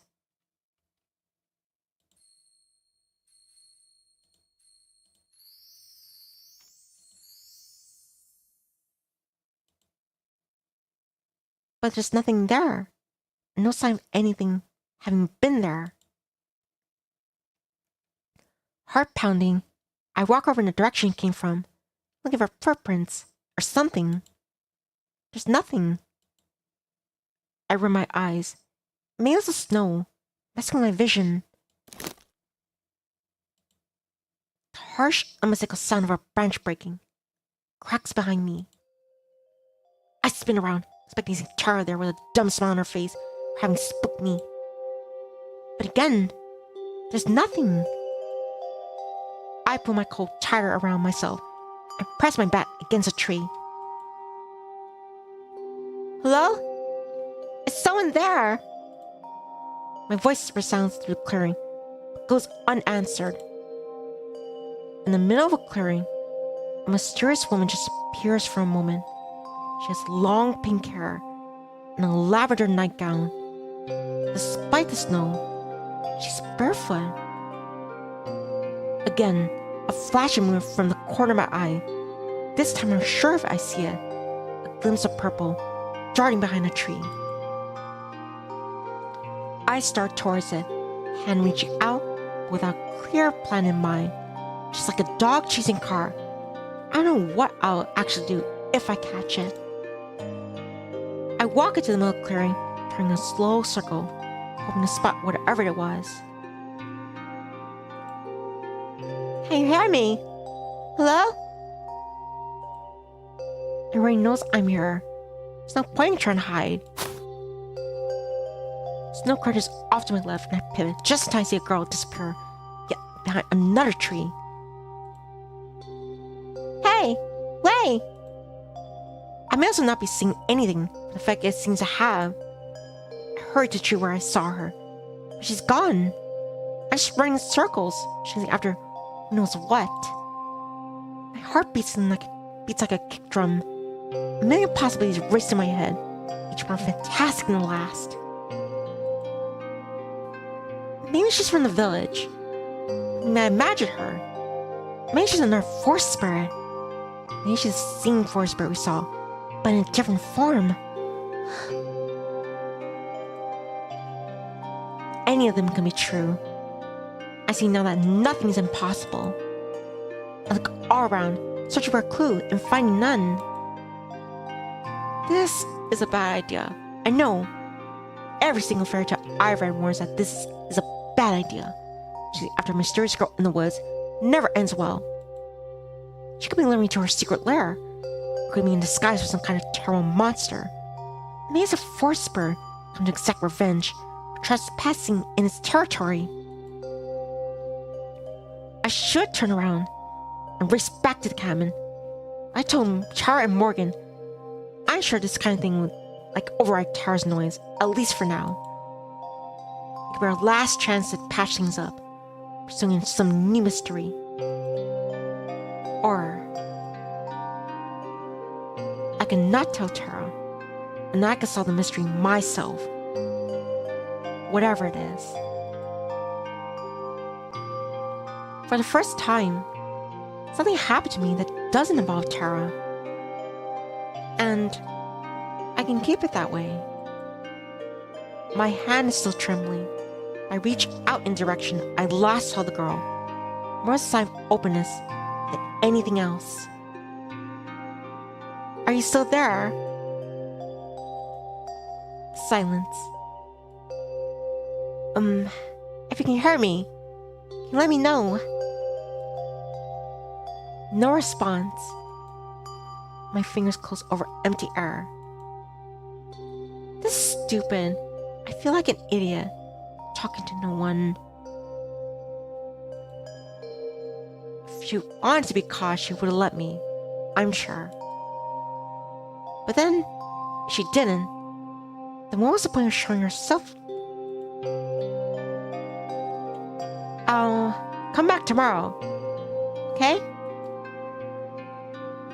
If you'll be here again. It feels desperate. It is desperate. I can't let this chance go. Not when this is all I can have. A light breeze blows through, as if to answer. Maybe it is. Maybe it isn't. I stand there, hoping for another sign. As I give up and turn back toward the path home, I see it. For a split second, a bright pink light, crystal clear, and the color of a sunset, flashes just once. It's the same as the one we chased through the forest several days ago. My breath catches in my throat. My muscles tighten, poised to fall. My common sense overrides. As much as I want to, I can't just go and run off into the forest on my own. I probably never find my way back. I swallow. If you can understand me, like it seems to, then I'll see you tomorrow, once I have more time to prepare. I face the direction it came from, even though it's gone now. I'll be back tomorrow. I promise.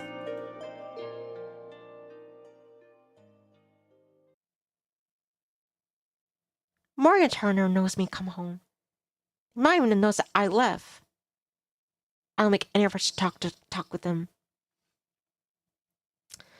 I'm still too angry with Tara. Instead, I spend the rest of my day in my room, watching films or reading. All the research I was so illy weighing on is put aside, stuff into a folder that's outside on my hard drive. I have my own project now, my own lead to explore.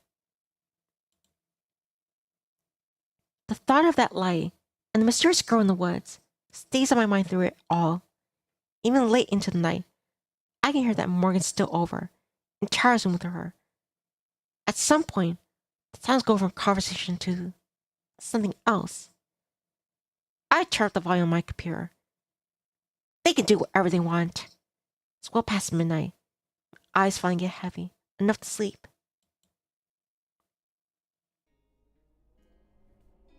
Next day, I head straight to the clearing without telling anyone. Nearly 24 hours to the minute since I left it. Thick clouds overhead. I could tell it's gonna be a short trip. Still, I have to go. At least to see it. I'll be right back, Chirps. Excuse me.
I'm back, Chirps. Thank you for waiting.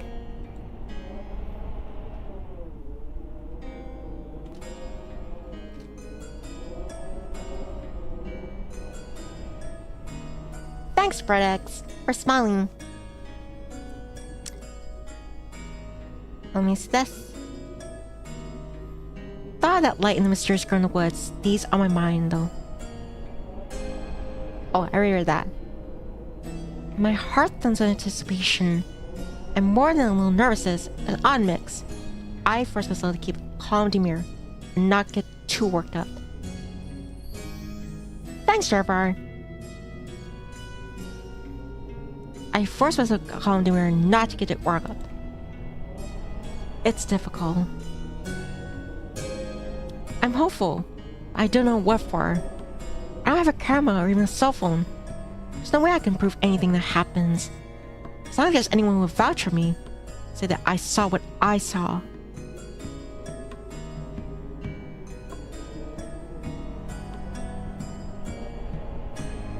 For now, it's important that I keep it that way. This encounter, whatever it may be, will be mine and mine alone.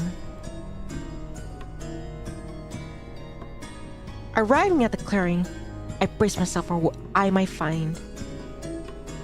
Nothing's changed. I'm met with silence. There's a faint sound of trees rustling in the wind, and nothing more.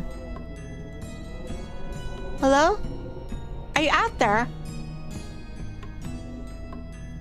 I give it a moment, hoping for a response that never comes.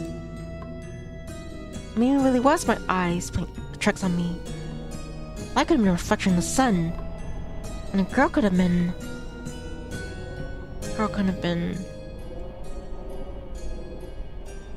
There isn't a doubt left in my mind. That girl was there. There's no way I didn't see someone. Frustrated, I kick some of the mush on the ground, splashes up and spars on my legs. Are you there? I'm waiting. Please. Please. I feel like a fool. I'm playing with someone that may or may not exist if manifest. Someone told me a week ago that I'd be doing here. They're doing here this today. I laughed at them. Everything about this situation is unlike me. My irritation builds up. Myself with terror and the stupid ghost light. Everything. Wherever it was gone now. Emily, what kind of idiot could visit us out to come back for an imaginary date? Huh? Imaginary date? Is this where we actually get into the romance? Please, please, please. I want some romance. Emily, what kind of idiot convinced Charles to come back for an imaginary date with a weird breeze? I clench my fist. Without seeing. Slowly, I turn circles, hoping for something, anything. I trace back and forth at an increasingly desperate pace. Not really sure what kind of clue I'm searching for, just knowing that I can't sit still.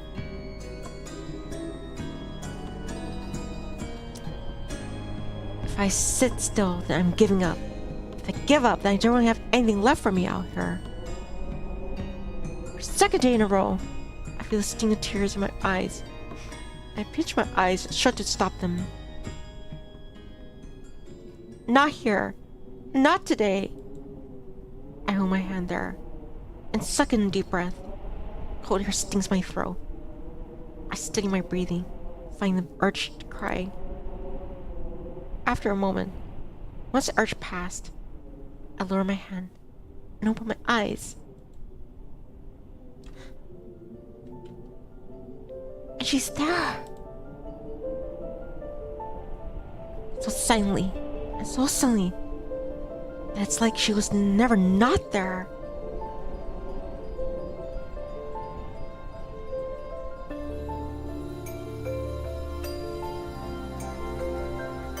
The mysterious girl stands before me, barefoot in the snow, but seemingly unfazed. She regards me with a curious look, her eyes wide, like I'm the one who's out of place. Now that she's here, right in front of me, I realize I don't know what to say. Hello. It's all I can muster. My voice comes out weaker than I expected. Her eyes go wide at my words. At my word. Her lips move, but no sound comes out. She mouths something else, still, without a voice. I can't hear you.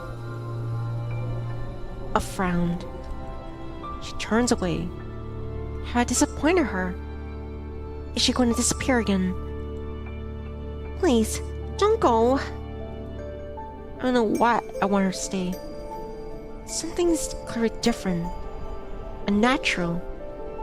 This isn't a normal girl. But that's exciting in of itself. The girl turns back around to face me again. Looks just as confused as I feel. There's another sort of feel of energy to her.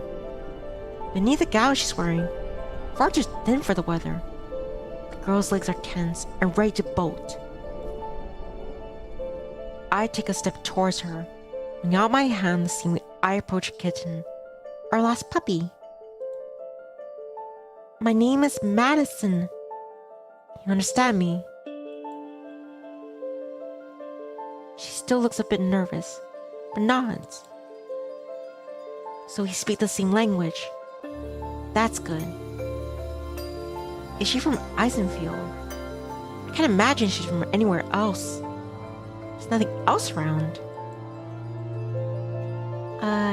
You're talking, right? Just a bit ago. But I couldn't hear you. Another nod. That means for whatever reason, her words can't reach me. Maybe she's naturally mute. Or maybe her voice is magically stolen. Every idea that comes to mind is more ridiculous than the last. But I consider them all equally. To my surprise, able to remain calm and by my standards, pretty level-headed. It seems like the girl is more afraid of me, and vice versa. I drop my hand, offering handshake. She stares at him a moment, maybe expecting to turn into a snake, or for me, to shoot a magic bolt from my fingers. When none does happen, she gingerly, slowly, reaches for my hand. It passes right through me. Her finger glides through the palm of my hand, like a breeze, disappearing into the air. With a sad smile, she looks down, seemingly expecting this result. A horrific realization slowly dawns on me, with the same tinge of certainty that guided me out here. This girl isn't here. She really isn't here in the same way that I am. You're a ghost. A slow, sad nod.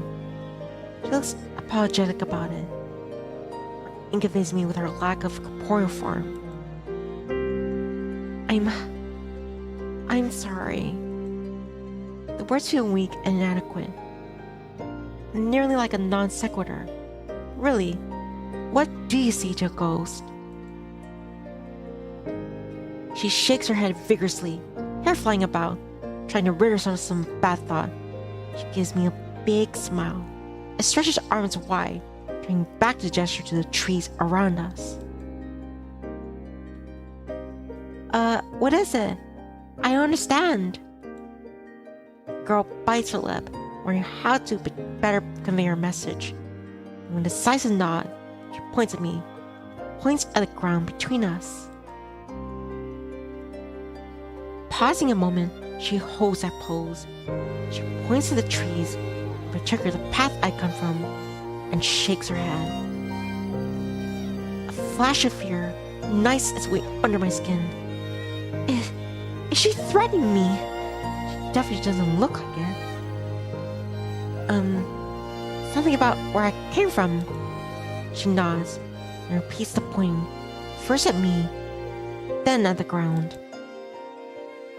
Me, right here. Another nod. You're asking if I'll stay here. She nods and claps, hopping up. Except she doesn't come down. She hovers her as if suspended by invisible strings.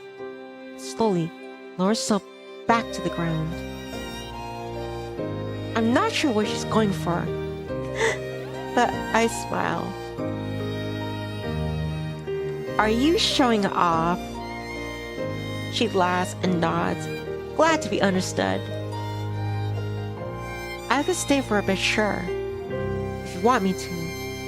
I mean, the girl practically zooms the short distance between us, moving with what might be supernatural speed. She stands so close that her gown phases through me, uncomfortable in its lack of sensation. And she nods again, this time, solemn and hopeful. I can't fight the feeling that she could be easily getting some kind of trap, or leading me astray. I still don't get that impression from her. I don't get that impression from her, so I agree. Okay, I'd be happy to, but I can't stay for too long, or Tara will start to wonder where I am. Tara again. First time since we arrived, I was able to fully push her from my thoughts. I was so overwhelmed by meeting this girl. It's hard to even register my consciousness. But now, there she is again. She's more haunting than the ghost. The ghost in question mouths Tara's name, one of the few words I could actually read. I could actually lip read. The person I came with, she's back in the village. The girl's eyes go wide and she points in the direction of the forest. Makes a dragging motion back to where we are. This one's easy to understand. No, she's not come here. She has no idea. First time, I'm glad the girl can't speak, because it means she can't ask me to elaborate. I didn't want to think about Tara right now. Anyway, were you here yesterday too? Watching me? A nod, wholly unapologetic. I thought so. I also thought I might be crazy though.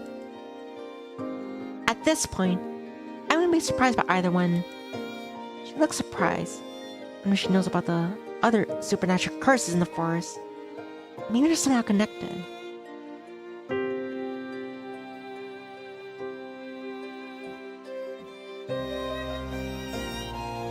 The other day, my friend and I were out in the forest. Nod. And suddenly, there was this huge snowstorm out of nowhere. And we saw this giant thing. I stretched my hands to indicate just how enormous it was. But the enormity and terror of it are impossible to convey. I don't even know how to describe it. It was a monstrous of kind, like a huge tree had come alive and was walking in the snow. Do you know what I'm talking about? Not only does the girl nod, but she laughs, finding something funny about my story. I'm not sure if I should be worried or not. So you've seen it.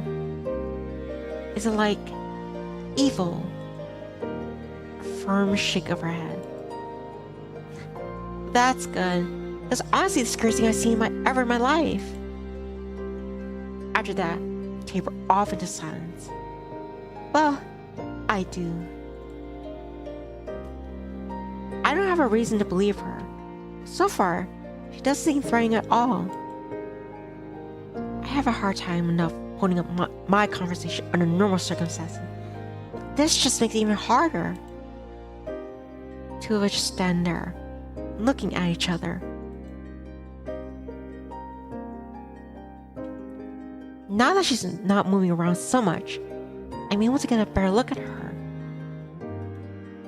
She seems to be around my age, if not a bit younger. Hair is long and slightly unruly, reaching down well down her back. She reminds me a bit of Rapunzel, all alone in the forest. Cute bow midway down helps keep her hair in place. Her wide eyes are curious, but slightly sad. Still, she smiles so easily that I wonder if I'm just imagining the sorrow. As green as emeralds, her eyes kind of remind me of Morgan's. I was so taken aback by her sudden appearance and, well, ghostiness, that at first I didn't realize that she's beautiful. The choice of attire makes a lot more sense now that she can't feel the cold. The gown she's wearing has a few dangling threads and scut spots, which I assume haven't changed since she died. I shudder, trying to think of my own mortality. What was it like? Why is she here? Is it whatever usually happens when you die? Does she know what she's missing? An afterlife? Or lack thereof? I have a million questions about her life, about life itself. There's so much I want to ask, but it's impossible. Plus, we only each other for a few minutes. It feels like they'll be rude to ask right away.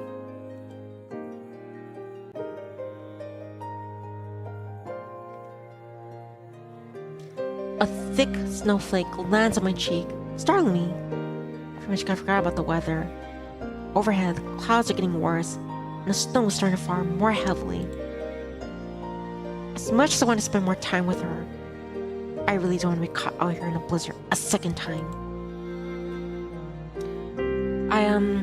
I need to go back now. Maybe here again. I'd like to see you again, if you like that too. She nods empathetically with a grin to match. I can't help but smile in return. It's nice to know that someone is looking forward to seeing me.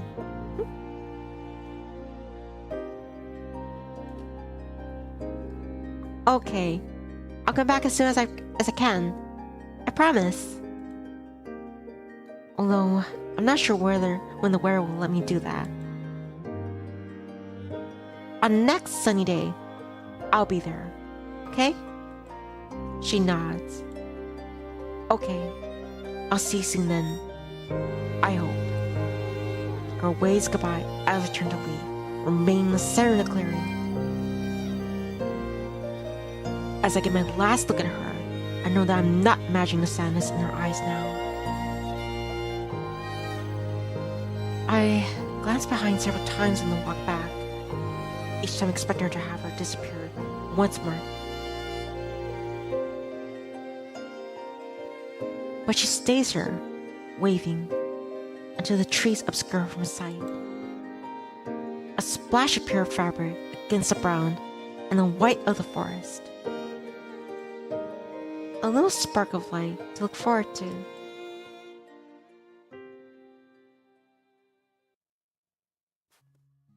With almost every step, I cast a glance behind me. I keep expecting to hear the crunch of snow, or spot a flash of red hair as Tara follows me. But there's nothing. I am alone.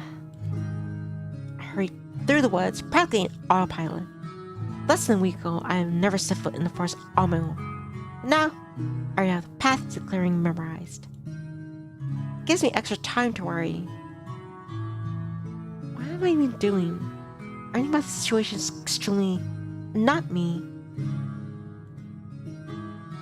Heading off on my own into a dark forest without telling anyone to go up to me with a ghost. Even thinking the word ghost still makes my heart lurch. I see her in my own eyes, and yet I still have trouble believing it. And I'm just trusting that she's not going to lead me to her lair. It's like I'm a soul or something. I feel like Gretel. I'm not even cautious enough to even leave a breadcrumb trail. But still, I keep walking. There's something exciting in being on my own and doing something without Tara. I can't remember the last time I had a secret from her. At least, not a big one. Not talking about the ghost girl feels a little bit rebellion. I feel like I deserve something exciting that's all my own. She and Morgan do whatever. I doubt Tara even knows that I'm not around. And if she does, it's something she needs to get used to. I tried to show her how to cut a video or frame a shot lots of times. It's her own fault if she still doesn't get it. Just like it's her own fault that she's missing out now. As I approach the clearing, I slow a bit. My usual trepidation overtakes me once again as I contemplate just how reckless this is. I see no guarantee that the girl isn't dangerous that walk out of these woods alive. Normally, I chastise Tara for following her gut instinct, which dictates probably 70% of her decisions. And that's all I had to go off right now. The feeling that I'm safe with the ghost girl, that she won't harm me. I cross the threshold of trees and into the clearing. Just like the other times, it's serenely quiet. Even my past footsteps are gone, erased by the wind or snowfall. I'm here. Somehow, I feel like she already knows.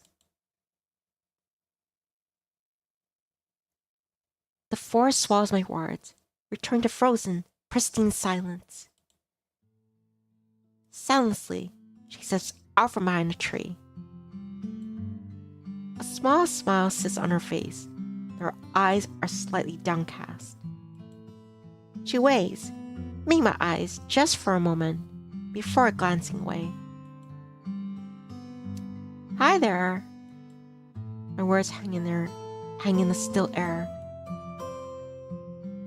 Were you waiting for me? We lock eyes again, and she nods, quickly, earnestly. I hope it wasn't for too long. She shakes her head, and then she laughs. I'm not sure what the joke is, though.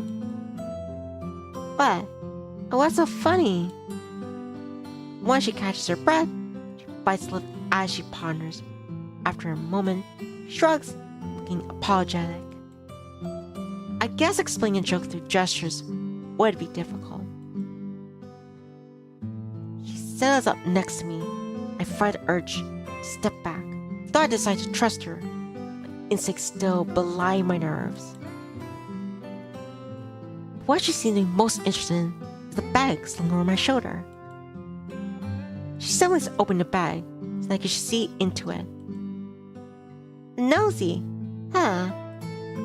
Immediately, she steps back, with her hands in a frantic, apologetic motion. Sorry, I was just kidding. You can look. She regards me timid deer as I hold the bag open for her to see. Inside are a couple books that I picked up in the village this morning. I hope the first one, small and square and baby blue.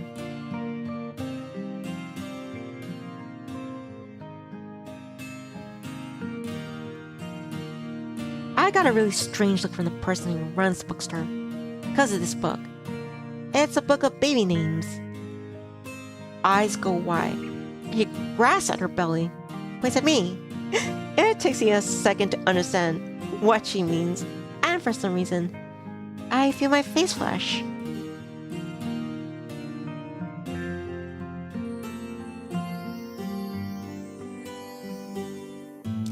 No, I'm not pregnant. But I thought maybe you can use it to show me your name. If it's a name, that would be... Before I can finish my sentence, she zoomed back over to me, all sense of personal space once again discarded. She clasps her hands, a fiery look in her eyes, hops up and down.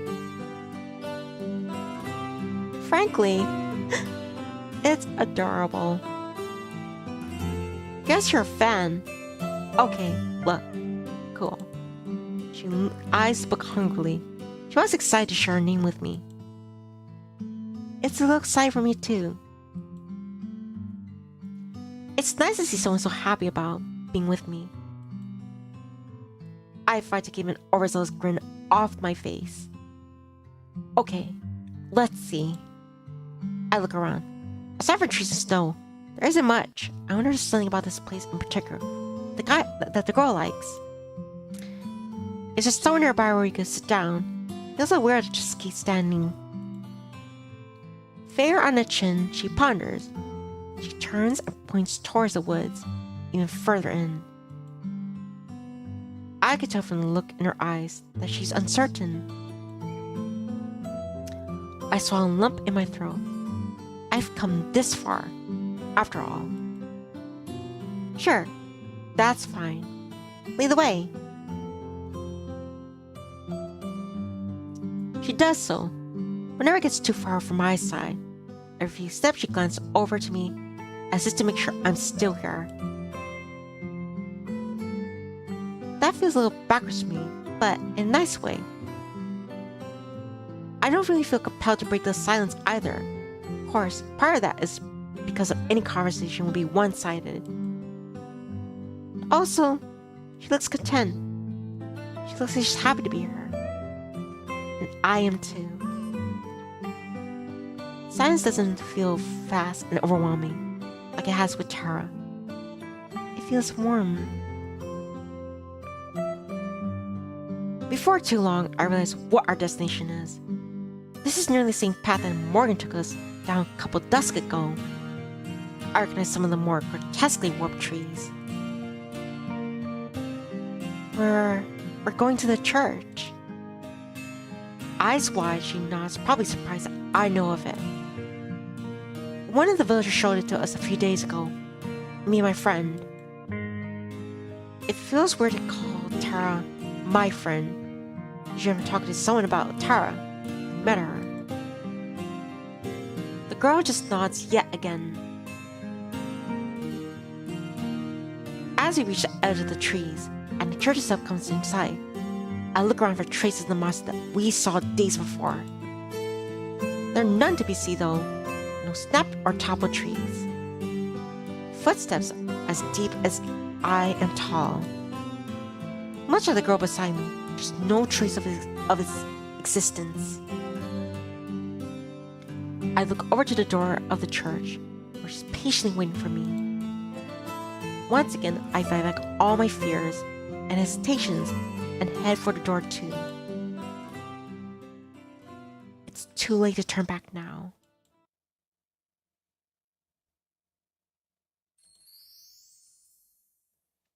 The door is slightly ajar from our visit days ago. A thin trail of snow powders the entryway. Otherwise, church is dry. It's still unnaturally warm. I wonder if that has to do with the girl too. From the way she walks, I can tell she's familiar with this place.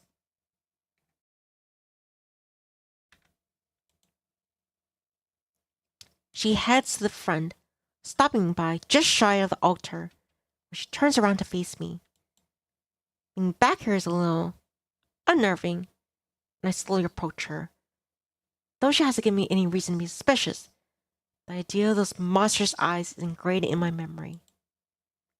But this time, there's no howling wind or earth-shaking footsteps. Just the one girl, waiting patiently. I give her a smile as I sit down one of the pews near the front. It's hewn from stone, smooth and rigid. She takes a seat right beside me. Normally, being this close to strangers, it makes me uncomfortable. But with her, I don't really mind. Part of it is, of course, the fact that I can't feel her at all. But the other part is that it feels kind of pleasant to get together like this. I hastily push the thought out of my mind. She's a ghost, She's literally transparent, insubstantial. I rummaged in my bag and grabbed the book of baby names. Okay, so first, she bounces up and down with anticipation as I tear off the plastic cling wrap and stuff it in the tote bag. Is it the first letter early in the alphabet? She nods and holds up one finger. I. L. 2 shakes of her head. She touches index finger together and uses her middle finger to cross between them. O. And A. Enthusiastic and nodding. I flip to the first couple pages in the book, right in the middle of the A's. The first thing I spot is Amber. Impatiently, she leans over and motions to go further back, towards the start. I turn the page slowly, giving her time to scan. On the very first page, she holds out a hand to stop and points. She's practically hanging over my shoulder to show me. Abigail. Their name is Abigail.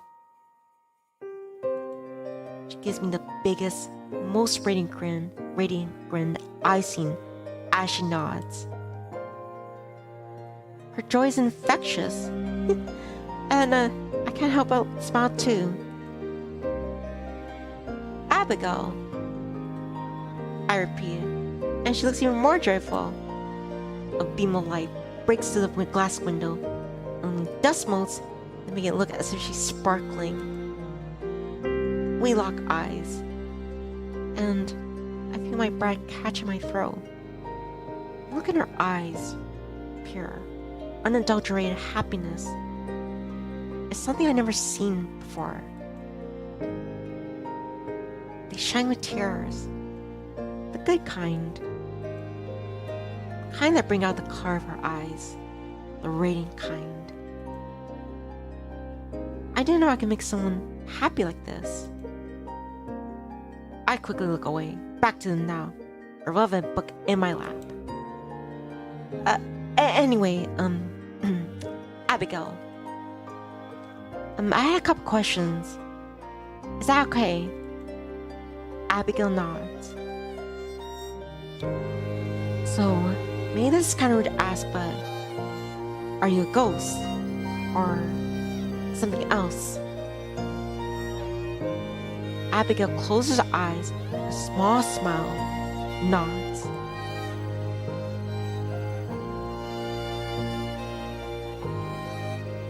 I'm sorry.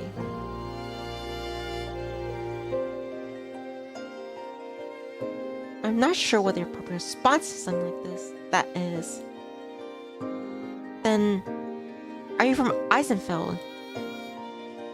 Nod. Do you know a girl from there called Morgan? She shakes her head.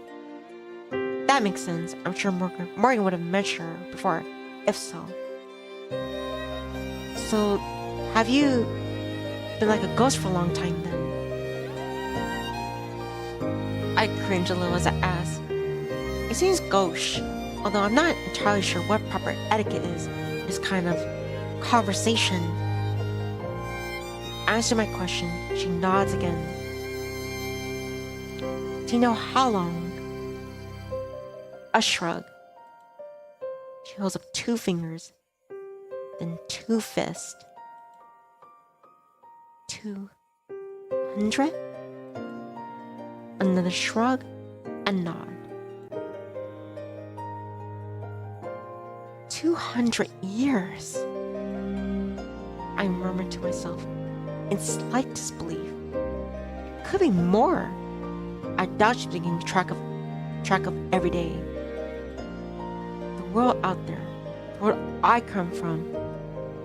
It may as well be from another planet for her. I'm sorry. It's incomprehensible to me. I can't fathom that much time passing, unable to talk to anyone. How lonely that must be. She closed her eyes yet again. I've been interrupting her silence as serene. Interpreting her silence as serene.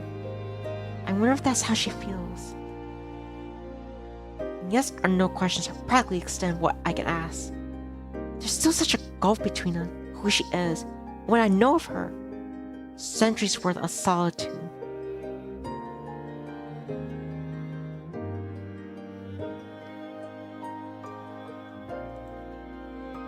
In all that time, have you ever spent it with someone else?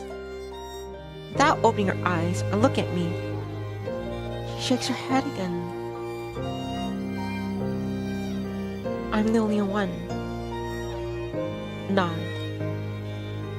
I fall silent too. My head's so reeling. There's so many things that I want to ask and want to know. How did she die? Why did her spirit stick around? Did she know about the thing we saw in the snow? Why am I the first person she's shown herself to? There's no way she could answer. And even if she could, I wonder if she even want to. Is it impolite to remind a ghost that they're dead? It's horribly funny to me that these are questions I have to ask myself. Tara will love this. Tara would. I push a thought out of my head too. Tara's not right here. It's just me and Abigail. Would you like me to read that other book? Bryn returns, the moment of melancholy dispelled. Seems I made the right call in changing the subject. I show her the cover before I crack it open, enjoying that new book smell. This is a book I read a lot when I was younger. It's about a girl who wants to be a hero, so she goes on a quest with her best friend to prove herself. It's a little childish, I guess. Made me like it. Abigail claps her hands and nods. I have a feeling I could read the dictionary to her, and she's satisfied. But I don't mention that. Okay. I smooth the crease and open to the first page. Once upon a time, it's a story that I could probably recite by heart. My mom used to read it to me when I was a little girl. It was one of the books I used to learn to read. I was both surprised and excited to see there was a copy in Eisenfeld's bookstore. I settled into an easy cadence of reading. Though I'm not used to reading it out loud, it starts to feel pretty natural, only after a couple pages. Like my mom used to do, I give all my characters different voices. I don't quite the range that mom does. Abigail seems to enjoy it all the same. She smiles and laughs in all the right places. It makes my heart warm. It's how much she's enjoying it. Her eyes are closed yet again, but she looks quite content. As we finish, Abigail scoots a little bit closer and rests her head near my shoulder. I pause mid-sentence, surprised, or soon, just a second later. Though I can't feel her, the sentiment is clear. I keep reading. Sometimes, when I glance down, I can see that her eyes are open, are reading along. Her lips mouth the same words I am. One time, she catches me looking and blushes, but I just smile and continue going. After we finish chapter 4, I finally pause. My mouth is dry, my jaw is starting to hurt a little bit. I must be reading aloud for close to an hour. Yeah, you mean both, Maddie. Even though I stop, Abigail doesn't sit up or open her eyes. Her hand rests on my arm, and I set the book aside. Do ghosts need to sleep? That's another question I could ask, but maybe at a different time. Right now, I'm happy to let her pretend. Quietly, I hum a song, It's something from the radio. A title I can't remember, but they're always stuck in my head. I'm extremely off-key, I'm sure. I don't care. It just feels right.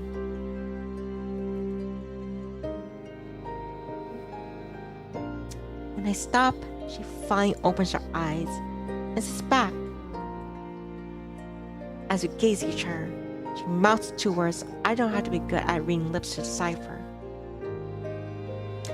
And Jarvar says, "Bah." She said, "Thank you." No problem. I hope you like the story. First, she claps and then places one hand over her heart. I laugh, flattered, but also a bit embarrassed. I think that's all I could do today. But we should meet more sometime. If you want to. I mean, I already know the answer, but she gives me an emphatic nod all the same. Okay. It's a promise. She touches her heart again, and I smile. I should probably head back to the cabin soon.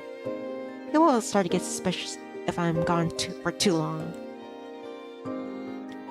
Abigail cocks her head like an owl, curious.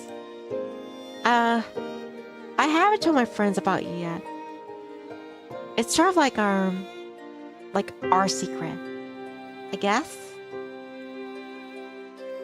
And I want to keep it that way for a little longer. She smiles in agreement.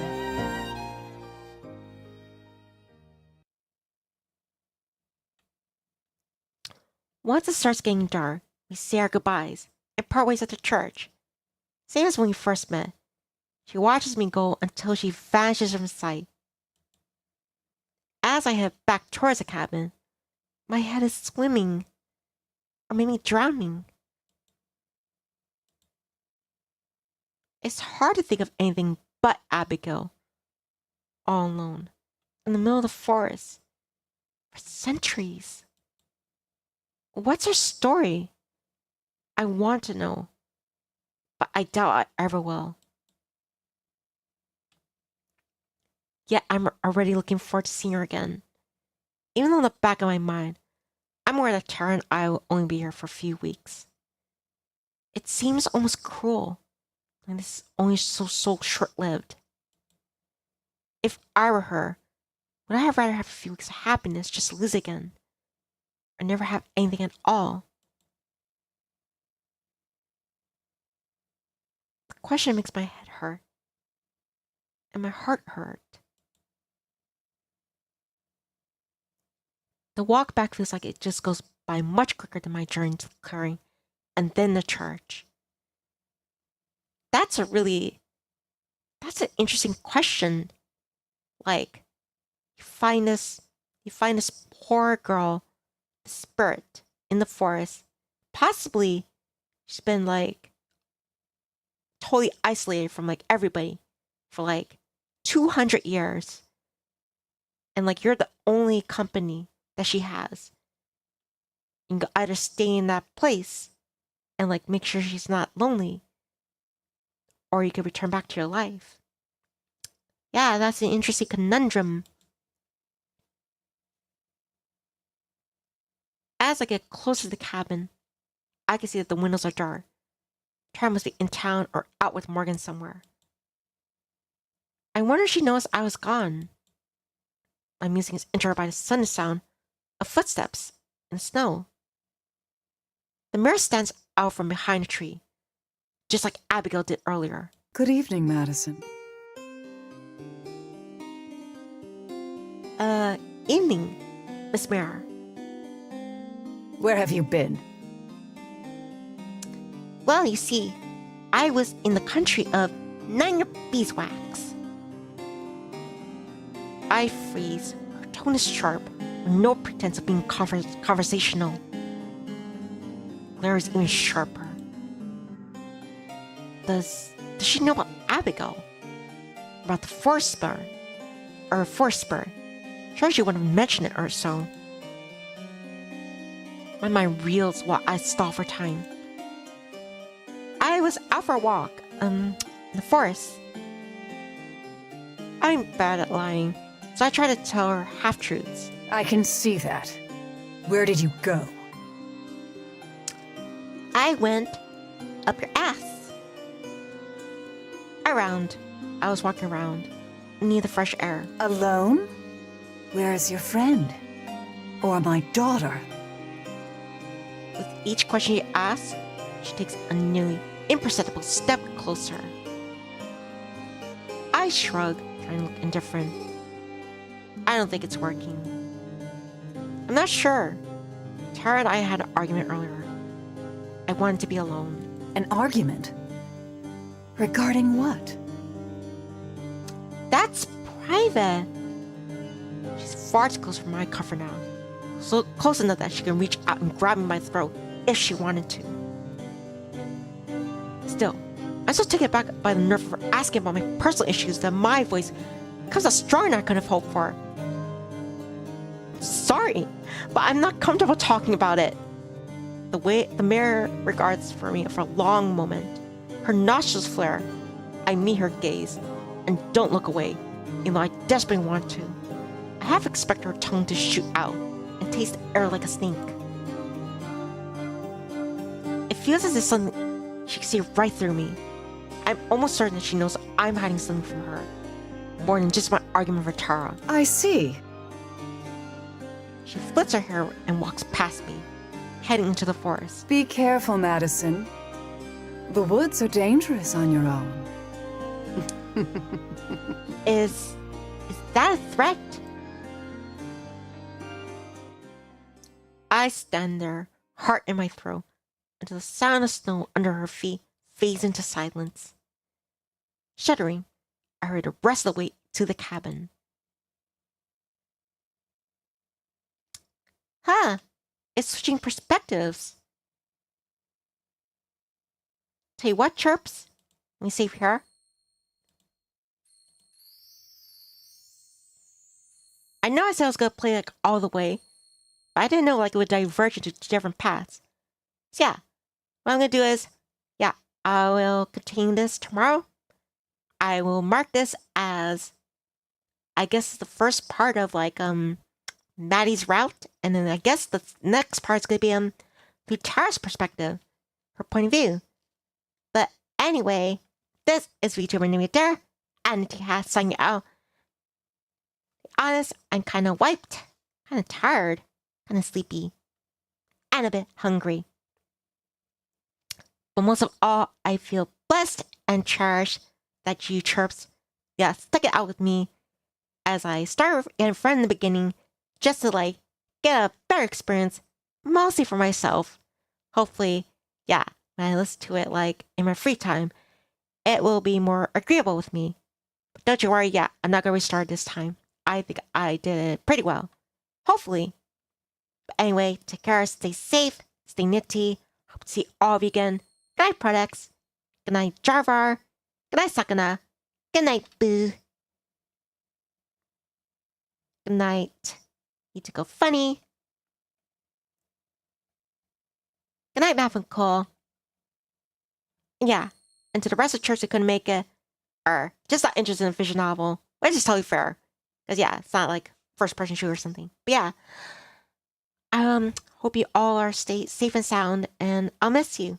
I love all of you. I appreciate your time and company. Bye everyone.